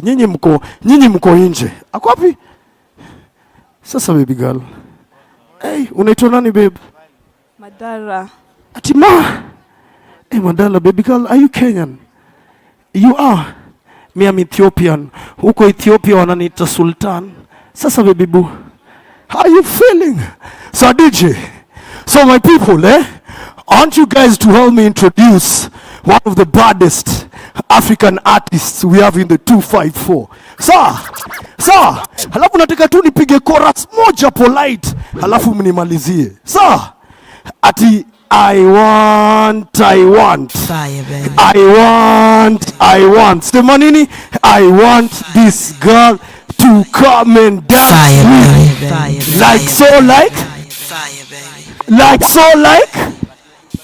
Yo, party people, make some noise one time for the baddest African artist in the 254.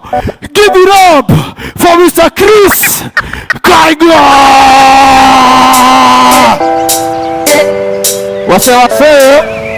Yo, nataka kuona simameni kila mtu asimame. Nipatie mkono moja hivi. Atiza nani cheki Sikosi uradi nipate nimechill na kabinti. Form ni mingi hadi anashanga na sisi kila siku ya wiki. Get tipsy na nikiget down na blood all on the whiskey. Jack DJ me na blame it on the head. We started out slow nilikuwa dem lazy. Ish too crazy kukumbuka siwezi. Nilijiget home to your bed sima soni mangire. Dem moja wawile na matasi kama pile. Mara kwanza ya pile sima soni mangire. Dem moja wawile na matasi kama pile. Mara kwanza ya pile. Zime nice hati zangu zime nice. Zime nice hati zenyu zime nice. Zime nice hati zetu zime nice. Zime nice hati zangu. Nipe beat, nipe mic, karatasi kalamu. Mziki ndiyo kazi na ufanya kwa hamu. Unateka mali kama Boko Haram. Tunakuja tap tap, tunakuja na gode teipaka tap. Ati shori wasiteka snap, ashatoa love kashani kalia. Wewe sima soni mangire. Dem moja wawile na matasi kama pile. Mara kwanza ya pile sima soni mangire. Dem moja wawile na matasi kama pile. Mara kwanza ya wase zime nice hati zangu zime nice. Zime nice hati zenyu zime nice. Zime nice hati zetu zime nice. Zime nice hati zetu zime nice. Nimechili na dibak juu watu uko mbele wako maji kama sema. Na kesho niko wasi na venye zime nice itabidi nimeflash mdosi. Aki call back akiana nisiokoti. Niko kando upa na kelele ya bogi. Kama ni ngori basi kesi batai. Wow niko cloud nine. Sima soni mangile. Dem moja wawile na mataska mapile. Mara kwanza ya pili ni masoni mangire. Dem moja wawili na mataska mapile. Mara kwanza ya pili zimenai sati zangu zimenai. Zimenai sati zangu zimenai. Zimenai sati zangu zimenai. Zimenai sati zangu zimenai. Wase wapi nduru ya Safaricom wewe? Make some noise one time. Wase wapi nduru yenyu wewe? Alafu mnajua ni aje? Ni aje ji? Ati kama una mali safi ende? Ati mali safi ende? Ati kama imeweza. Na. Kakienda basi enda. Na yo. Imeweza. Na. Ukibebwa basi bebwa. Sema nini? Wase kitu safi ende? Mali safi ende chen. Twende selector. Sasa nataka kila mseke mkono moja hivi juu sawa? Sawa. Mkono wa right Wase alafu biti kidrop tunaenda hivi. Imeweza. Na kakienda basi enda. Imeweza. Ukibebwa basi bebwa. Na wewe kitu safi ende chen. Sema chen. Mali safi ende chen. Sema chen. Kitu safi ende chen. Sema chen. Mali safi ende Wamlambez, kaulimi, nishakwa champez, nemewacha kuwa siri. Ndio maana na bachain na machingri na squeeze. Hata ukikam na success shikiki. Na deli niko biz na mabig fish wa jiji. Masheku saini wadi kalamu ziandiki. Mawen kibao, kuzibeba ni nakaka ni sa empty ya kuna. Baadaye niko rieng ya madrinks na ma. Baadaye niko drinks na ona nikibleki. Rice niko rice peta bidi nime. Imeweza. Sema. Kienda basi enda. Imeweza. Ukibebwa basi bebwa. Ati mali safi nini? Mali safi ende chen. Sema chen. Kitu safi ende chen. Sema chen. Mali safi ende chen. Sema chen. Kitu safi ende mina machapas tuna pop ma champagne hadi mama ploti ana call ma sanse yaki yani ni crash shot za bunde nani skuzi tumekafunga tukatupaki ndio maana mimi utunga kasumari na kitu imebaki ni kumea tu kitabi ndani ya olenjeni na kambi ya ganji na skuzi sina rende nina ganji alafu tunataka imeweza na kakienda basi enda tunabamba pamoja kora sawa na ukibebwa basi bebwa ni waki wewe kitu safi ende. Sema chen. Mali safi ende. Sema chen. Kitu safi ende. Sema chen. Are mini kama dread after nywele shaggy baby. Better and improve make it power move daily. Siku hizi siwezi lose chance niko rada dead. Na kama movie ya romance. Nipe rienga de nicheze kami. Na kama mayensta Madrid. Hata bashi bank asika ya matri. Wakiteta kiako de wambie call police. Wambie wafanye nini? One more time wewe. Tuimbe pamoja. Imeweza. Kakienda basi enda. Imeweza. Sema nini? Ukibebwa basi bebwa. Sema nini? Kitu safi ende. Sema chen. Mali safi ende chen. Sema chen. Kitu safi ende chen. Sema chen. Mali safi ende chen. Sema chen. I go by the name of Chris Tiger, aka Mr. Zima Nice, aka Mali safi ende chen. Why I say party? That's my people. time, guys. Asanteni, eh? Yo, must take care of each other. All we have in this world of that is each other. Sindio? Peace, my people.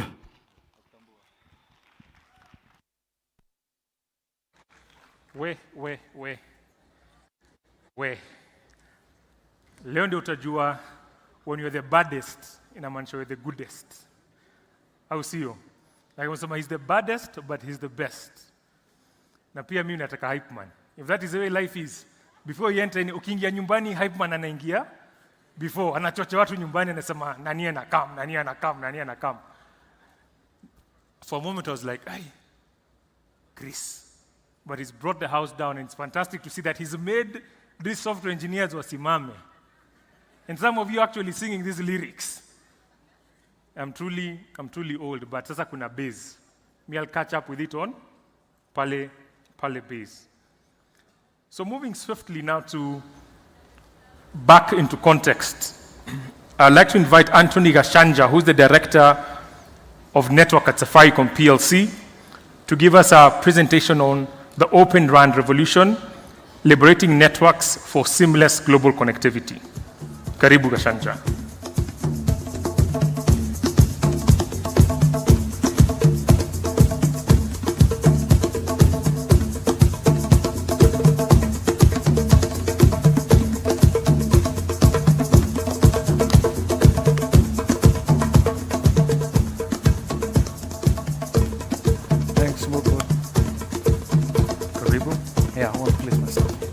Good afternoon, everyone. I know it's a hard job to come after such an artist on stage, so I have the unenviable task of trying to keep up with the trend. So my name is Anthony Gashanja, Director of Networks at Safaricom, and I hope you've been having a good 2 days so far, engaging content, lots of learnings, leaving us a lot more engaged and motivated to make a difference when you get back to our bases, and hopefully to also be equally excited for the next summit, even as you give us feedback. So for today's afternoon session, we're going to be talking about liberating networks for seamless global connectivity, just reflecting on the theme of the summit, seeing how we bridge the gap in as far as connectivity is concerned, and it being a lifeblood for digital transformation. And a good place for us to start would be to share a story that I came across on the origins of the game of chess. So just a quick show around the room. How many of you play chess? Can wave at me. Right? There are a couple of chess players. I'm not a very good chess player myself. But I love a story I came across on the origins of the game of chess. So legend has it that there was a king some time back, and depending on where you think the game of chess originated from, either India or China, I leave it up to you. But the story is that the king challenged his wise men to come up with a game that was engaging and to stir up his mind. And out of all the games that were presented to him, the one game that he really enjoyed was that of the game of chess. So taken in was the king that he requested his wise men, he requested, and the wise man in his humble stature said, "My king, all I ask for is that you pay me back in grains of rice." So the king was a bit taken aback. "Is that all?" "Yes, I just want grains of rice and place them on the same chessboard that I have created." So the king was fine, and he said, "Okay, if that's all that you want, are you sure you don't want anything, riches, gold?" He said, "No. That is it, my king. The only thing that I would add, my king, is that may my fortunes double as you place grains of rice on the chessboard." And what that meant was, if you place 1 grain of rice in the first box, place 2 in the second, 4 in the third, 8, etc. So for those of you who are good at math, how many grains of rice do you think ended up being there at the end? Right? By the time you get to the 64th box of the chessboard, there were 18 quintillion grains of rice. 18 quintillion. To put another context to it, that's 1.4 million metric tons of rice. That's 2,000 more than the annual production of rice in the world. So what seemed as an innocuous request from the wise man turned out to be a very favorable exponential growth of fortune. So why am I saying this? We can draw parallels to what's happening with this story to what's happening in the computing space. We are seeing compute speed, our capacity to process storage doubling every month, and at a fraction of the price that we've been used to paying in the past. So that therefore means that the things that we can do when we leverage these technology capabilities, the things that we can achieve, how we can imagine, is expanded, and a bright future abounds ahead of us. So that's one key trend that we'll continue to witness, that will continue to shape up our industry in terms of easy access to technology, much faster, much more storage at a fraction of the price. When you reflect on a journey for telecommunications as well, a while back we had 2G. Then 3G came to the fore, then 4G, then soon after that 5G. And even as we discuss now, we're talking about 6G and beyond. So this will continue to play out and to shape our industry. So the other thing that we'll continue witnessing is that of a changing world before us. As companies or entities continue harnessing these technology capabilities, one of the things that we've continued to witness is disruptions in the way we do business, companies reaching billion-dollar valuations in a much shorter time than it would have taken you in the traditional sense if you set up a company, say, way back in the 80s or 90s, or back then. So in a fraction of the time.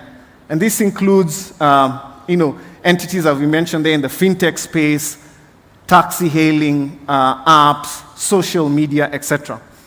How many of us play the game of Candy Crush or have come across Candy Crush? How many of us know about Candy Crush? Maybe I'm revealing my age now, so there's a couple of people. So here's a very interesting fact about Candy Crush. Candy Crush was sold in 2016, 4 years after its inception, for $5.9 billion. A simple game like Candy Crush, $5.9 billion. That's 885 billion Kenya shillings. So that's a very interesting and exciting story to reflect on as we move along, that as we harness what I've just said in terms of capabilities, then we'll continue witnessing a lot of these interesting innovations coming up and disruption in this space. What does that mean for our skill levels? Then our skill levels also need to be commensurate or keep up with the pace of these advancements. So we're going to be challenged to make sure that we are keeping up with the pace, we are driving innovation and steering things in the right direction. And some studies actually say that 70% of the jobs in the future will require some sort of digital IT skill. And I'm not just talking about a spreadsheet here, doing a spreadsheet. I'm talking about an applied IT skill set. So this is another interesting trend that we'll continue to witness as the world changes before us. So what does that therefore mean? That digital transformation will continue to be envisioned as a key business priority, with certain specific shifts that continue shaping up this industry. So the amount of information that we've processed in the past and that we process today will continue to increase and double. And we'll share a bit of information in the next couple of slides on how that's growing. So witness this shift on the requirement to process vast amounts of information with all these interconnected devices to store it, to process it, and transmit it. That's going to be one key shift.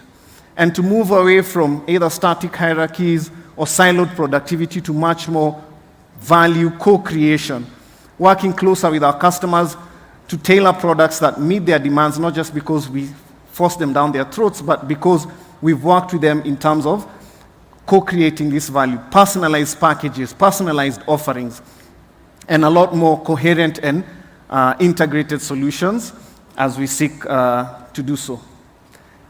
In terms of key statistics, when you look at the global stats in as far as connectivity is concerned, out of the 8 billion or so people that we have on the planet, around about 60% of those are connected to the internet. So clearly you can see there's a big gap there in terms of that 40% that's an unserved market. And when you reflect on the same statistics within the African landscape, that digital divide is even much, much wider. So what does that tell us? That we need to be a lot more creative as service providers or as solution providers in the audience as well, to make sure that we bridge that digital divide that exists, to make sure that we tap into markets that are not connected, users who are not connected, who would also derive value from all the innovative apps that we just talked about, and to access services that will be available to them at the palm of their hands. In terms of data, and we mentioned this a little bit earlier, the growth of data is projected to take a similar exponential growth, just like the grains of rice on the chessboard, reaching values of around 175 zettabytes. I'm not sure how many zeros that is, but it's a lot of zeros, by 2025. And more than close to 50 or 70% of that will be generated by interconnected devices. I was reading a study the other day that said that in the future, in the home of the future, more than 50% of the data that we generate will not be generated by the human yourself, but by the devices or the interconnected devices that we have. Nowadays we have smart TVs, smart fridges, smart watches, all these kind of things. So that's going to be a ton of data that needs to be processed and facilitated in terms of interconnectivity as we enjoy all these services or consume these services. So what does that then mean from a connectivity perspective? We therefore need to apply ourselves to make sure that we supply the highway upon which this digital transformation is facilitated. The applications that will leverage this superhighway to deliver services to the citizens, whether that's smart cities, in all these use cases, smart transportation, utilities. We've seen locally here in Kenya the ambitious target that the government has set itself in terms of its digital transformation agenda. So connectivity is right at the heart of it. And therefore then that 40% or 60% that's underserved, that's not met today, needs to be connected. And we need to challenge our thinking in terms of how we bridge that digital divide. And one of the ways that we can do this, there's many ways we can do this, but the one that I wanted to just talk about today is adopting or exploring different ways of bridging that connectivity gap. For example, exploring what's in a developing space right here called the Open Radio Access Network architecture. And what this is really a telecommunications architecture that facilitates open, flexible, and interoperable delivery of wireless networks, especially in the case of 4G, 5G, and beyond. And the significance of Open RAN really resides in a couple of key aspects. One is that of interoperability. So today, we see that a lot of the architecture would probably be delivered to you by a single vendor. But maybe in the future, there'll be a multiplicity of vendors who can allow you the flexibility to pick and choose hardware and software components that make sense to you to deliver this service or connectivity service to your customers. And in so doing, the side benefit of that would be, driving innovation, driving scalability. The other aspect would be scalability in terms of allowing you to pick all these units or building blocks and building things that make value from different vendors as well, to allow us to scale or to expand our networks, to bridge that digital divide, avoiding some of the traditional disruptions that would occur in a traditional radio access network. And in so doing, fostering innovation, encouraging competition around some of these service providers, and ultimately reducing that cost that we use, or what we call cost to serve, delivering internet to yourself as the user, or to these underserved markets and allowing us to reach those untapped markets. So I've painted a very bright picture of this digital utopia, if you like. A great future abounds. All these great innovations that we can reach, harness, and deliver. But guess what? In between every great thing and where you are, there will always be risks and uncertainties. And these are inherent as we pursue our journey of digital transformation. And just to speak about a few examples here, how many of us know about the Space Shuttle mission or followed it way back when? Again, I'm revealing my age. Just wave at me if you know about the Space Shuttle program. That Space Shuttle program was retired, I think, probably around 2011, if I'm not wrong. An engineering marvel. I remember spending a lot of time as a young kid following this Space Shuttle and the engineering marvels. And I think a lot of who I am as an engineer has probably, a lot of it has to do with that. So when you look at that cockpit, a lot of computerized systems, automated processes to take this astronaut to a space mission and back. But guess what? The one thing, the one risk or uncertainty that the engineers conceived that they did not want to assign to the computers to manage that spaceship was what? The landing gear. And what that meant is that the pilot of the spacecraft, as it hurtled back to Earth, and you can imagine the speed, the one thing that the pilot would have to do is just wait for the right moment, not a moment too soon, not a moment too late, to lower the landing gear. Because if you got it wrong, it would be catastrophic and would destroy the whole mission or probably cause lives. So a very interesting concept, at least I think, in terms of you have all this ship is gone to the space and back, everything's computerized, but you can't fix the landing gear. It's a bit of an interesting thing. So that's a risk that they foresaw, and they decided, to have this manual override for it. We've seen the same thing as well in driverless cars, right? The risks that were talked about in terms of health and safety if you're in a driverless car and you're moving around to yourself as a passenger in the car, to other people or pedestrians around you and other cars as well. So there was a lot of talk and debate in the beginning, is this going to be the right way to go or not? And I think that debate is still continuing. But I think, just imagine Accra Road, downtown Nairobi, in a driverless car. I tell you, sit at the back, and we're just going to go, this car will drive you through Accra Road with all these matatus. How many of you would be comfortable doing that? Yeah? So those are the kind of risks and issues. But we've seen how the innovation has come back. And the point I'm trying to make here is that we need to look back at the same technology capabilities that have gotten us to this space to look for solutions that mitigate or deal with those risks as well. If you see what people like SpaceX are doing or Blue Origin, just look at the contrast in difference in terms of the space shuttle, cockpit, and SpaceX, right? It looks like you can fly that ship, isn't it, right? But the point here is that, we need to look to technology advancements again to help mitigate those risks that stand between us and this digital utopia. And the same thing will happen in the cyber threat landscape as well. As we continue to deliver services to our customers or to our brand ambassadors, as we continue to narrow that divide that I talked about, enhance connectivity so that everyone is connected. Imagine a world with 95 or 99% connected. Guess what? The bad guys will also come. And we've seen that play out in this market.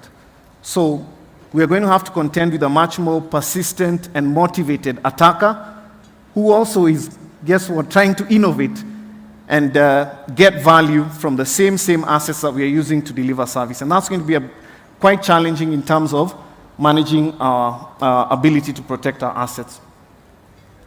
So segue, machine learning, and artificial intelligence. So these are some of the capabilities that we also need to look into in terms of being a lot more efficient and effective in mitigating some of these risks that play out within this digital landscape. I came across this data from Cape Gemini that was showing the rate of adoption of AI and ML in not just detecting, because I believe you're doing well in detecting cyber threats, but how many of us are doing well in responding, having automated response procedures, and making sure that we leverage technology again to mitigate those risks that stand in between us and this digital utopia. So as I close, just to summarize, we've seen how the advances are progressing. You can do a lot more with a lot less cost than you could before. We've seen how new business models will continue to thrive in this space as we proceed. And we've seen how connectivity and bridging that gap is going to be super, super critical to bridge that connectivity divide. So we need to challenge ourselves in finding new and innovative, cost-effective ways of bridging that gap.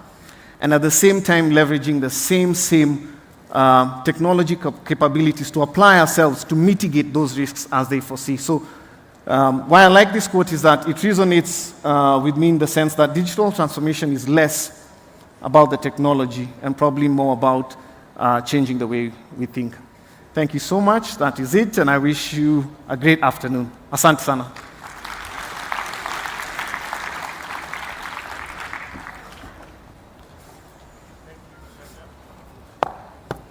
Thank you. Thank you, Anthony. The future is interoperable, and the more open systems we have, the more innovation we can drive. We've been used to systems that are siloed and closed out, and that actually stifles innovation. But now that you're seeing a lot more open systems, especially in the mobility space, when talking telco, that will drive innovation. That will only drive innovation further. Now we are back into the Tech Expo session, and sasa hapo ndio tunawachapa na demo kama zimefuatana. So the first team on the Tech Expo session now is going to showcase workflow orchestration. That team, karibuni stage.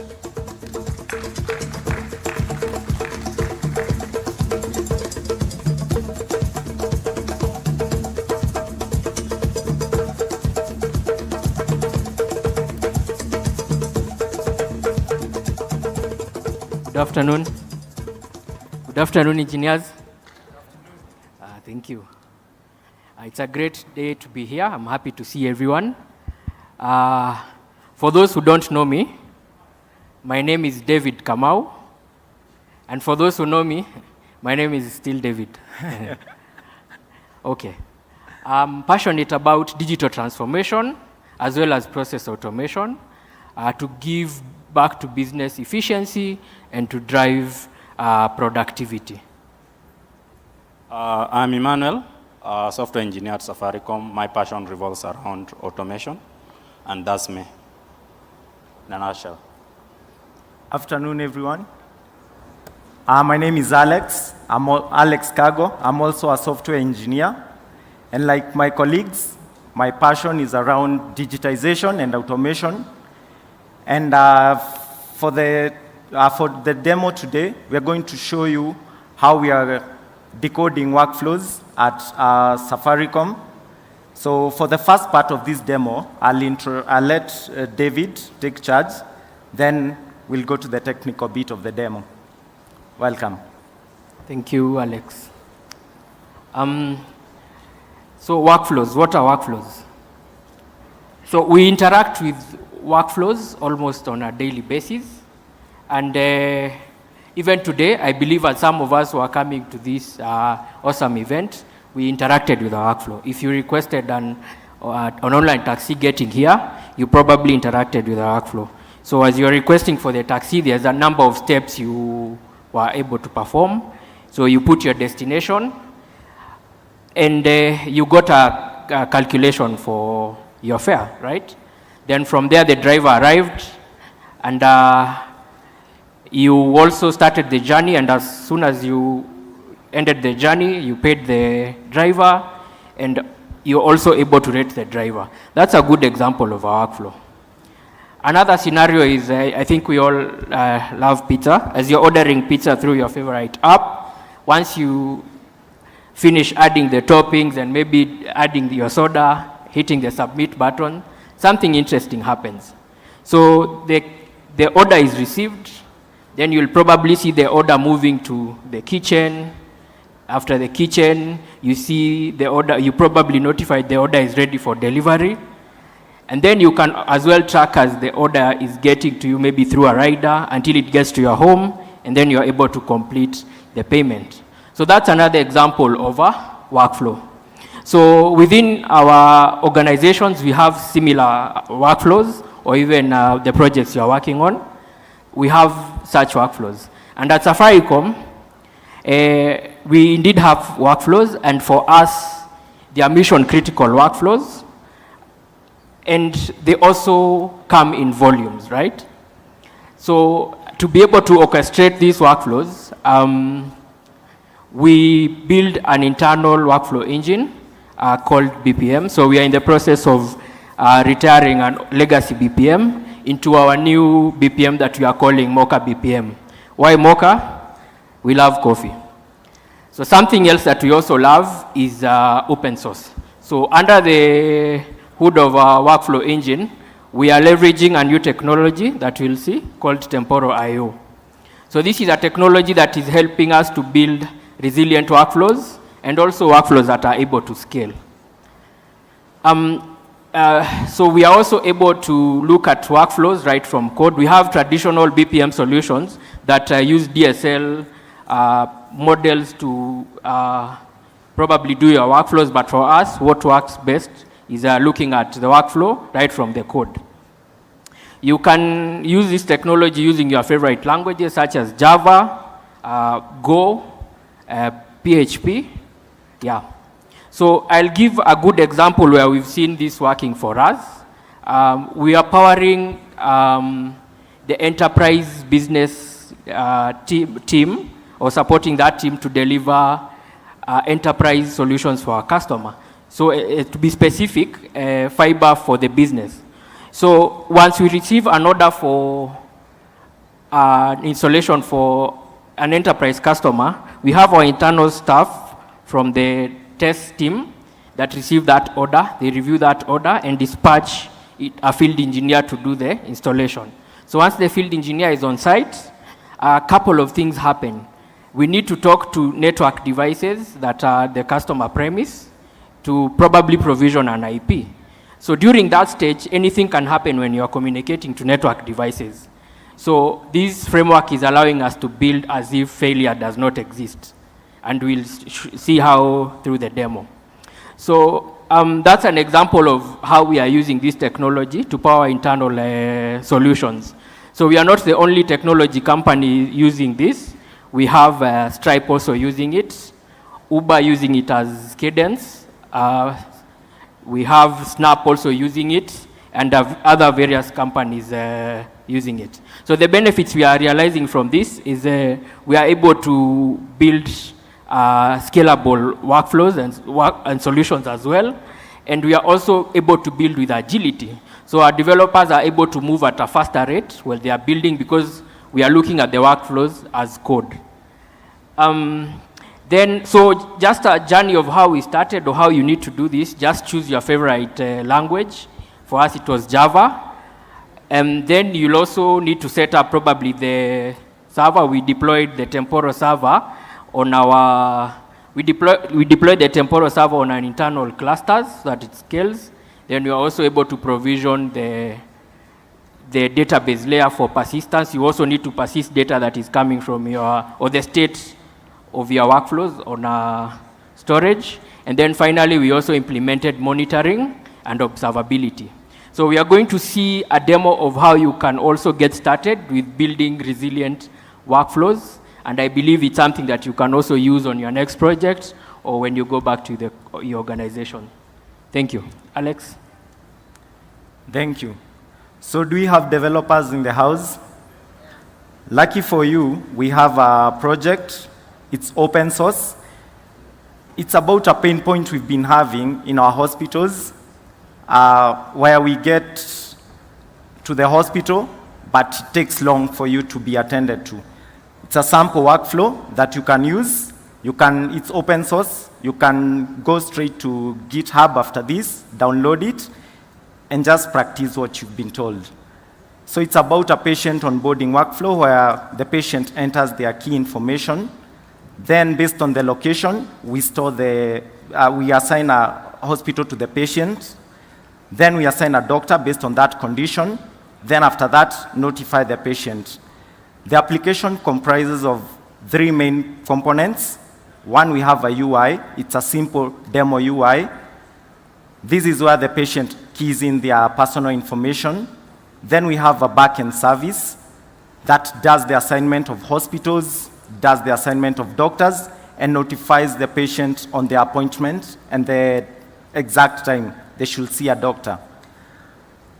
The funny thing about this application is that the front end, it's made of AngularJS. We have a backend service running on Spring Boot, and we also have services that now are doing the assignment. We don't have an application that knows about the existence of the other application. Each application works with trust that once a command is sent, it will be executed. That's why David said, we code as if there are no failures.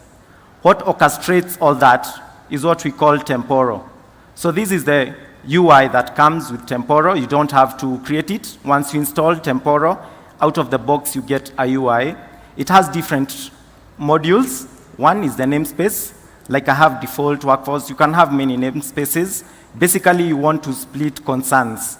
You want a development environment, a pre-prod, and a production. You don't want all your workflows under one application.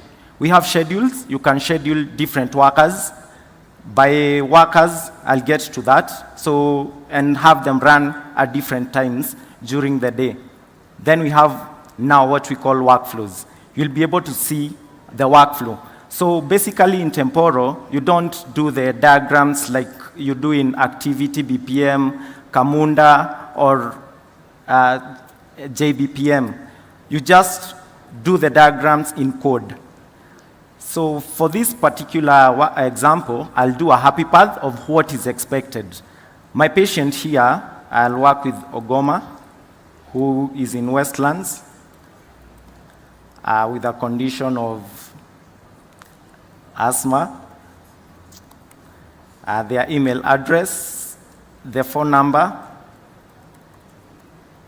and also their preferred ways of communication once a doctor is assigned to them. So once they start the onboarding process, you can see the workflow is now assigning a hospital to Ogoma based on their location, then assigning a doctor to Ogoma based on the condition. So you can plug in machine learning models at the back end where they'll be able to detect what has been put in here and automatically assign a doctor or a hospital.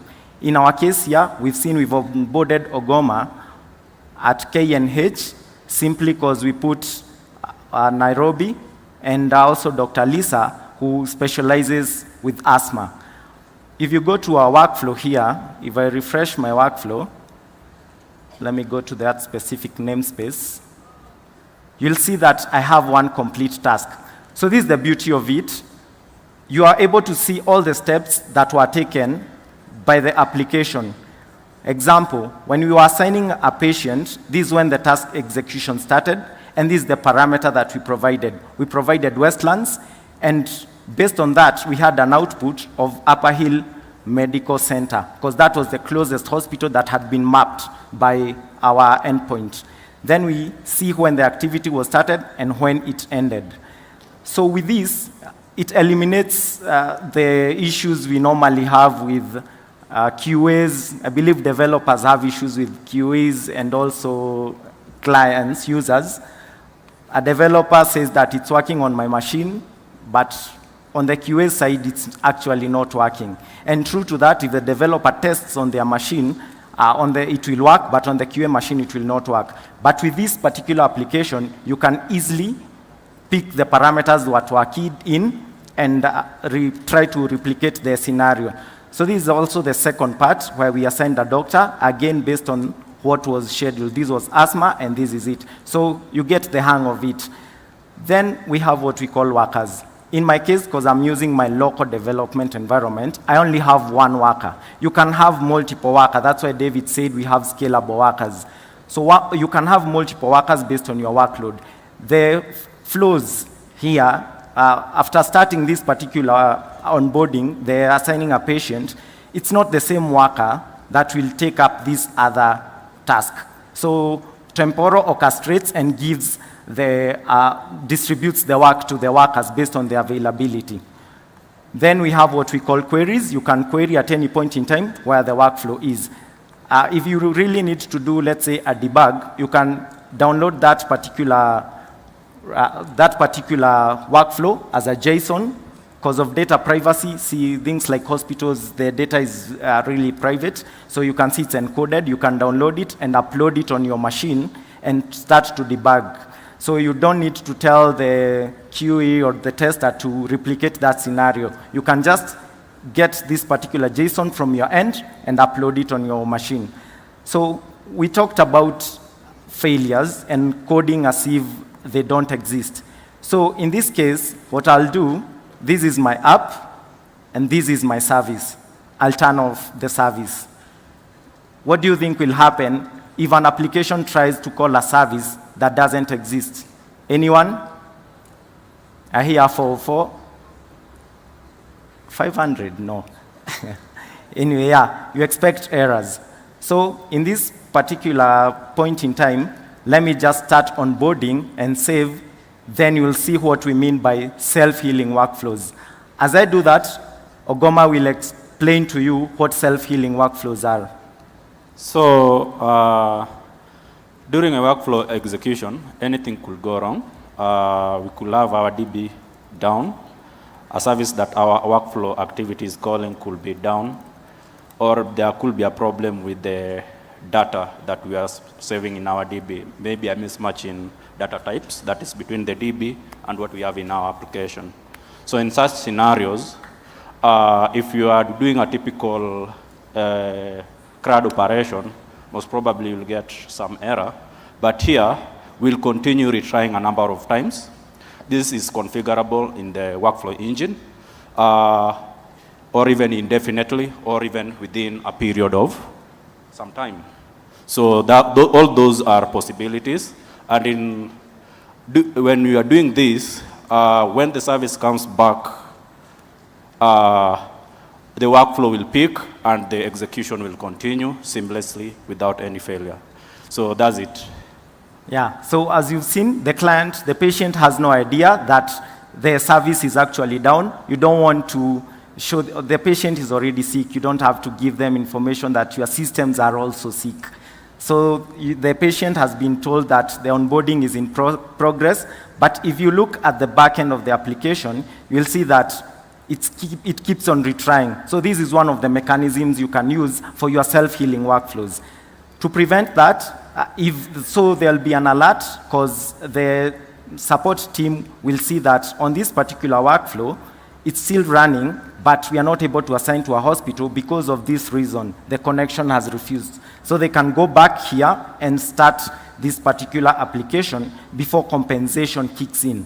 So as it comes up, Ogoma, you can explain to the team what compensation is. So compensation is almost like Control-Z in your computer. That is reverting to, after reaching a certain point in your workflow execution, you can then decide that I don't want to retry anymore.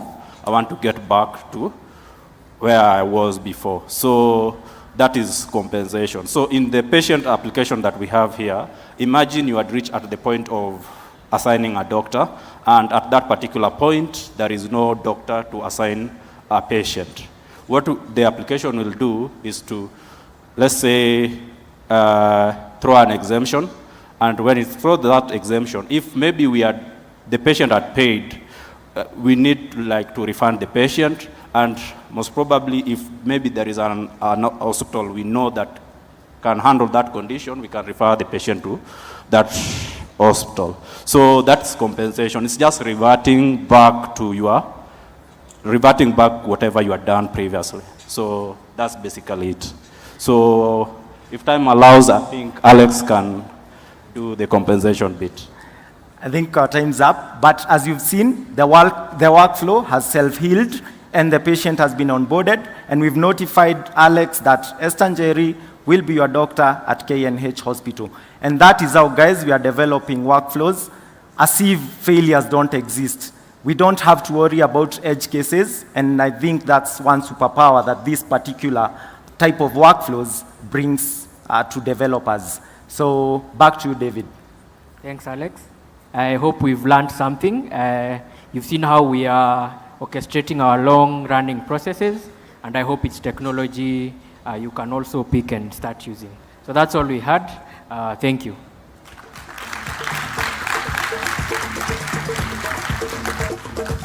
Asanteni sana workflows team, build like failure is a rumor, self-healing workflows.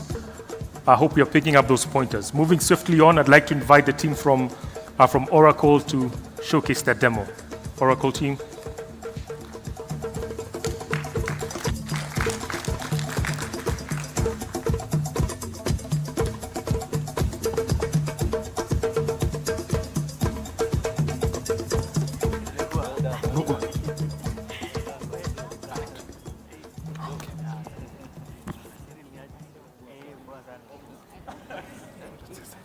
Hello, can you hear me? Ladies and gentlemen, good afternoon. I come with a different tone today, so thank you to the Safaricom team and to my colleagues for having me kind of gate crash this expo. So I'm here to talk about sustainability. Sustainability is the new digital. So my name is Winnie Jumba Makar, and I'm the Global Sustainability Lead for Oracle. And I have my colleague. Good afternoon. My name is Martin Oigwa. I'm a Principal Solutions Architect at Oracle. Thank you. All right, so allow us to change the tone a bit. We've talked a lot about AI, machine learning, big data, analytics, all of these things. But all this data needs to sit somewhere. We are looking at green tech, right? At Oracle, we have a very, very aggressive target to get to 100% renewable energy across our data centers and across our environments by 2025, okay? And get to net zero emissions by 2050. And we can talk about all the things that we want to do. Last month, we were at the Africa Climate Summit in Nairobi, and that's why I keep saying sustainability being the new digital, and it starts with you. We can talk about all the things that we are doing to enhance and enhance our systems and to enhance our environments and to tackle climate change and to look at the environmental, social, and governance aspects of this. But if we do not start with our developers and our programmers, then we won't be able to actually develop the tech that is required to meet our dreams. So without much further ado, we have very many tools that we can work with, okay? We just want to show you one of them. When we look at, yesterday they talked about having carbon calculators across the national and the county level. So we're looking at what can you do to kind of come up with such kind of initiatives. So at Oracle, we have one of those, and my able colleague, Martin, is going to just showcase one of the things that we can do to calculate our carbon footprint. Martin. All right, thank you, Winnie. And first of all, as a techie, I think the first question that comes to mind, I've been a developer, I've been an engineer and all that, and sustainability is, a new concept to probably most of us. And it goes beyond, optimizing our use of software. Less code is always better. So how we optimize the software, how we also optimize the hardware usage. But now, following these discussions, we have to be cognizant of the fact that the tech industry is also, a significant contributor to the carbon footprint. And, we all aim to lowering that carbon footprint. So we have a part to play in that goal. And as my colleague Winnie has mentioned, we have tools that we can use then, first of all, to be able to measure what is our, estimate our carbon footprint. That's what I'm going to be taking you through. So here you can see there are three options on the screen. One is on the, our Oracle Cloud, an estimator. So you can be able to, use it to see a workload, and based on where it is, because some of the data centers we have in like the ones in Europe, some of them already are, using clean energy and all that. So you can be able to estimate how much carbon emission is coming from, the workload. We also have, for on-premise solutions, where you're hosting the solutions in your data center, this option, and I'll just go through that quickly. I just show you here, I could come and select that I'm based in Kenya, so I get a workload. And then I'm able to add a system. So basically I can come here and select quickly and say maybe it's our Oracle Cloud appliance, which is used for general workloads. And then I can select the model. So maybe it's a base rack. And then the detailed configuration here. Again, it's a base rack. There are different configurations based on the system. And then here the quantity here would be the use in terms of, say, the CPU cost. So I can put a figure like 80, and then I go to the summary. So you can see here it's presented a report with an estimator of the, carbon footprint from that type of workload. Then, just to showcase the other sample quickly, in terms of if we decide, for instance, to migrate a workload from the on-premise infrastructure to our Oracle Cloud, and this is what this workload migration to Oracle Estimator is used for. So I'm just going to acknowledge that, and I can come here, and then I have already configured a system, and basically applications tend to go hand in hand with the database. So I've configured a hardware platform that has a 8-core server and for the application and an 8-core for the database. So I'll just I'll leave that as it is, and then I'm going to go next. And the beauty of this is you can actually see, as you migrate your workload, you can actually be able to then select and say, so I'm just confirming that this is the workload that I want, and the target platform is going to be on Oracle Cloud Infrastructure on an E4, the processor type. And so I'll leave that as it is and continue with that configuration. So you can see already, because of the efficiency or the newer hardware, the number of cores has already reduced to 6 for the PCA. And then I can come here and select the data center, the public cloud region that I want to be. And if I hover over this, I can actually show you, for instance, you can see our cloud region in Germany is a 0, the carbon emission is 0.0. Why? Reason being they're using 100% clean energy. So I could come and select another of the cloud regions like UAE, and then once I select that, I save and continue. So this is my target platform now. Remember, I'm migrating from an on-premise workload. And so you can see, moving from an Oracle private cloud appliance and Oracle Exadata on-premise to OCI 1X on E4 processor type. So then, this is now it shows you a graphical representation of where I'm moving from to where I'm moving. And then here now, you're able to see the summary results. So using this, you can be able to estimate how much you're going to. So you can see, for instance, already there's a drastic reduction in the carbon footprint in the current platform vis-a-vis the new platform on the cloud region in UAE. And you can see also the savings per year in terms of core count. These are the hardware level, even the power consumption efficiency and the carbon footprint. So you can see all the details in the report, and you can be able to then even export this, say, to a PowerPoint, for instance, print to a PowerPoint on English.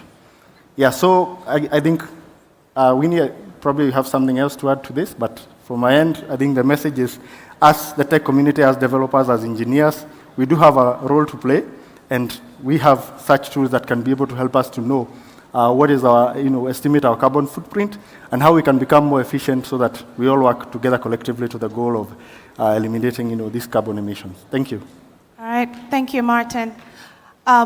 Ideally, just to sum it up, this is just a snippet. We didn't want to go straight into now the code of it, but we also have that is available, for instance, in our applications tools, because at the end of the day, I can imagine, by the time you collect all this data, it needs to be put somewhere. Yesterday, the ambassador from Estonia talked about us being the managers of AI, right? AI consumes not only kilowatts, it's megawatts of power. We are looking at renewable energy. We are looking at how can we ensure that the tech and the code and the programs and all of these applications, that whatever we build, and that we don't waste so much data coding, recoding, because all of this goes and sits somewhere in a data center, and that's where the dirty work is being done, right? So we need to work optimally. We need to look at optimization, but also my challenge to you as you are starting off in developing, because it starts with you. We can talk about all this tech. We can talk about the research and development that we're doing, because it has to be in every fabric. But you need to look at what is my impact economically, socially, from a governance perspective. What is the impact I have made to my environment and to my society and to the future generations? And small things, like one simple line of code, could have massive impact, right? We're looking at also changing our value chains, and also look at it from a perspective of opportunity for growth. So you can even be sustainability consultants as well. So I'd say the future is bright.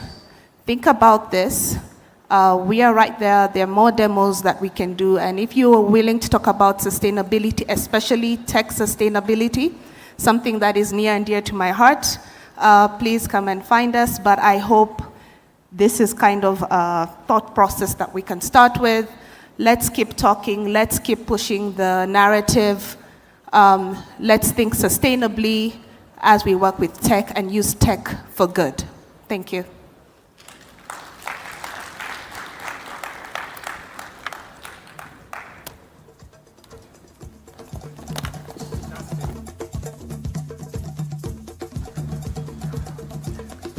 You know, they came on stage and said we're taking a slightly different turn. And true to it, not many of us consider that element, that side of things. When you're talking about your infrastructure, you're running green. The only thing, or the only challenge to the Oracle team is that we've got lots of MNCs now setting up points of presence within the country. Remember, Kenya runs, I think it's at 95% on green energy, with all our wind farms and all our geothermals and hydro generated electricity. It would be fantastic to see that map pop, and alluding to something a good friend of mine shared online. When you talk about the region and you say about EMEA, for example, the A is always silent, right? You have this global map of the world, and then boom. Africa is still pretty dark in terms of the presence of this infrastructure. So maybe a challenge pushed back to the Oracle team. Up next, we have the One Connect platform with the live demo. Karibuni.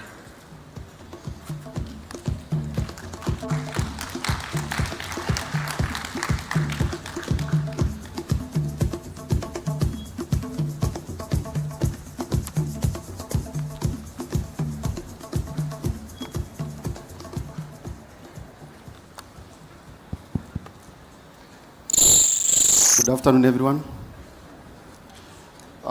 Welcome to our presentation. My name is Ezekiel Mugaka. I'm part of the cloud infrastructure team.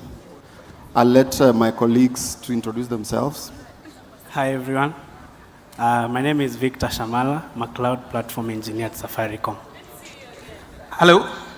My name is Eric. I'm an infrastructure platform engineer at Safaricom. Yeah, so welcome. Today we're going to talk about Molt Cloud management platform. So let's begin. And in the recent past, organizations like Safaricom have been adopting a Molt Cloud strategy, whereby they want to run multiple clouds because of various needs. You get that they have their organizations have their private cloud, and of course, they have extended their workloads to the public cloud. So what's Molt Cloud? Molt Cloud is where you are running more than one cloud provider. It can be Amazon, AWS, Azure, Oracle, and the rest. So one of the benefits of running Molt Cloud is that you get to enjoy the innovative solutions from these clouds. You are able to extend your internal cloud to the public cloud. And you are able to get high availability because now you have extended your workloads to the cloud. And of course, you have specific application needs that needs to run on the cloud. So with all these benefits, I'm sure there are more. They come with different challenges now to the organization, because since you are running from multiple platforms, you get that managing these platforms becomes a challenge, right? So how do you manage all these platforms? How do you standardize workloads across all these cloud providers? So we've been lacking as an organization one of those problems of having that single plane to manage all these platforms. You get that now you get some oversights, including having like ungovernable requests for infrastructure. You get that now you are able to spill over in terms of budgets. You get that users can over-provision resources and you will not know because now you're running from multiple clouds. So that's why we as a team, we developed one cloud platform that's now going to give us that single plane to manage these clouds. And of course, at the center of it all, we have self-service, whereby you as a developer or as an end user, you are able to log into the platform and provision resources without having to talk to Team X for them to provision resources for you. So some of the tools that we've used to develop this are open source, one of them being Camunda for workflow management, and then of course different SDKs that we use now to interact with all these cloud platforms, because they have exposed various APIs now that we have to interact with them. Of course, Vault for secrets management, and of course we have a caching layer from Redis and Postgres. So I'll hand over to my colleague Victor to take through some of those features that the platform has. Thank you very much, Ezekiel, for the quick overview. So I'll quickly jump into demonstrating how the platform looks like, showcasing some of the features available on the platform, and then letting Eric to take it over from there. So you can look at the platform at this point displayed on the screen. We have a landing page which has some more information that you can use on the platform. This is basically an overview of what is happening within the platform, such as the average uptime of the environment. You can also see available providers configured on the platform, which we shall discuss later about the providers. For different companies which have workflows such as approvals and ticket management systems, you can also have a dashboard whereby you can be able to see the available tickets available, or maybe if there are any approvals that you need from your team to be done. So it's basically a dashboard that will give you that. So I'll quickly jump into the provider section, which is basically the configuration part where you get to configure the different vendors, for instance, that will be used on the platform. In this case, we have around 4 providers, or 4 different categories of providers in the platform. Number 1 is the infra cloud providers. Now, the infrastructure cloud providers talks about the private or the on-prem providers such as VMware, for instance. You can also have providers such as Zen, etc. on the private cloud. You can also have database configured on this platform for management, so you can use MySQL, etc. You can also configure container platforms such as Kubernetes, OpenShift, etc. And lastly, the public cloud. So at this point is where you can now use, say, for instance, Amazon Web Services, Azure, or even OCI, the team that has just left this stage right now. And that's the point where you will configure, and then you will now be able to utilize or consume the services for the different providers under the same platform. So quickly, I'll let Eric take it from there. Yeah, so what has been shown is what an administrator would actually see. So as a user, you as a developer, where are these resources? How can you actually provision these resources across these different cloud providers? So we have housed grouping of these resources through projects. So as you can see, we have a project, let's say we started a project for this event. It will be called Decode. So inside the project, you can provision different artifacts, starting from virtual machines, databases, applications, and even configurations. You can enroll resources which were not provisioned by this system to this system and be able to govern them through this. So a simple demonstration of how to actually provision this, you will just go and say you are adding a new resource. We can call it Decode 2023. Then select one of the providers which are there. So this is a virtual machine, so you will select the private cloud provider for us. Then select the grouping of resources based on the provider. So from the provider object, you are given access to only a subset of resources based on company policies. So you select that and set more details based on either the provider you have chosen. They might have different configuration you need to actually do. And after that, you can now go and set up the operating system. So for the operating system, we have baked or pre-baked golden templates. These are templates which have been hardened and also pass security scans through our cybersecurity team. And so here we can select, let's say, the Red Hat version 9 gold templates. Then go and give settings for this virtual machine. So most of them are pre-configured, so as a developer, you might not need to alter this page. The only thing you might need to give is the host name, then submit this. For other platform developers or other platform engineers, what you can do to, using this system, it has APIs which are exposed. These APIs enable you to integrate with this system and run or request for deployments through this system, through an API interface. So if I can show that. So here, this is one that is actually running. So you can give credential, define the platform, and using one simple format for the template, you can easily provision any infrastructure. We talked about having ticketing and actual processes on the system. So the system itself has its own process management system. So this process management system enables us to run workflows and also to integrate business needs onto these automation processes. So businesses define how specific actions are to be done. So through these workflows, you can integrate the automation section to business approvals which you actually need. And you can easily integrate with other tools, such as Camunda, to actually get more of what the organization is still doing into the system. And that for you is One Connect. Thank you.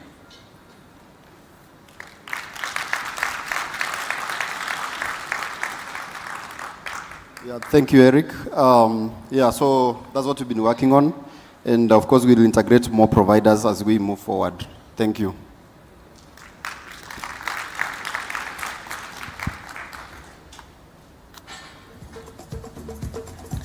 Asanteni, just to reiterate, remember when Roy was on stage and he alluded to use the analogy of the shoe.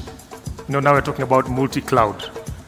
So there's no one provider who can singularly say that maybe they can cover all your needs. And One Connect has showcased how perhaps you could use that sort of implementation or technology to deliver value for your company.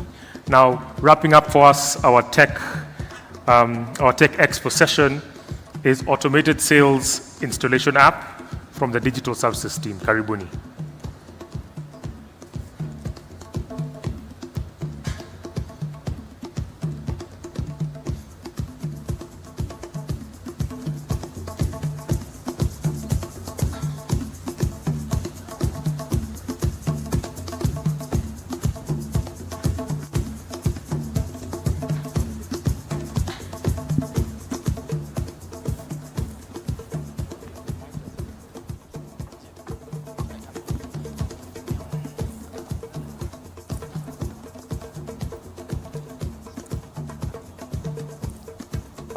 The team laptop, whoever has it, to make their way to the stage, please.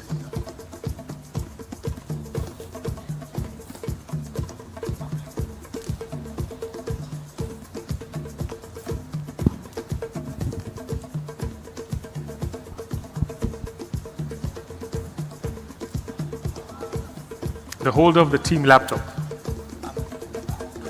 It's called? Just look into that. Oh, he's coming.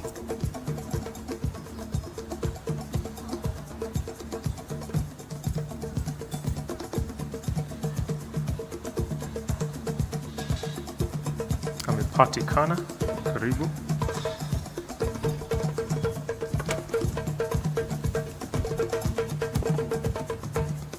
You need both.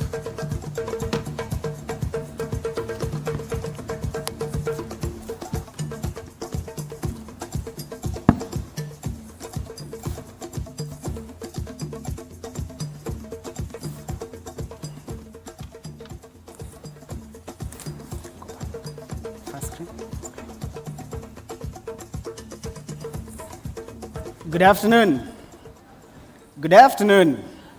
I'd imagine you'd be a bit more excited. I mean, this is the last presentation for this Decode, at least the last live demo. So again, my name is Frederick, one more time with one last presentation. Frederick Mbugwa, a software engineer at Safaricom. I am joined on stage by two of my colleagues and friends. I'll let them introduce themselves. So I am Amle Kenyo. I'm a value-added services engineer at Safaricom.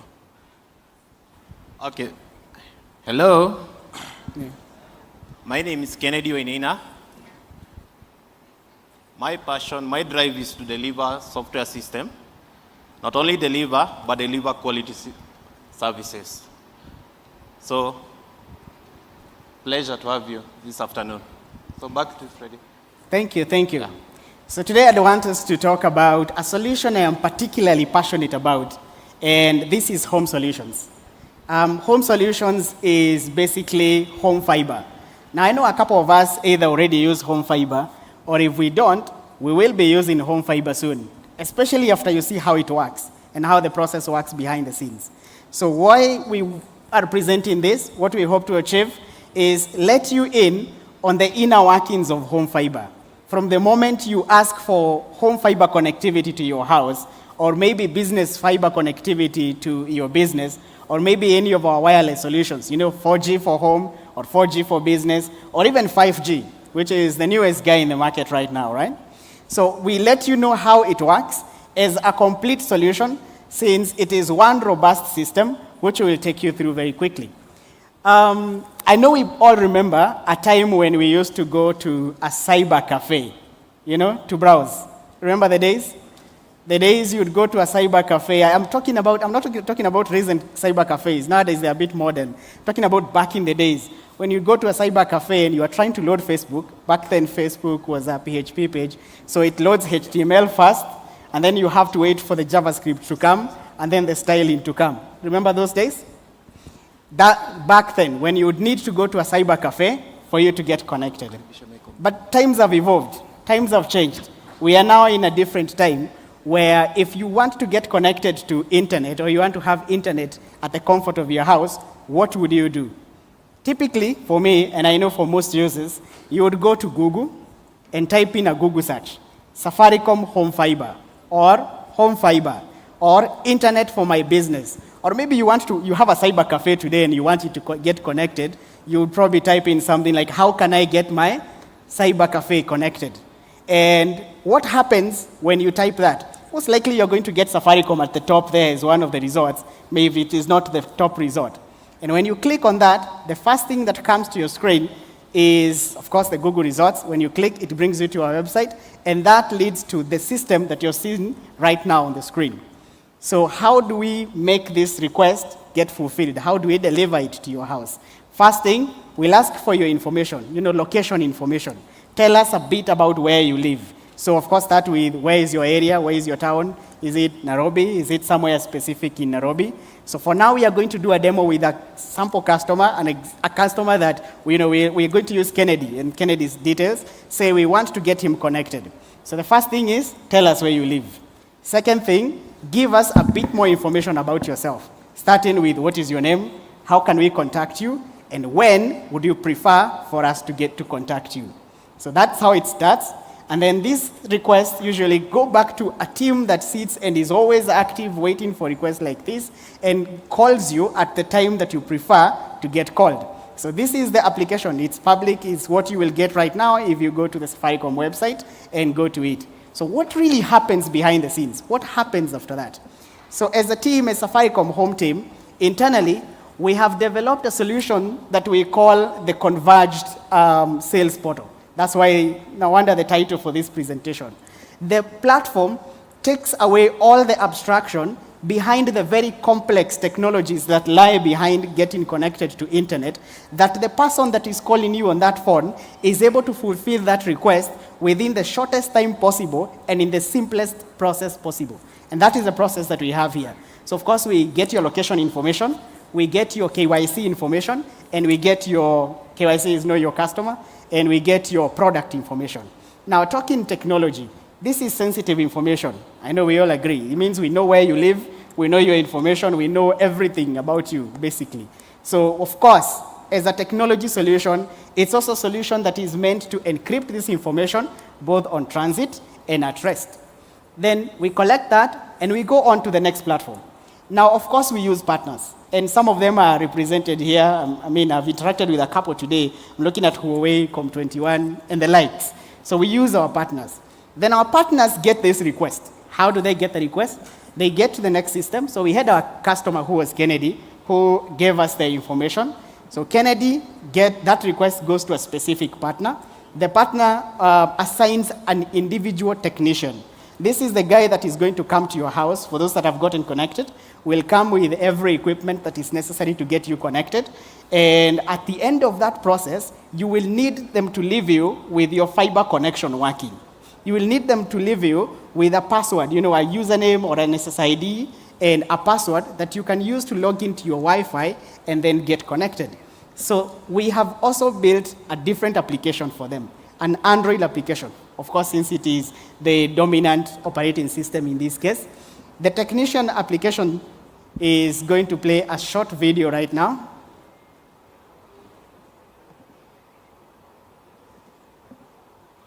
And this is the app that the technician will be using on their device. Of course, they get their request.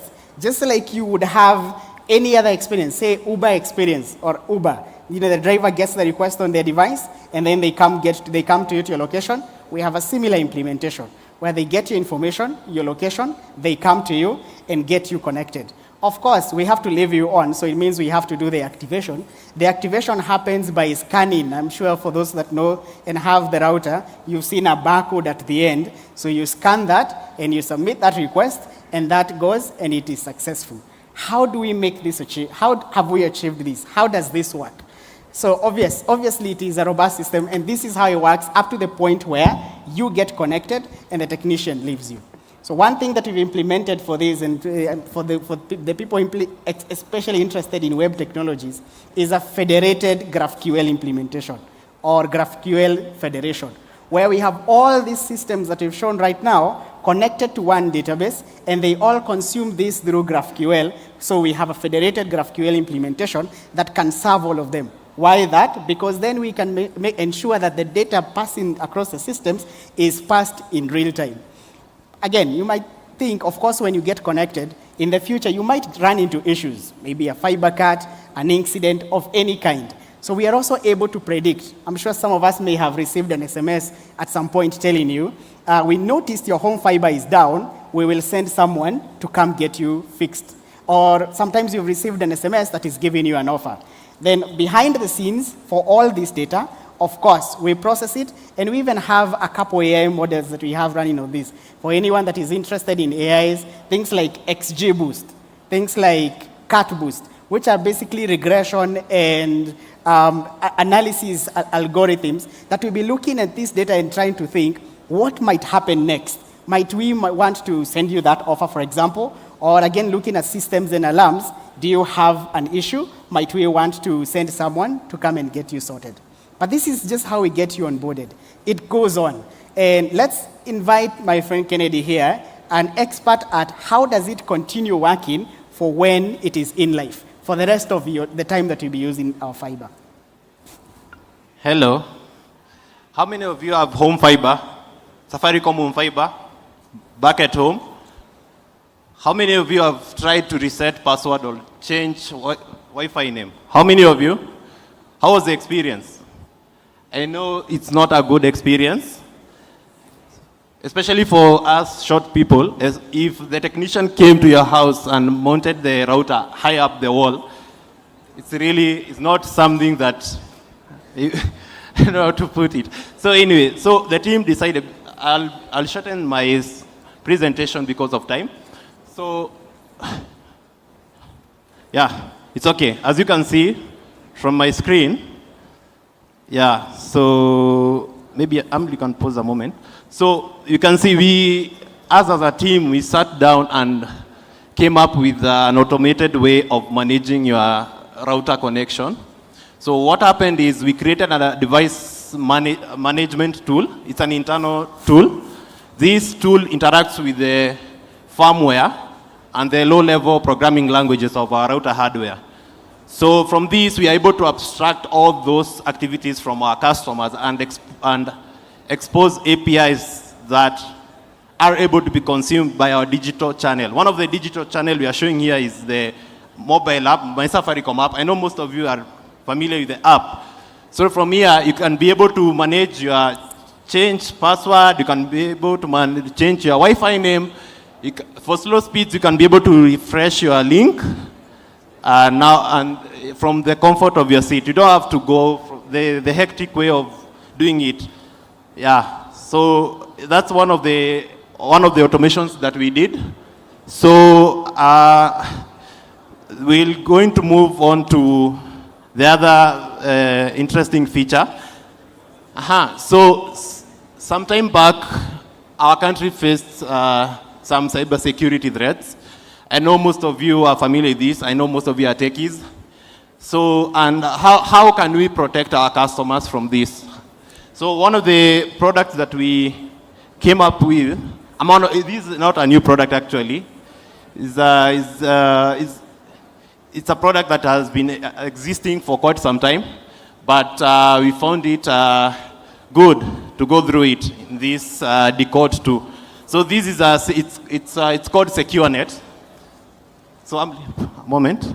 So for SecureNet, we have parents can now be able to protect their kids from harmful content.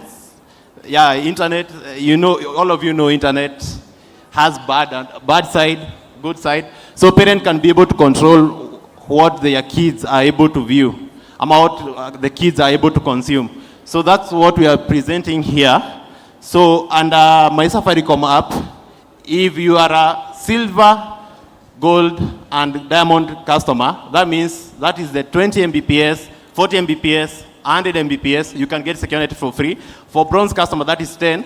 You'll get it, but you'll have to pay 200 bob. Yeah, so what does SecureNet do? So SecureNet has safe search. You can enable safe search.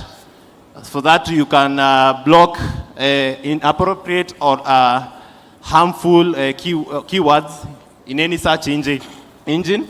So, and then there is filter content. You can filter content. Yeah, Emily, you can you can play the video. So for filter content, no, it's okay, boss. So for filter content, you can see that you can be able to select various categories. So we have pornography and other things like gambling. So you don't want your kids to go to those areas. And also you can add safe and unsafe websites. But the unsafe websites are the critical one. We don't want your kid to go there. You don't want you just want to protect all your household. So another thing, you can set quiet timer. Quiet time, what does it do? This is like a DND for Safaricom home customers. I know most developers are always on DND. So this is like you want to limit your internet usage at a given time. You can set it, maybe you can set it for some hours, or maybe you can set it like you can see from the screen. You can set it maybe Monday, Tuesday, anytime, and you can also specify at what time. Yeah, so all these automations are to make our Safaricom home customers' life simple, comfortable, and secure as they enjoy our services. Yeah, so back to you, Freddie. So sorry, before I forget, I didn't cover the technologies we used. So for all these automations, as I mentioned, there is direct interaction to the hardware. So the programmers here, you all know the languages embedded software is used. So, but in my presentation, I'll call it quote unquote low-level languages, and then from there is we create a microservice on top of the low-level languages, so that we can standardize how our clients consume the APIs. Microservice in this case, for SecureNet, we combined Java and C#. For DIY is that self-service for password, change Wi-Fi name, reset link, still use Java. So, and for app, it's a native, that is Java / Kotlin, that is for Android, and Swift for iOS. I think that's it. I'll hand it back to Freddie. Before we finish, hi everyone. Have anyone received an SMS notification today? Let's say maybe for check balance, check account status. Okay, I don't know how it has been, but like any other brand, at home we also rely on SMS and emails for notifications. But these methods have some limitations, and this is where RCS comes in to to enable customers to send more content over SMS. So this enables brands to send rich content directly on your SMS application, so you don't have to install any new application. In one of our use case, we have the same home fiber journeys that you just saw. So let's go through the Get Internet journey, and you can see we're able to present a lot more information in form of cards, and this directly on the SMS application. This means that you can send more content compared to SMS, and a bit more immediate compared to email. So in this case, we're able to present our products. You can see 4G, home fiber, and 5G wireless there. And since these cards have some interactivity to them, you can just select on the buttons and then continue with the journey. In this case, you can see you can also share your location. It will open the map and then select your current location, instead of going through let's say a web form where you have to fill all this information. Apologies about that. So one more feature for RCS is a card. You can see you're able to represent the information a bit more compared to if you are just to send an SMS text message. And also the same journeys that we just demoed for SecureNet, you're able to go through these journeys over RCS. And the best thing is, any brand is able to take advantage of RCS. So you can see on my messaging app, I have several more brands that I can chat with. And since we have taken a lot of time, please come to our booth here at the front so that you can ask more about RCS and about any home fiber products. Thank you.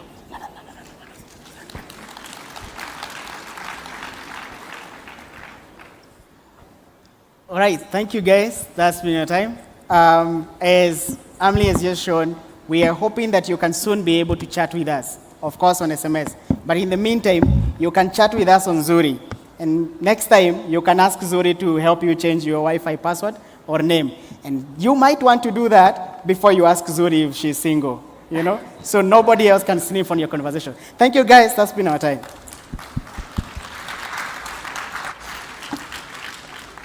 Asanteni Sana, that's a digital services team with a very strong use case on automation. You can see real practicability. And before I close out that session, they spoke very quickly about something called RCS. So the first person to come on stage and tell me what RCS is gets airtime. RCS. Almost rhymes with SMS, but not quite. RCS. I'm not coming to you, you have to come to me. Tell us your name. Are you a student? Are you an independent hacker doing your own thing? Are you employed? Hello, I'm Daniel Lobare. I'm a bit of everything. So RCS is like the iMessage of Android.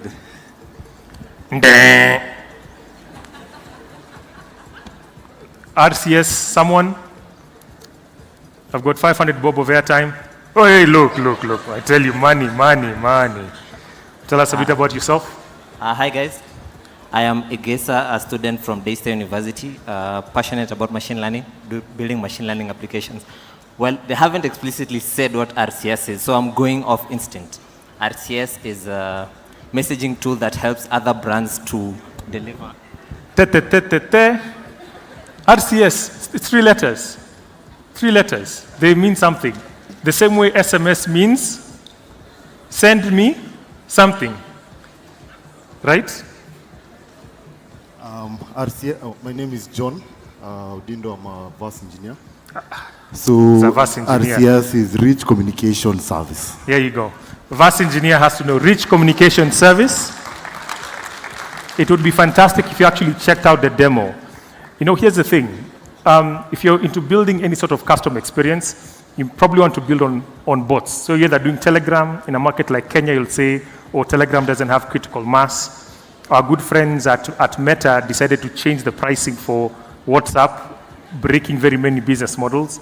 But with Rich Communication Services, then you're able to build similar user experiences. Like you've seen that user experience for cards. You could almost think you're either in Facebook Messenger, WhatsApp, or Telegram to create really, really excellent experiences, all still operating off your regular text messaging app.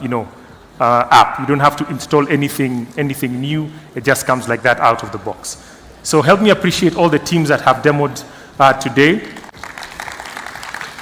And that closes off that session. And now we'll go to our last panel before we get into an award ceremony.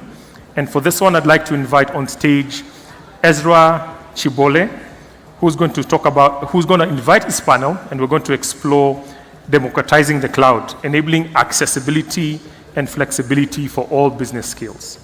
Ezra, stage is yours.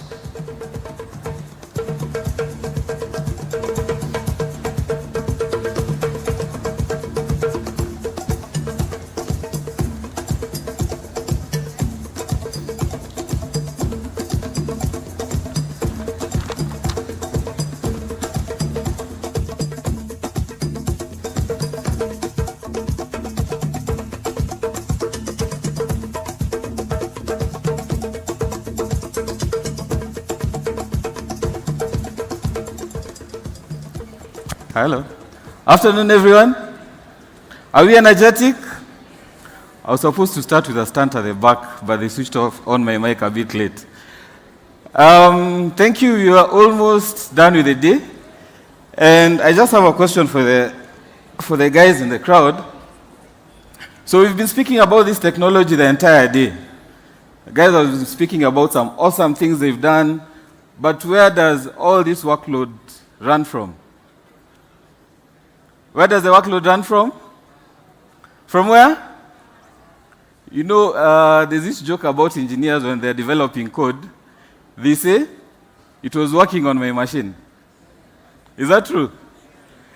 So we want to look at ways in which you can be able to use the cloud in a very good way. And I have my panelists here. So we want to see how you can be able to democratize the cloud with regards to accessibility. And I want to see if guys are keen. Accessibility and flexibility. So join me in welcoming our panelists to the stage, please. Fares, Jeremiah, Mark. A round of applause as they come to the stage.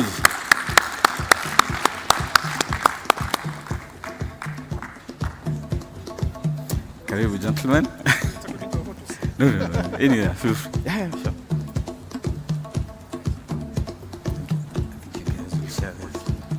You'll share this one. So I'd like this to be very interactive.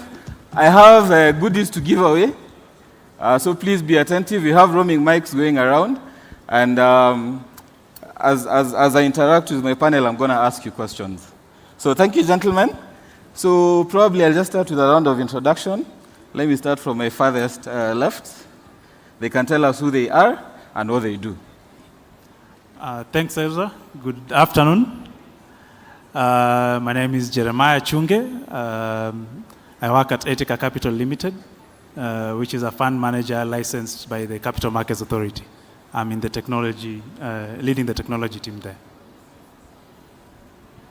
Yeah, good afternoon, everyone. My name is Bamidele Daniel. I'm a senior manager with Dell Technologies, and I look after a small team of consultants who work across the region. Thank you. Hi, I'm Faris Karuki. I run Pure Infrastructure, which is a managed services provider. Good afternoon. My name is Mark Oyer. I head the IT infrastructure team at Safaricom. Awesome. Thank you very much, gentlemen. And probably, Mark, I'll just start with you. To kick us off, we just want to look at the cloud adoption in Africa and how guys are really embracing it, and we just want to get your sentiments. What do you think about it? And as you're talking about the same, we've had a lot of declouding, especially from the West. So now we are talking about embracing the cloud, we democratize it, but on the other side, there's the aspect of declouding. So compare the trends and what declouding is all about and what it means to you. Thanks, Exo. So probably not a very good question for me, because Safaricom runs a very large footprint of our own cloud services across 7 data centers. And so we run a bulk of our solutions on premise. But when we talk about the industry, there are a lot of businesses that are running on cloud, and most customers, we have seen them moving back from what we call originally public cloud to local cloud, which is in-country. And a bulk of these have mainly been because of poor architectural decisions, because going into cloud is actually a significant process that requires proper architecture that also allows you to do cost evaluation. So some of these customers have then been hit by very huge costs, and then they've had to come back on-prem and re-strategize before they go back to cloud. Now, I don't know about the rest of Africa, but in Kenya specifically, there's a very vibrant cloud capability. I think there are almost slightly more than 10, maybe Fares will know, but there are probably slightly more than 10 cloud providers locally. And we've also seen a number of the hyperscalers coming on board. And so when you talk about declouding, in my view, it's not declouding back to on-premise. It's maybe moving back from cloud services outside the country into cloud capabilities that are closer home. Thank you, Mark. Faris, what did you have to say about that? Yeah, well, the uptake in Africa has been quite good. I'd say that Kenya, like you pointed out, has been punching above its weight. We've got more advanced data center infrastructure, more advanced connectivity infrastructure, which are sort of like the baseline requirements you need to have reliable cloud services. When it comes to declouding, I think the core issue, and he was spot on an issue, it's not so much that people are going from Amazon back to private clouds. Most of the time what they're doing is moving from one of the hyperscalers to either colo or traditional, one of the local cloud providers. And the main reason for that is the difference in consumption model. And what I found is, currency is one. The dollar was 120 at the beginning of the year. It's 160, hovering around 160 today. So if you're paying $10,000 to one of your hyperscale providers in January, you were paying 1.2 million then, now you're paying 1.6 million. You collect your revenue in shillings, so that's one factor. And another huge factor is reliability, which is predictability rather. There's a lot of bill shock with hyperscale providers because every single thing is metered. CPU cycles, disk writes, everything is metered in one form or another. But with like a local provider, many times you get like a fixed price per month and a fixed amount of bandwidth. So you'll sort of be given your workloads and you can use them for a month, and you've got very predictable bills at the end of the month. And so that's sort of like the other factor that is leading people to move off the hyperscale providers. Awesome. Thank you, Faris. Bami, your sentiments? Yeah, interesting. So if I look at it across Africa, because I have the opportunity to work across the region as a whole, I think it's been sporadic. So if you take a view that customers really didn't understand what cloud was, and the motivation for going to cloud was to save money. That's what they thought. So they had this idea that when they moved to the public cloud, they would save money. The reality for most of the customers that I have worked with is not been exactly true, mainly because, I think Faraz mentioned it already, and so did Mark. the fact that we're working with a foreign entity who transacts in a currency that is constantly advancing against the local currencies in the countries has made it a bit prohibitive. The other thing is customers tend not to understand the architecture of the applications before they actually jump onto the bandwagon of cloud. So I think what Mark said earlier about re-architecting my application so it is more cloud ready, that is another thing that our customers tend not to do. So yeah, one of the reasons why customers perhaps haven't really understood adoption of public cloud or cloud as a whole is those reasons. In terms of the West, and I think you mentioned that, one of the things we're also seeing in the West is there has been a big move for customers to repatriate their workloads. So it's not declouding per se, it's repatriating workloads. And I noticed your opening question around all these applications, all these discussions that we've been having, where do the applications sit? Yeah. Well, you say cloud, but actually they're sitting in a data center. That's the reality. So it manifests as a cloud, which is an operating model. So in the West, a lot of customers, because of the cost implications of actually trying to go wholesale to cloud, they've realized it's become extremely expensive, and they're trying to move things back, not back on-prem per se, but into some kind of colo. So they have this agency to the public cloud provider, to the hyperscaler, but not necessarily back onto the on-prem. So your local cloud service provider like Safaricom comes into play here, where they would like to host these things. Super. And Jeremiah, just as you're responding to that question, I know you've done quite a lot of workloads on cloud. So even as you're answering that, you can give us your experience over through the years, being at Genghis Capital, now it's Etika. Tell us how the journey has been, and also just comparing hybrid cloud, whether you're talking about public cloud or on-prem cloud, and how has that worked for you as Etika? Yeah. So if you look at, in terms of use case, for you to be able to build your applications, to be able to be sustainable, easy to change, easy to move between platforms, access the benefits of different providers, you have to build in a cloud-native environment. Most of the time, we find that legacy applications, and that's one of the reasons for a lot of declouding. It's very hard to sustain them in a cloud environment, make changes, make improvements, scale them, put them on edge computing because of the way they've been built. Okay. So over the maybe 4 or 5 years, in our cloud experience, both at my former employer and current, we saw the opportunity in how we can align the IT strategy from looking at the business needs, because most of the time there's all of these buzzwords going on. You can't do everything. You can't bring machine learning just because there's machine learning, AI because there's AI. What, as a business, are you trying to do? Then what technology is there to be able to marry the two so that your business model is supported by your technology and your technology drives the business model. So through that, now you sit down and analyze what do you need to deploy to cloud, what do you want to achieve? Of course, that's the customer in mind. Yes. How dynamic is that customer today? Are they, customers nowadays are not very patient. They won't entertain slow access.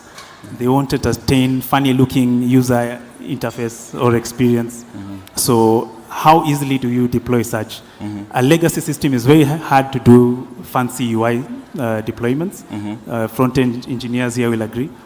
But if you have a cloud-native application that's built off the cloud, it's very easy to customize such things. So you end up developing with the customer in mind, with the business objectives in mind, and maximizing the capabilities of the cloud. Awesome. And Jeremiah has a very awesome story around cloud. Back in the day, he used to be in a company where they were running financial services. And they actually migrated all their workloads in one weekend. On Friday, guys were working on-prem. Monday, they're working from the cloud. Absolutely. But we'll come to that as you're closing. Mark, on the same, so someone has decided they've planned their cloud strategy. Everything is okay. But now we are looking at security and compliance. What do you think? What should someone really look into as they address those two issues? Yeah, the truth is that there's no assurance of security because you're on cloud. The customer is still always responsible for security of their solutions and for security of their data. Of course, the cloud providers have, provision for a lot of capability around security that allows you to easily configure secure platforms, but that only works if you actually do. I know a lot of customers have always assumed that once you're on cloud, your data is secure or whatever.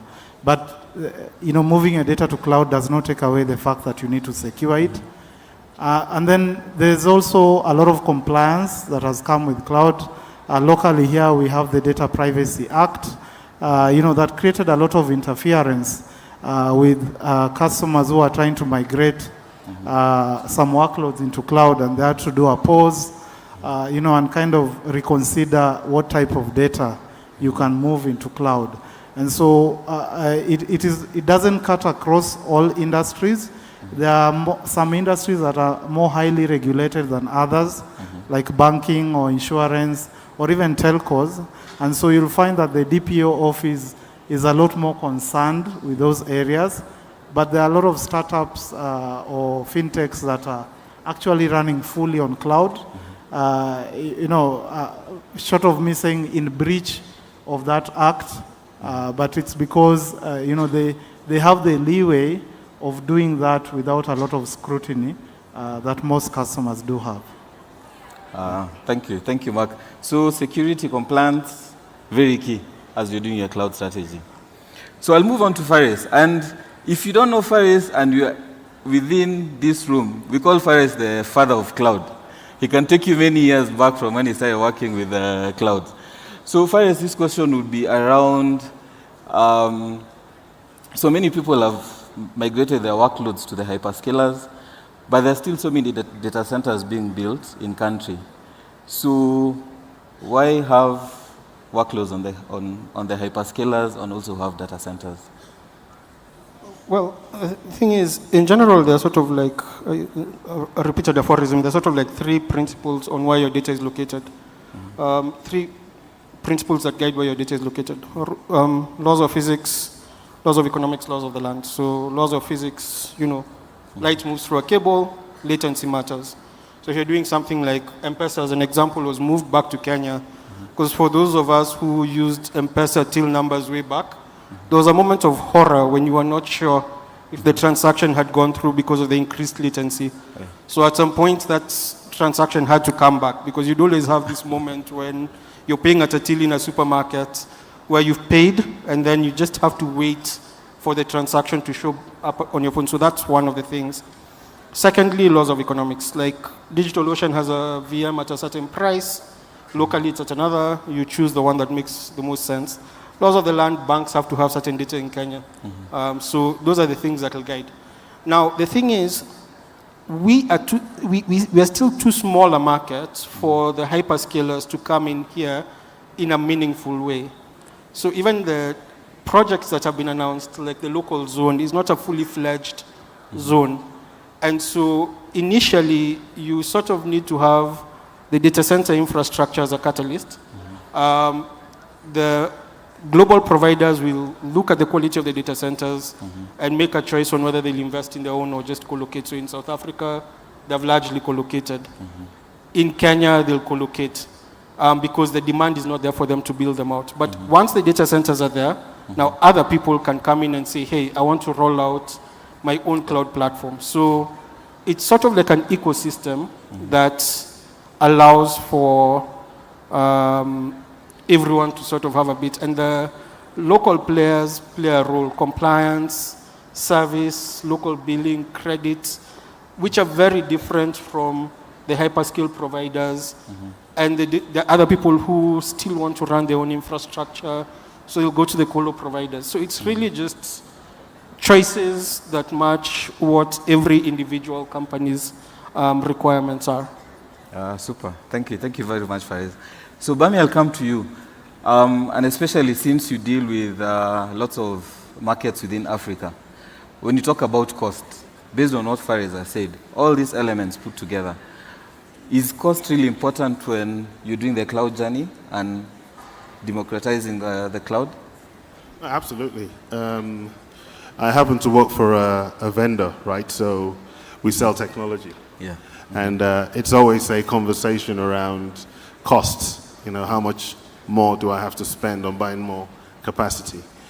So cost is always a big thing, right, for any of our customers. I think, you know, the very first question to ask is, why go to cloud in the first place? Why are students here who are developing? Why is cloud attractive to them? Why did you guys move all your workloads to a hyperscaler? The reality is it's simplified access, right? It's available functionality that you might have to natively build is inherently available in the hyperscaler. So you're attracted to that and you move for that reason. But the underpinning thing is, and I think a few of us have actually mentioned, it's understanding those applications and those workloads. What are the applications? What is the nature of my application? What is the nature of data? What is the nature of growth of my data? Because all these things actually affect your costs.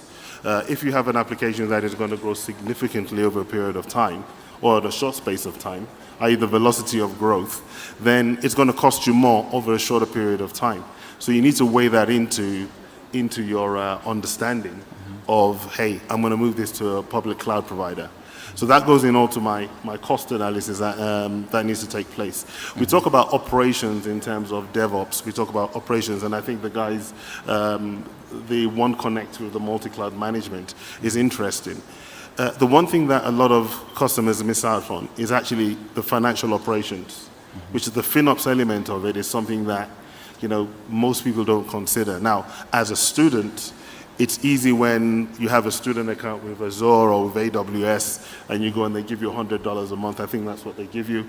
And you can quickly put something up there. For a business, it's significantly different. There's a cost of growth. Safaricom is building something, a capability here in country as a few of these local cloud service providers. But if you've grown significantly in the hyperscaler in a region outside of Africa, it will cost you an absolute fortune to move those things back on-prem. So getting a clear understanding of the applications and the reality of my cost, not just in the immediate term or over time, has to be considered. And as you're developing your applications, you need to take this into account. What landing zones am I going to choose? Where am I going to put my applications? Are they going to be in country, outside country? Am I going to build a local platform? What is the cost and the cost benefit and the ROI calculation that needs to happen? Okay. Thanks, Bami. And I think we've really learned a lot from what the gentlemen have shared. And I just want to throw a couple of questions to everyone within the hall. So, do you have the roaming mics? I have some airtime to give away. I hope you guys have been attentive and the session has been informing. Have you heard what the gentlemen have said about cloud? So I want to ask one question. So when you're considering your cloud migration, there are 3 things you need to consider. I want the first 3 answers to give me those 3 things. We have the first hand here. Is there a mic somewhere? From there, was there another hand? 2? And then take another person from this side and 3. Sorry? Ladies haven't put up their hands. Was there a lady somewhere here? Okay, I'll come to you. So what are 3 things you'd consider when you migrate to the cloud? Hi, my name is Eli. Yes, Eli. You need to consider the law of physics, law of the land, and the law of economics. Thank you. See me at the Safaricom stand after this. Can I give you another question? Something else that he said? Other things you need to consider? Mark said something very important, and I hope someone picked up that one. He said you also need to very much understand the working of your application so that you know what you're putting to the cloud and what you're not putting to the cloud, and you have to understand it in the current time and also in the long run. So you need to have a cloud strategy. Yes. Thank you. There was another hand this side. Yeah, the gentleman with a hat. You can help with the microphone. There's a gentleman with a hat on this other side. What do you need to consider as you're migrating?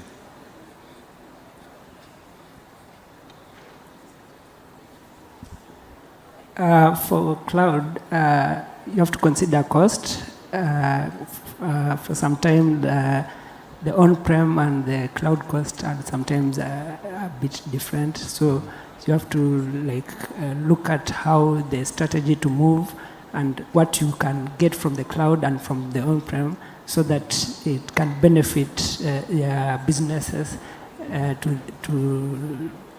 so that can be the best idea to maybe you can consider the cloud migration to be good. Super. Thank you very much. So please see me at the Safaricom booth. After our presentation, I have some goodies to give to you. So as your closing, gentlemen, probably just your closing remarks around the same. And I'll start with Mark. So should we move to the cloud? Should we not? Do you choose on-prem? Do you choose hybrid? Do you choose hyperscalers? Okay, so I think I'll be cheeky about the answer that there's no one solution. Okay. There's a lot of dependency on the organization, on the type of data, and the circumstances under which there are certain workloads that are, from the word go, should be built for cloud and should go straight into the cloud. There are others that you want to retain close to you and you want to run it very close to the organization. And so every decision point, around cloud has so many dependencies that you have to factor in. And some of them we've already discussed, cost being one of them, the data that is involved is another, how close do you want it to be near the customer, what's the size of data that you're trying to move into the cloud. Mm-hmm. So there are so many dependencies. I think there's no single solution, in my view, that is generic across all workloads. Okay, and probably just the last one. There are so many emerging technologies that are coming through. Do you see any of them having a significant impact in the near future? Yeah, I think one of the biggest disruptors in our time, of course, is artificial intelligence and machine learning, which has been the theme of this summit. When you think about it, a lot of the capabilities that come with AI run a lot better on cloud platforms. It's a lot more expensive maybe to set up GPUs on premise or whatever. And so unless you have certain financial muscle, then you're unable to do that. And so cloud providers then come in and bridge that gap. And so AI, I think, is a big game changer. You've seen what the AWS team are doing here with the deep racer cars. That translates into real life experience around self-driven cars. And you don't want that kind of a solution to fail when a self-driving car is on the road. True. So I think that's where the game-changing technology comes in. Okay. Yeah. Thanks, Mark. And probably I'll just jump to you and ask you, any emerging technologies that you feel, yes, will significantly impact cloud in the near future? Yeah, I think Mark touched on it already. I think AI is going to be quite significant. It is already, right? Most organizations will not be able to afford or justify the spend, but they also can't justify ignoring the need to be jump on the bandwagon. It's more about the outcomes and use cases. So what I believe we will be seeing is a lot of the local service providers like Safaricom becoming more relevant. Also, when we consider, Ferez talked about latency, physics. Anything done real time, anything that needs real time decisions like automotive cars is very, very sensitive to high latency. So then we have to start to think about things in terms of local providers and also the edge. We can't ignore that. So those two things will come into play. Safaricom is in a unique position of providing 5G connectivity. That together with Gen AI automation, those things will definitely drive things. The other thing is, with all this, it's the growth of data that this will also afford as well.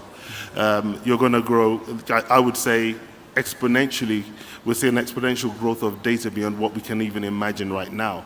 And we need to start to think about things like, and I know the guys don't like to hear this, but policy regulation, they will come very quickly. So even as you're designing for these new innovative things that are coming forward, you need to be thinking, what if the policy or regulation around where my data resides changes to such an extent that the government suddenly says everything has to be done in country. So you need to always think about that in mind when you're actually designing your applications, to consider where are my landing zones. So I think on that point, I would say being cloud smart, multi-cloud by design, those are the kind of things that, as you start to think about those in terms of your design principles as well. Okay, thanks very much, Bobby. Jerry, you want to add? Yeah, I think we'll see a lot of edge computing. There'll be a rise in that. We'll see a lot of services brought closer to your consumers. If you're offering a product or a service and your clients are primarily in South Africa and you're a Kenyan company, you'll need to have that provisioned to a data center or an edge center which is closer to them, rather than having the latency issue which Bam was talking about. We'll also see a lot of data analysis. There's huge data building up with all this automation, cloud provision, and the likes. A lot of rise in governance, especially around data protection, data residency will arise with the sensitivity that we are seeing coming up with data protection across the continent.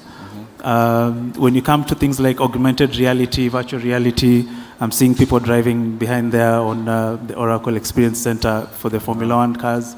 So such experiential kind of gaming, you'll start seeing more of that use case.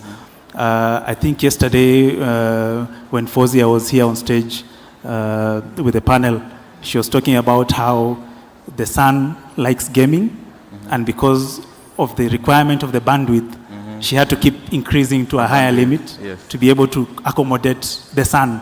Yes. You see? So there's more experiential use of information and data, and that will grow cloud application utilization, internet provision, latency, and the advantage, one advantage you have in Kenya is there's a lot of undersea cable terminations to the country. And that gives us a bit of an advantage in latency issues. And now with the hyperscalers coming on board, with Safaricom having the data center, we can be able to cache some of these services locally. There's the gaming that they are doing with the AWS team. If you're able to cache such games locally, to be able to avail to the population that, kids now, they're really pro gaming, and gamify those things to help them in life, gamify investments, gamify education, gamify mathematics, gamify how to make it in life. These things that they'll not learn in school, but they'll be able to learn in a game and internalize it better than if it's a teacher teaching it. Thanks, Jeremiah. As you were talking about gamification, I was looking at Michael Michie. He's very passionate about gaming. So, Faris, as we close, your closing remarks?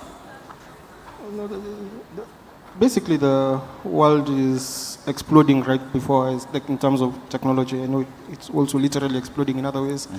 But for me, what I see as the highest potential is just from my little space that I play in. We are finally getting to the final frontier of software-defined networking. And for a very long time, hardware vendors are the ones who wrote the software because they're using custom silicon. But we finally gotten to the point where networking devices are being produced with merchant silicon, so normal processors, which is allowing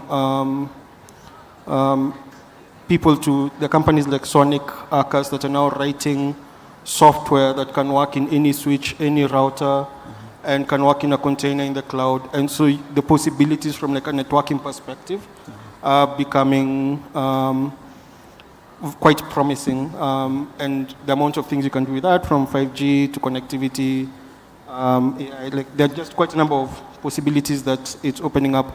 So that's my own sort of take on what the future holds. The network is finally catching up with the rest of the cloud. Okay. Thank you very much, Fares. Thank you, gentlemen, and to everyone in the room. You can see that there are so many opportunities within this space. Even as you're coming up with your programs, with your applications, you can see, the opportunities are endless. So thank you very much, gentlemen. Thank you for an awesome session. Back to you, Mbogo. Asanteni. Round of applause for Ezra and his panel. Just a few things I picked from that. Mark said that don't assume that simply because you're moving to the cloud, it is more secure. It will actually take more, if not similar rigor, to just make sure that you're properly secured there. And let us not forget the compliance considerations, because you can see different regions across the globe, different players. What are the compliance considerations when you're looking at cloud solutions? Fares gave the point that we're still too small a market, in as much as we are growing probably double digits.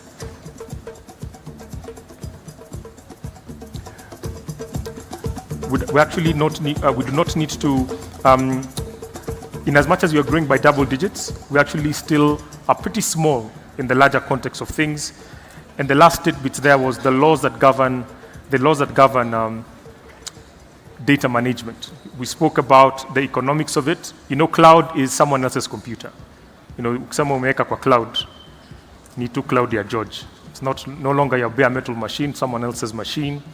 The physics of it, I think I like that term. It's the first time I'm hearing it. Data gravity. We're talking about latency. And of course, the laws of the land. Locally, we have the Office of the Data Protection Commissioner asking us that certain elements, if it's healthcare data, should be stored resident. We have GDPR and that sort of thing. So thank you very much for our most insightful panel. Now we're getting to the closing ceremony, or the closing part of this last 2 days, with a session we are calling Bonify by Safaricom, where we get to award different teams that have been doing stuff throughout the last 48 hours. And I'll start by speaking about a team called Tech Sheroes. So we know that women, who form a large part of the global workforce, are very insightful and can offer great suggestions in how to build out innovative products and services. But unfortunately, women remain very, very underrepresented in the tech space. It's nice to see quite a bit of balance over the past few days, but this is an anomaly. Globally, women remain highly underrepresented in the technology space, and even when talking about sustainability. So now the Women in Tech Safaricom chapter is changing this narrative, and they're running something called the Tech Sheroes. And over the past 48 hours, they've been running a parallel event at the Safaricom headquarters for women-only teams with a theme of looking at climate solutions. Now, what do climate solutions offer? Either looking at reducing post-harvest losses, creating market linkages, and things like that. So let's get to learn more about Tech Sheroes from this video.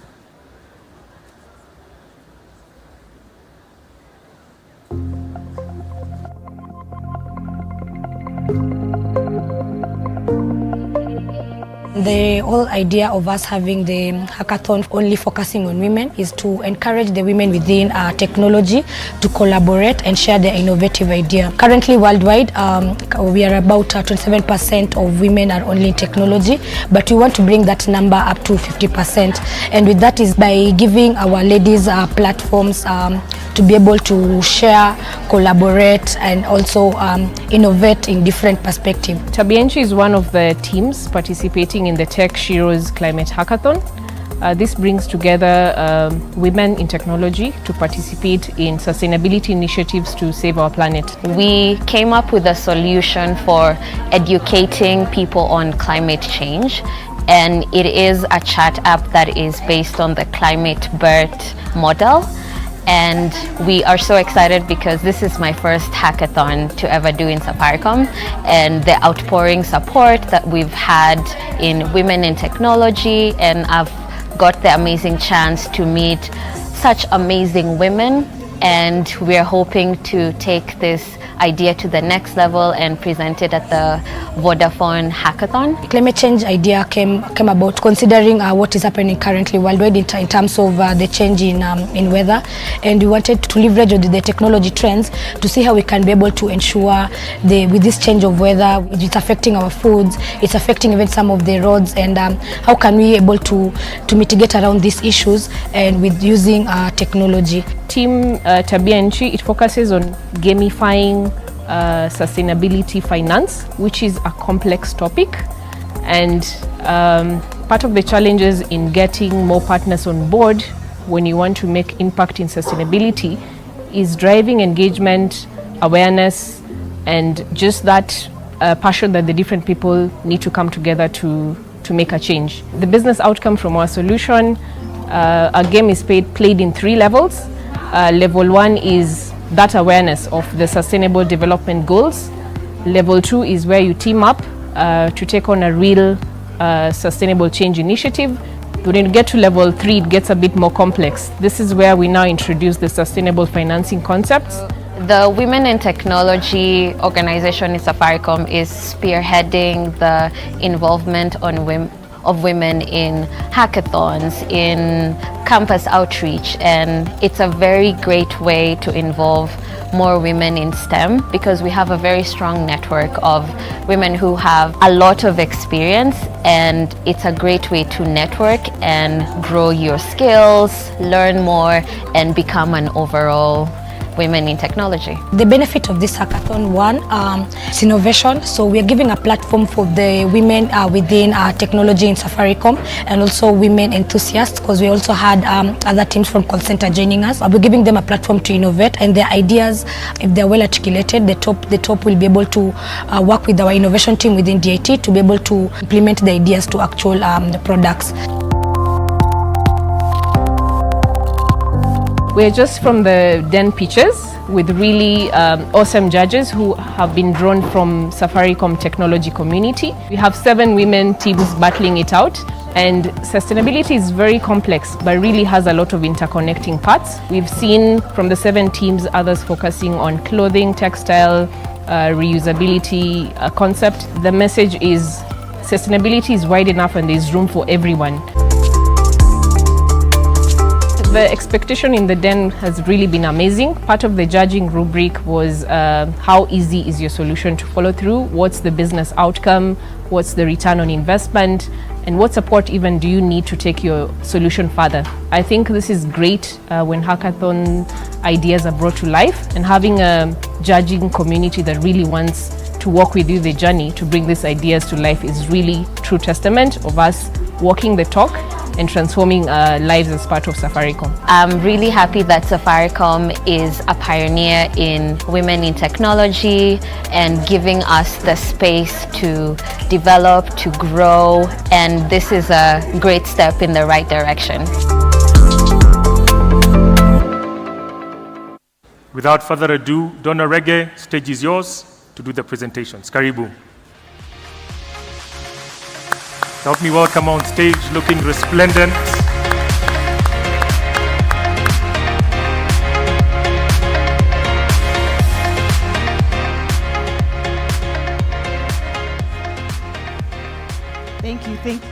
Thank you, Mbugua. Karibu.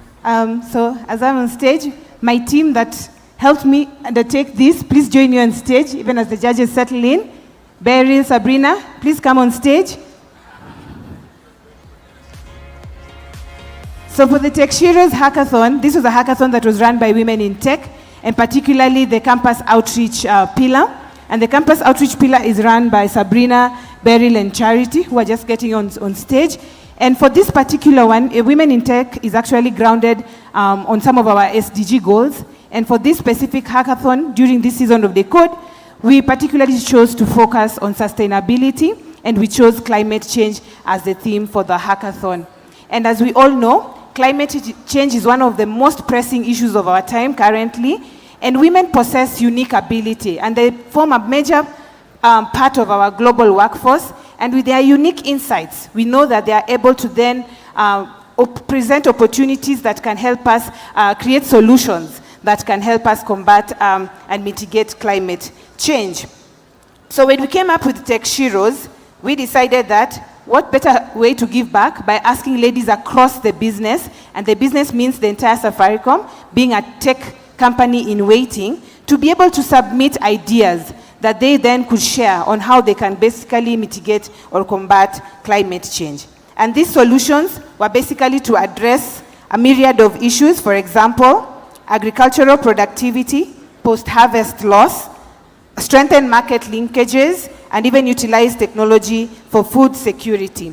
As women in tech, we believe that by fostering collaboration, creativity, and innovation among women, we are then being able to unlock the potential that helps them as leaders to fight or help in the fight against climate change and contribute to a more sustainable future. Kindly allow me to indulge the ladies who are behind all the awesome work to share a few snippets.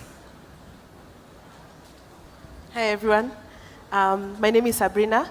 I'm a Principal Security Officer at Safaricom, but aside from that, I work with Burial and Charity under Donna in the Women in Technology team. So Burial, Charity and I lead the campus team, and as Donna has said, in the run-up to the days to Decode, we decided we wanted to organize a hackathon specifically for women, and we wanted women in Safaricom to be able to collaborate, to innovate, have fun while at it, and build awesome solutions.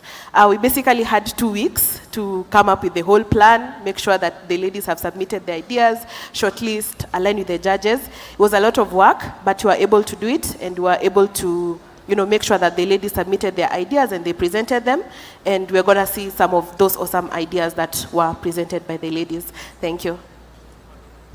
Hi.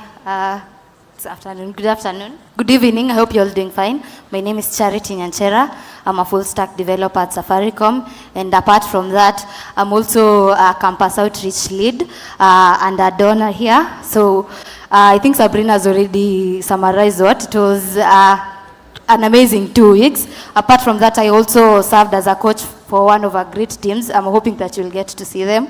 So seeing this team, how they come from an idea to actually building this thing was an interesting thing. So we got to cover topics such as sustainable fashion, waste minimization, and yeah, all prototypes are available for you to see. You just have to request them. Thank you. Good evening. My name is Berilan Kemoy. I am a software developer in test in Safaricom, and aside from that, I co-lead the campus outreach team with Sabrina and Charity, as they have mentioned. I won't add a lot, but our main goal is to ensure that we are able to promote the girl child from the classroom to the boardroom. Thank you. Thank you, ladies. So as the teams hacked over the last 48 hours, for them to be able to know were they progressing and doing a good job, we had a very able team of judges. As you can see, please come to the front. You're standing so far away. And our able team of judges, as you can see, has he for she. So we are embracing equity and diversity greatly. And just to represent the team of judges, I'll ask Ken Owino to give us a brief snippet of what that looked like. Thank you, Donna. So just to say, it was a close contest. All the teams are winners. They put in good work in a very short time. And what we looked at as judges was 7 areas. We looked at, did the teams adhere to the theme? The theme was about climate change. So how well does the solution address climate change? Number 2, we looked at the impact. How measurable is the impact of the climate change activity that the team put in? Then we look at the feasibility.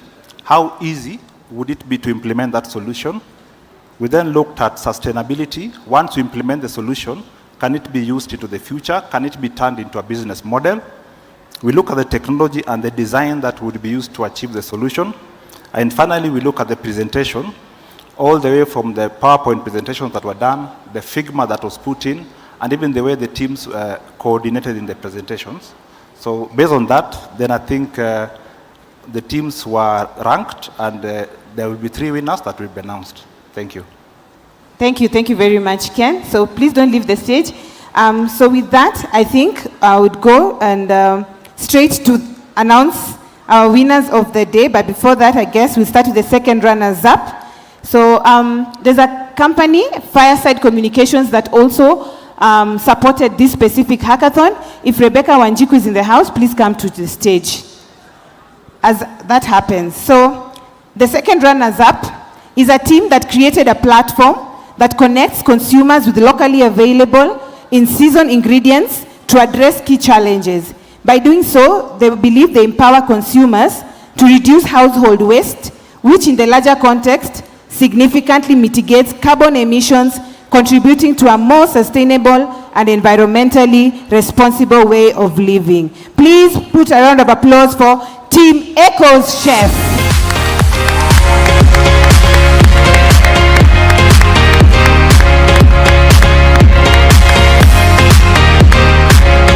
Team Echo's chef, Team Echo's chef.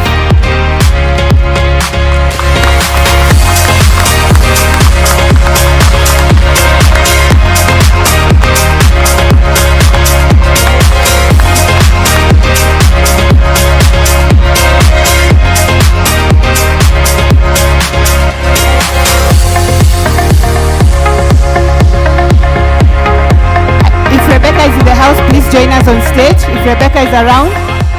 So please come for a group photo. Please come for a group photo.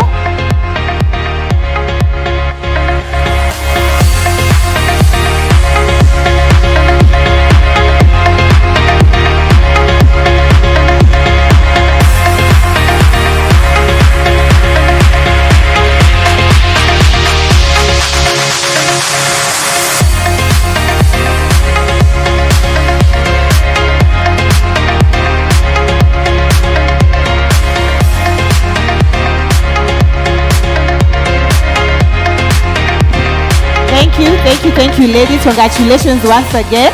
So you will be receiving a certificate of participation that goes to all of you, and also you'll be receiving some prize money award for being second runners-up of about 25,000 Kenya shillings per person. Congratulations and a good job well done. Thank you. Second call out, if Rebecca, you're in the house, please join us on stage. So the first runners-up is a team that believe that their project is supposed to sensitize the community on proper waste disposal while providing a functional channel for them to safely dispose their waste through waste segregation. So put a round of applause for Team Green Cycle. Team Green Cycle.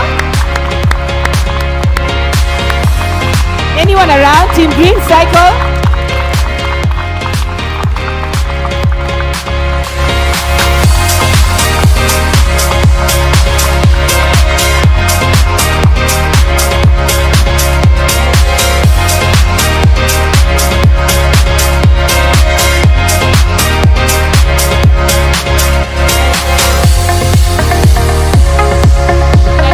Please let's come for the group photo.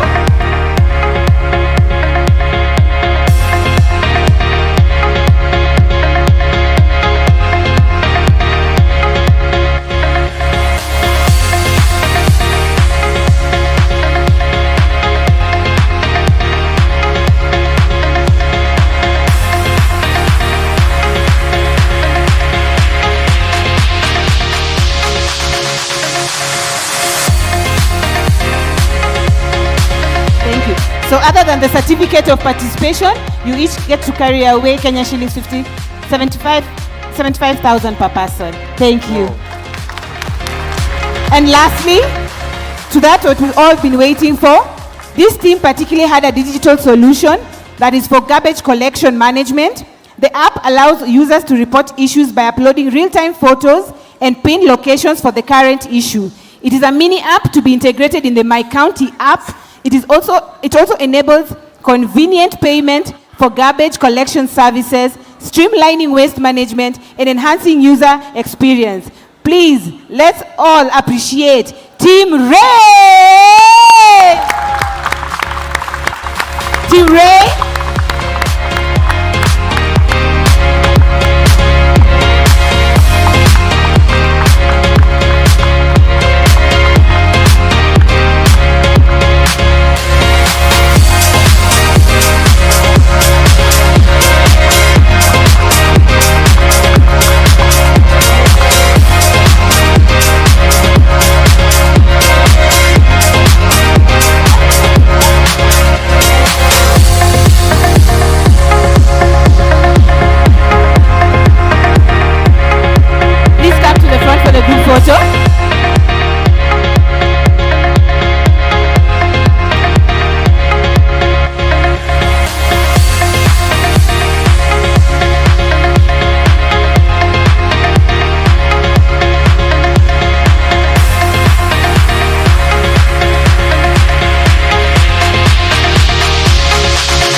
this team leaves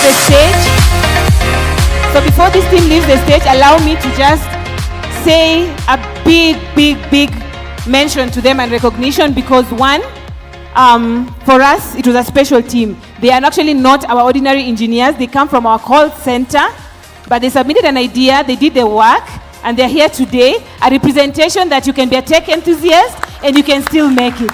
Please applaud them greatly.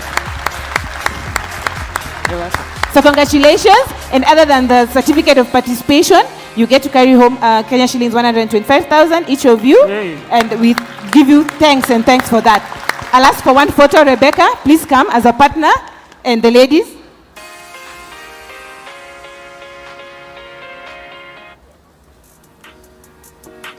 A big thank you to the judges as well. It takes a whole village to actually nurture and raise these talents. Thank you, Mbugu, and thank you to the team. Asanteni, I was there just trying to think, is it per person? And then you kept confirming it's per person. Like, that must be nice, right? 125 good ones. So starting off on a high note, we now go to the second categories of awards, and I'll call Morton Banksgaard, the CTIO at Safaricom PLC, to give the Deep Racer Awards. Karibu.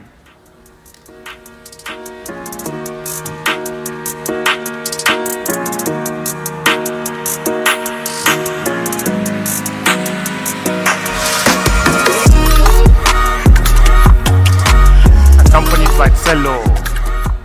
Good afternoon, everyone. Good afternoon.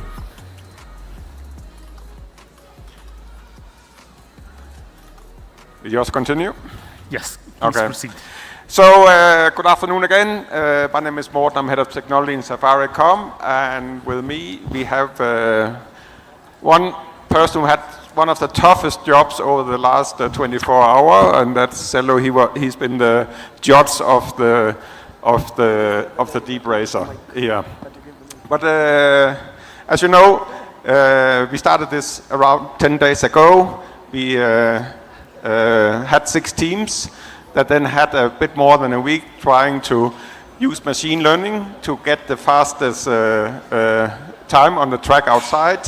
It was done in a virtual world, and over the last roughly 48 hours, that virtual world was then transferred to the physical world out there, and the teams raced yesterday to find out who was going to go into the final today as the number 1 and 2 to go to the final. But I would like to invite the top 3 teams on the stage before we announce the winner. So if Team White, Team Green and Team Black could please join us on stage. And give them a big round of applause as they come up.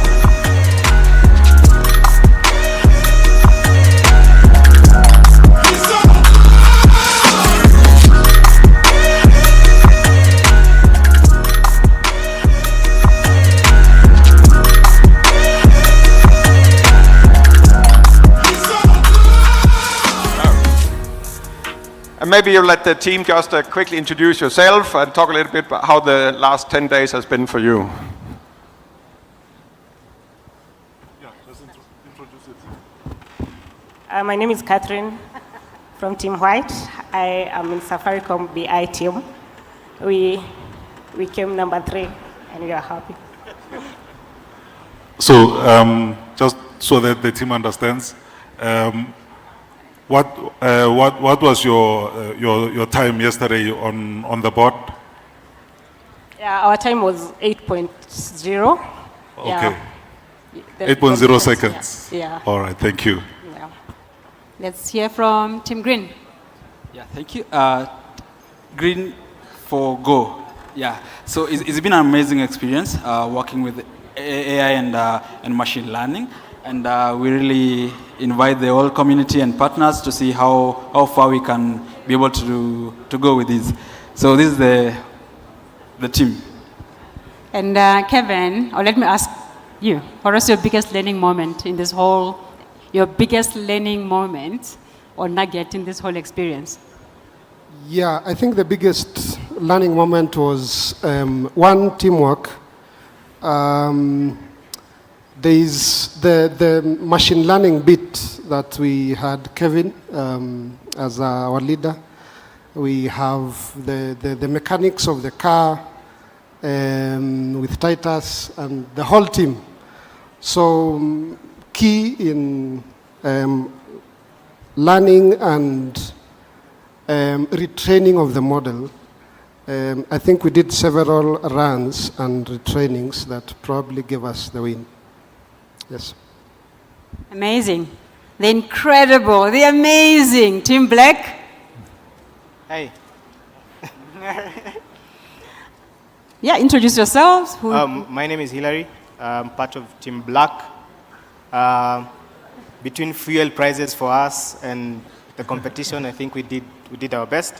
What we've learned so far, it's not just about building models and building perfect models.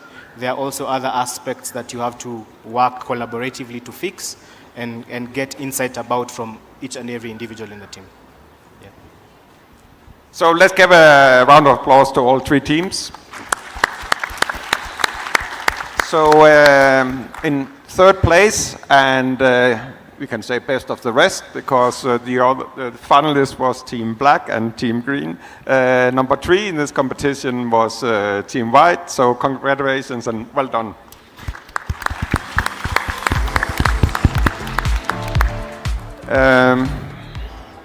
Are we giving the prizes now? Certificates are coming, and the medals.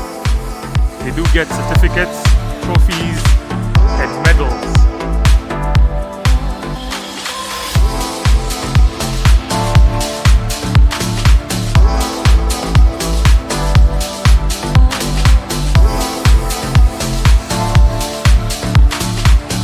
Remember, one of the teams insisted that luck is still a big component when doing these things.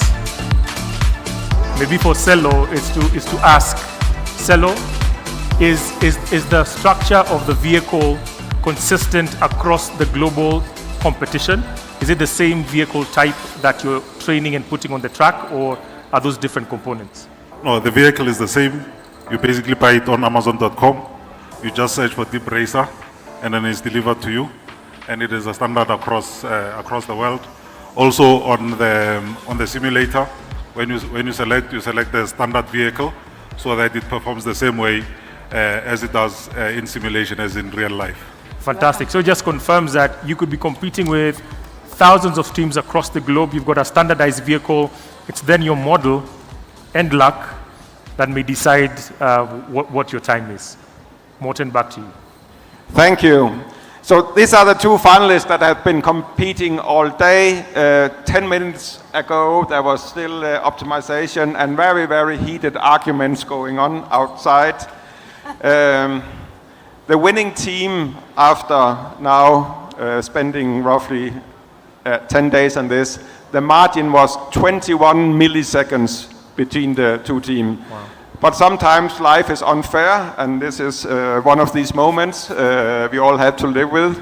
So second in this competition, and incredibly well done for pushing it to the edge.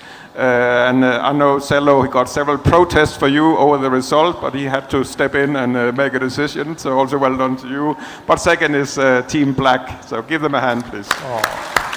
Well done, Team Black.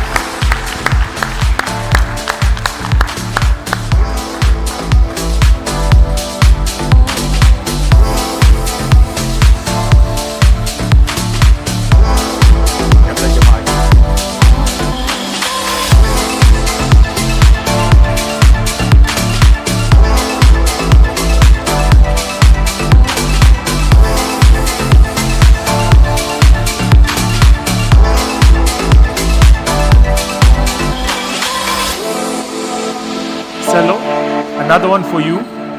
What is the global average in terms of this times? The place team did 8 seconds. What's the global high score? Cello, you missed that. I was asking, what's the global top line? Like team number 3 did 8 seconds. Who's the leaders across the world? What time are we looking at? So the track we are using is called the A to Z. It's a starter track. All right. So it's not used in international competition. Okay. So we think we could push this track to like 5 seconds with an over-optimized model. But internationally, on the more complex track, you're looking at 13 seconds. But it's all under 20 seconds. Fantastic. Thank you for that info. Yeah, so just one thing to do now is to invite the winners on the stage. So please come in. Give it up for the winners, Team Green. Well done, Team Green.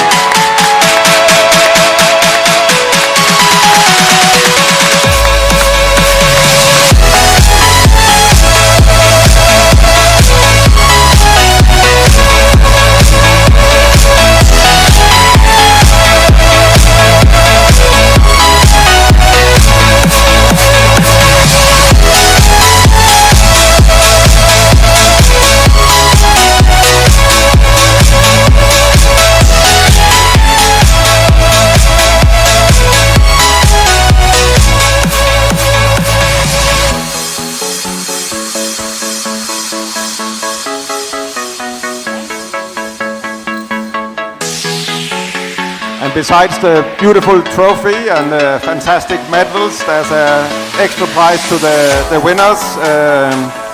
So if you want to see this young man bare-chested in a few months, you can join them with a trip to Watamu. Well done, everyone. Move a bit closer to the front for the photo op, please.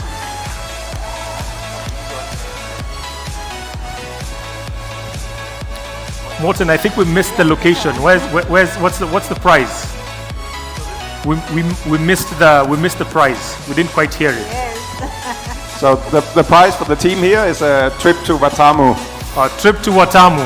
Trip to Watamu for the entire team.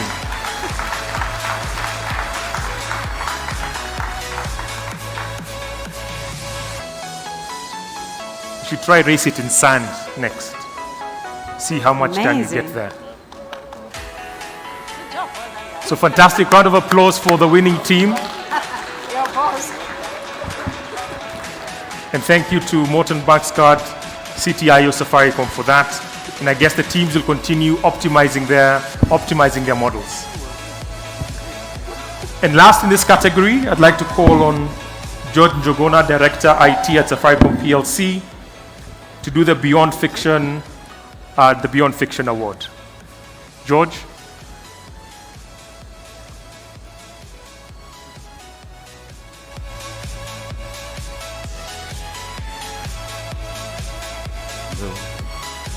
Mbogwa, are we done? Almost there. Almost there. Oh my. Almost there. So before we kick off, just like Yvonne has been working with teams on the competition. Are you mic'd? You're getting a mic to Yvonne. We've so she got can one talk here. about,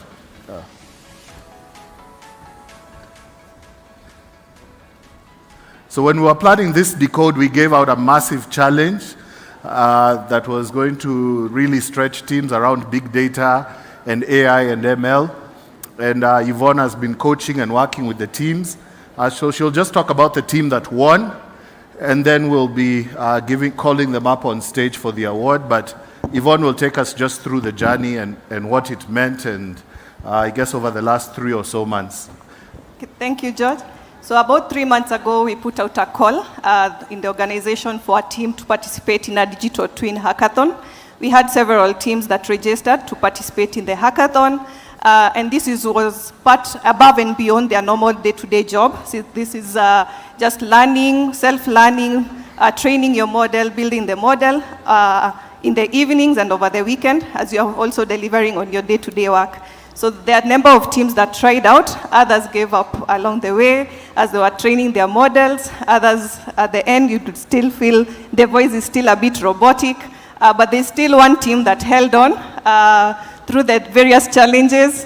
I think one of the most outstanding challenges was training. That is what took most of the time. A lot of the resources were required, a lot of GPU. So we worked a lot with our infra team just to provide a lot of these resources to the team.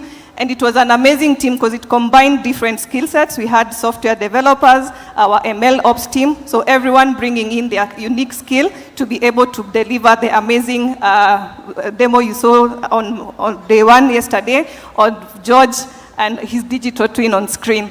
And so this team will be awarded today for their effort. I know it's been a long journey for them, just being able to learn on how to lip sync, how to create that visual representation of George in his office, and also his voice coming very close to George, that you can actually, George was even confused whether it was him that we recorded while he was not aware. So I'll welcome the team just to get the award today, and we are really proud and amazed for what you've done. One of the sentiments from this year's Decode was on this demo, and we look forward to seeing more amazing work from the team and even delivering some of these use cases to our customers. So over to you, George, as we invite the team up on stage. So we have John, Beryl, and the team. Please come over as we get the award from George. Your real selves, please, not your digital twins. Thank you so much. I don't know if I got to do this, but let's give them a clap. Where's your mechanic? The car is not complete without your mechanic. Something I'd like to mention, when we launched Decode, we had another lady on stage. Yvonne, just step up in front of them a little. Yvonne. And that was Elizabeth Nguli, who was here with us. She was our head of digital engineering. Liz has since, I wouldn't say left the company, but she took on a role in London after the last Decode, and she's doing technology as a service for Vodafone Group, and she's been tracking and watching. And quite fortunate that somebody who was working under Liz has taken up the mantle of leading our digital engineering team, and that's Yvonne. So a lot of the devs that you've seen here work in Yvonne's team, and don't let the attire fool you. This is one of the best software engineers, not just in Kenya, but on the continent. So Yvonne, welcome to Decode, and well done on your first Decode, you and the team. So we discussed quite a bit, and I think the team does not know what they're winning, Jay, here. How should we do this? Give them 3 guesses. I think there's very few people who know. I think Morton is one of them. So what do you think the win is? Maybe better than Watamu. Oh! What do you guys think? Is it better than Watamu? Should it be better than Watamu? You guys liked what they did. And Yvonne, who is software engineering 1 in Safaricom, said it. So we will be awarding this team a fully paid trip to London.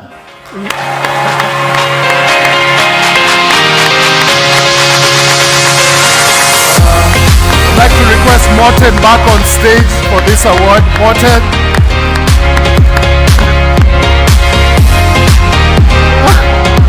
Congratulations. Well done, well done, well done.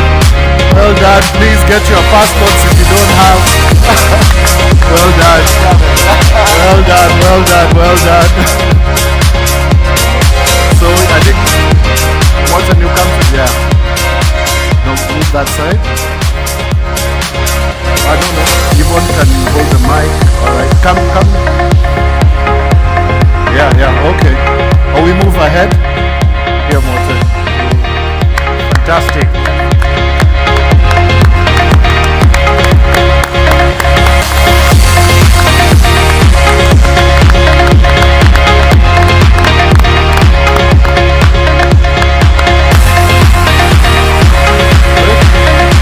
Congratulations. Maybe you guys want to say something?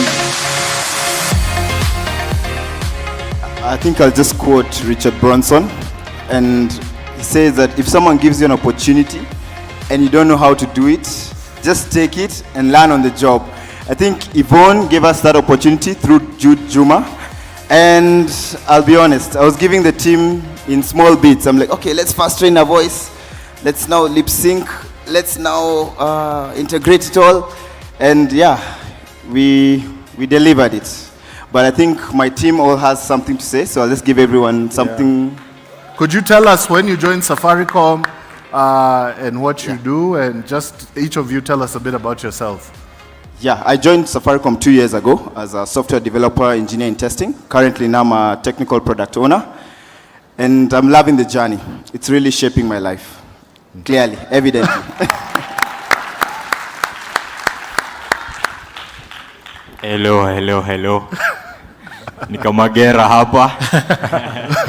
I'm Guru Breton. I'm an automation engineer. And for me, I joined Safaricom 5 months ago. I'm actually still under contract. I'm not a permanent employee. but for me, what I would say to anyone, if you look at me, you look at my hair, I'm still a young dude. And I would just tell you guys, anyone who is below me, about my age or something, just keep working. When the compounding effect finally hits you, you'll not believe where you are. 5 months ago, I would not have thought I would be here, but now I'm here. So guys, anyone who needs an encouraging word, look at me and you will win.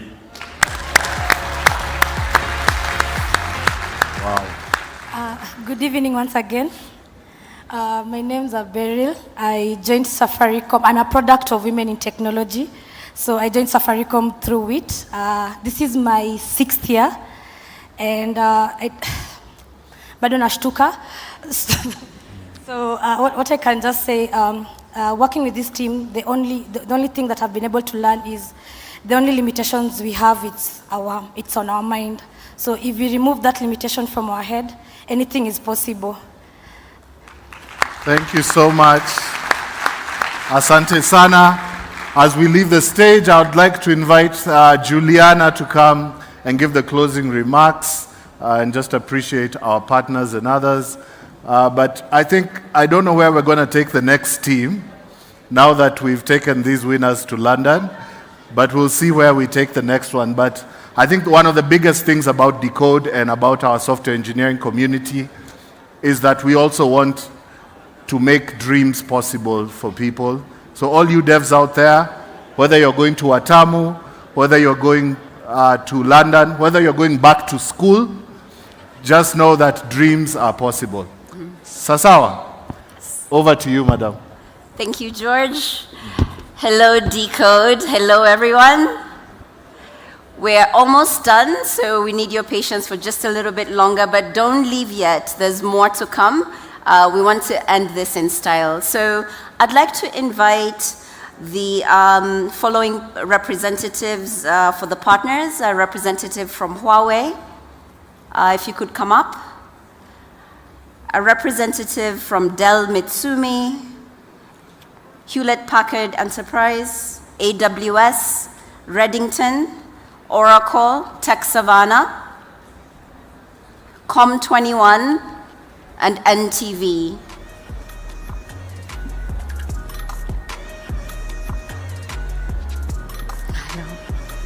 Yes, here is fine. Thank you. Oh, do you want to dance? That would be really fantastic. Welcome. Yeah, so as they're coming up, I'd like for you to give them a big round of applause. It takes a lot. As our CEO is always talking about the importance of partnerships, these are the partners that helped us to bring you Decode 2.0 this year and to be able to do it in a big way. And hold on, Mark, you need to take a picture. Where's the... So, this is quite special.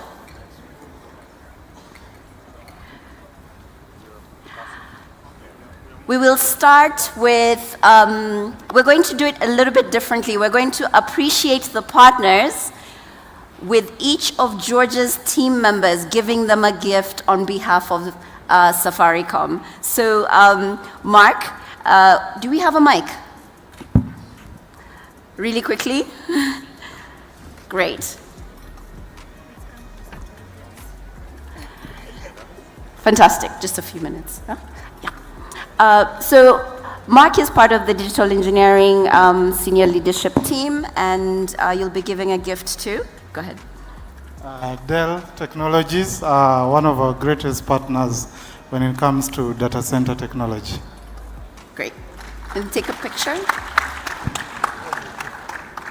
You move forward. You Dell? Okay. Yes. Yes, please. The Dell team. Great. Give them a big round of applause. Thank you very much, Dell. You may see. Yeah, you can see. And the next person to give the next gift, please let us know who you are and who you're giving the gift to. Thank you. I'm Felix Ropp, giving the gift to COM21, a great infrastructure partner. Thank you.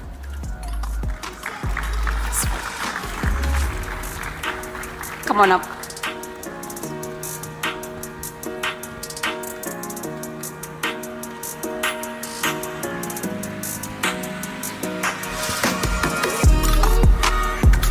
And Alan, you introduce yourself and let us know who you're giving the gifts to.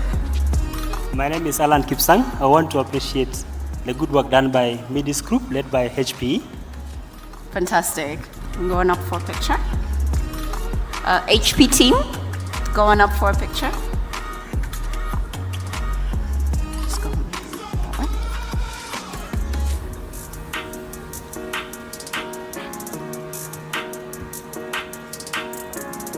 Okay, go ahead. Good evening. Name is Felix Mene. We are awarding this to Oracle, and Eva is here. Oracle is one of our longest and strongest partner over time, and we appreciate them partnering with us. And always, you're always a good partner with us. So we thank you for coming and supporting us in this particular event. Thank you. This is for you. Get this free. Thank you.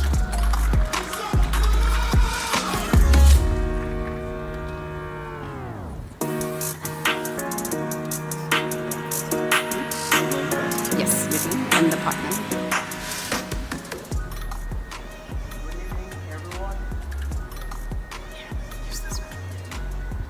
Good evening, everyone.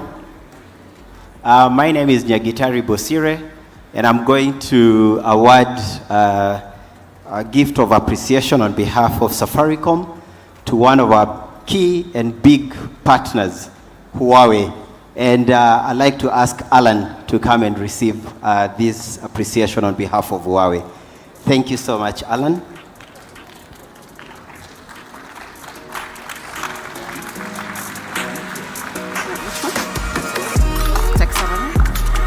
Is there a representative from Tech Savannah? That's okay. We'll get the gift to them. And a representative from AWS, please. I think we saw someone from AWS. Anyone, a partner from AWS? There we go. Good evening. Good evening, all. My name is Kenneth Owino, and I'll give this gift to AWS. AWS has been our partner who have taken us to the cloud, literally, and we want to thank them for that.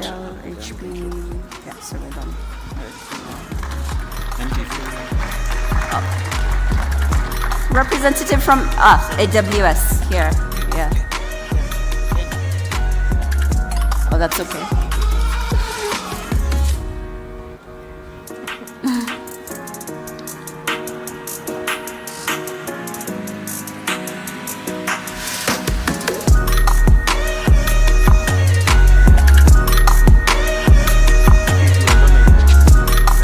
And do we have a representative from NTV, please?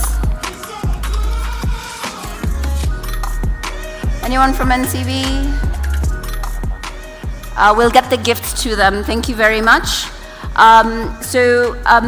With the rest of the team here, we will appreciate the suppliers, StagePass. Someone from StagePass, they're probably at work right now. But if you can spare one representative from StagePass.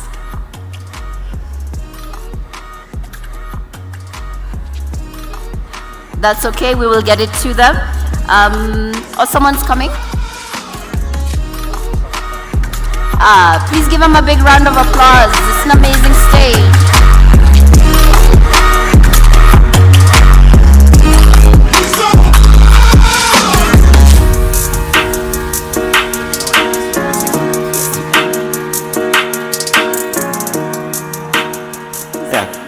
Good evening. I hear it's evening. I am Kamau Maina, with the Big Data team. When I walked in here, I was quite surprised by the setup. This screen is a bit interesting. Even, did you have 3D goggles? Because the graphic seems to be a bit 3D, but thank you very much for your support and for everything you've done for us. Receive this as a token of our thank you.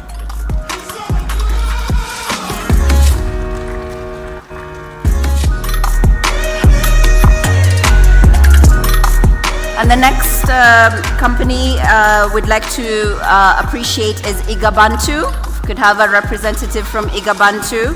Another one also, if someone from Carnivore, Larger Than Life and Tech, come on up so we can appreciate you.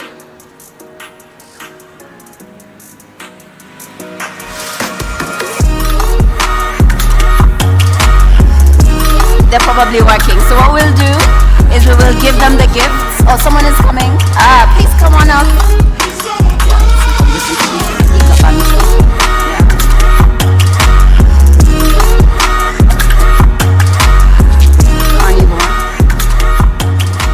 Good evening. So my name is Duncan Kabira. I want to appreciate Gabantu for the great work and support that they've given us.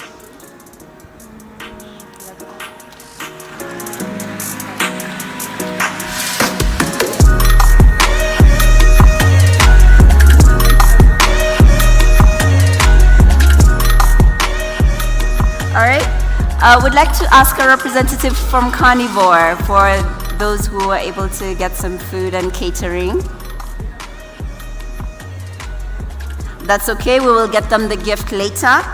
And also a representative from Larger Than Life and Tech Systems. Tech, Larger Than Life. Is there a rep in the room? That's all right. What we'll do is we will give them a big round of applause for, there we go. Here's someone.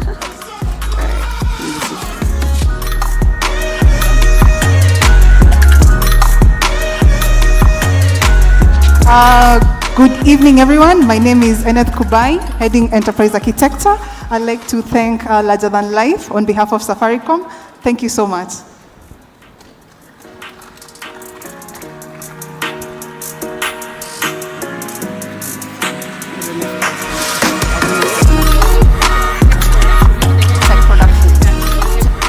Tech Production.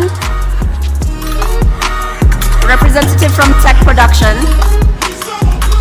There we go.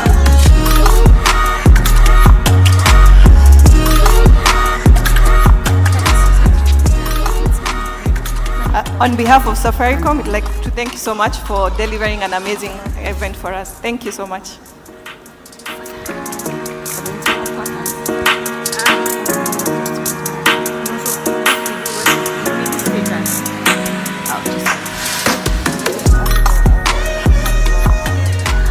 So just one more time, if there's a representative from Carnivore.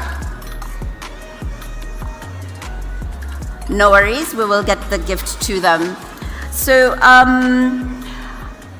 because the team here is really important, not only the organizing team, but there's also Safaricom internal partners. These are the technology team, the financial services team. How many of you who are here from FS? If you could just wave. FS, there are a couple of guys here. Thank you very much for being here. The Enterprise Business Unit, Consumer Business Unit. Actually, why don't you come on up for a picture? If you're in FS, in Enterprise Business Unit, Consumer Business Unit, and Finance Team, come on up for a quick picture. Come on up.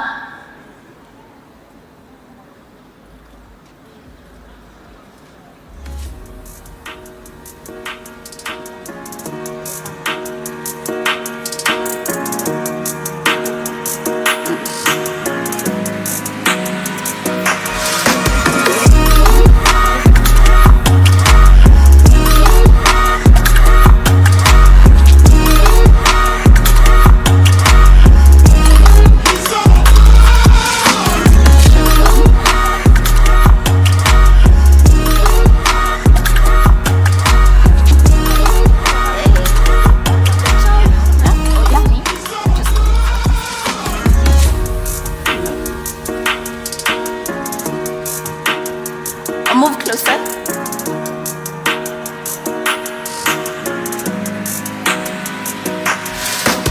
So what I'd like to say is thank you very much for all the teams that have showed up, all the teams that have done demos from the different business units. Asanteni sana. Let's continue doing this together. Let's continue propagating our digital talent to all the others that we meet. So thank you so much for coming. Big hands.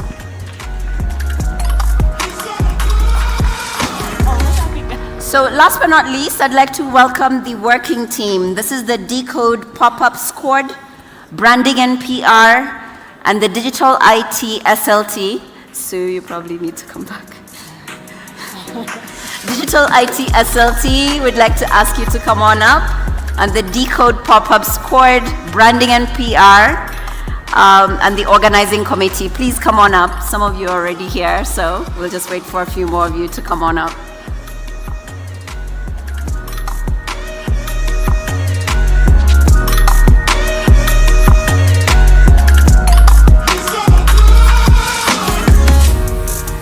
Closer. No, no.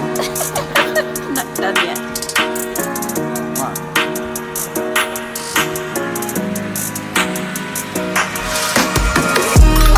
Get closer.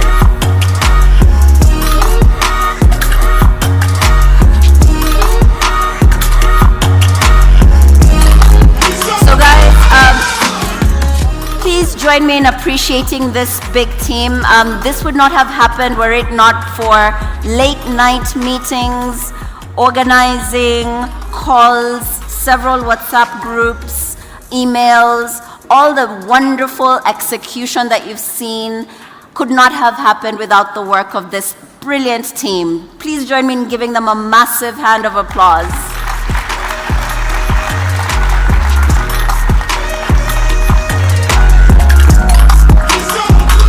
Thank you so much. This is really fantastically done. Thank you. And just one more thing while we have everybody here.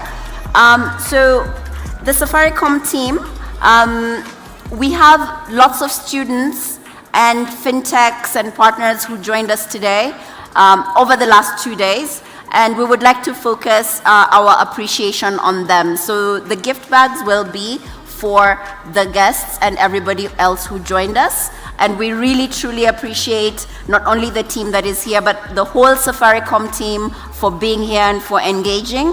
Now let's focus our appreciation on the students and to each and every one of you who has joined us here in person and online. Thank you from the bottom of our hearts. We truly appreciate it. We'll give them a big round of applause. Thank you, thank you, thank you. All right, and with that, I'll turn it over to Mbogwa. Thank you very much.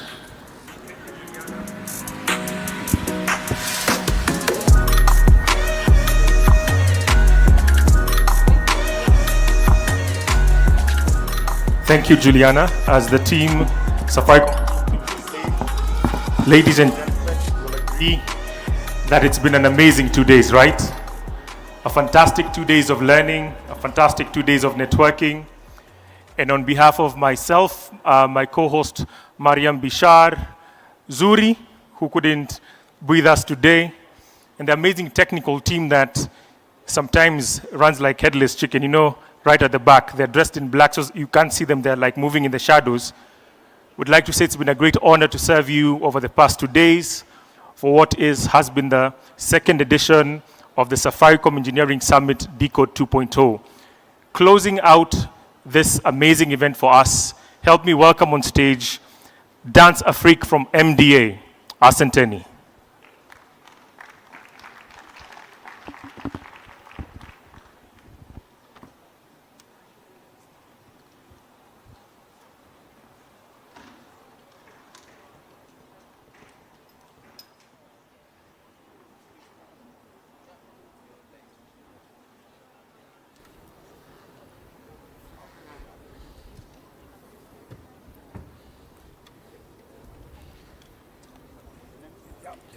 Yeah, man.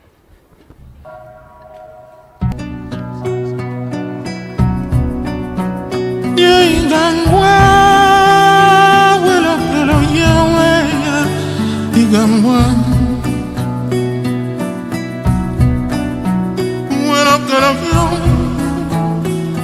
Nickelodeon, Igambwa.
It's District 78.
out. What do you think? Fantastic, fantastic. This was great.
One, two, 1, 2.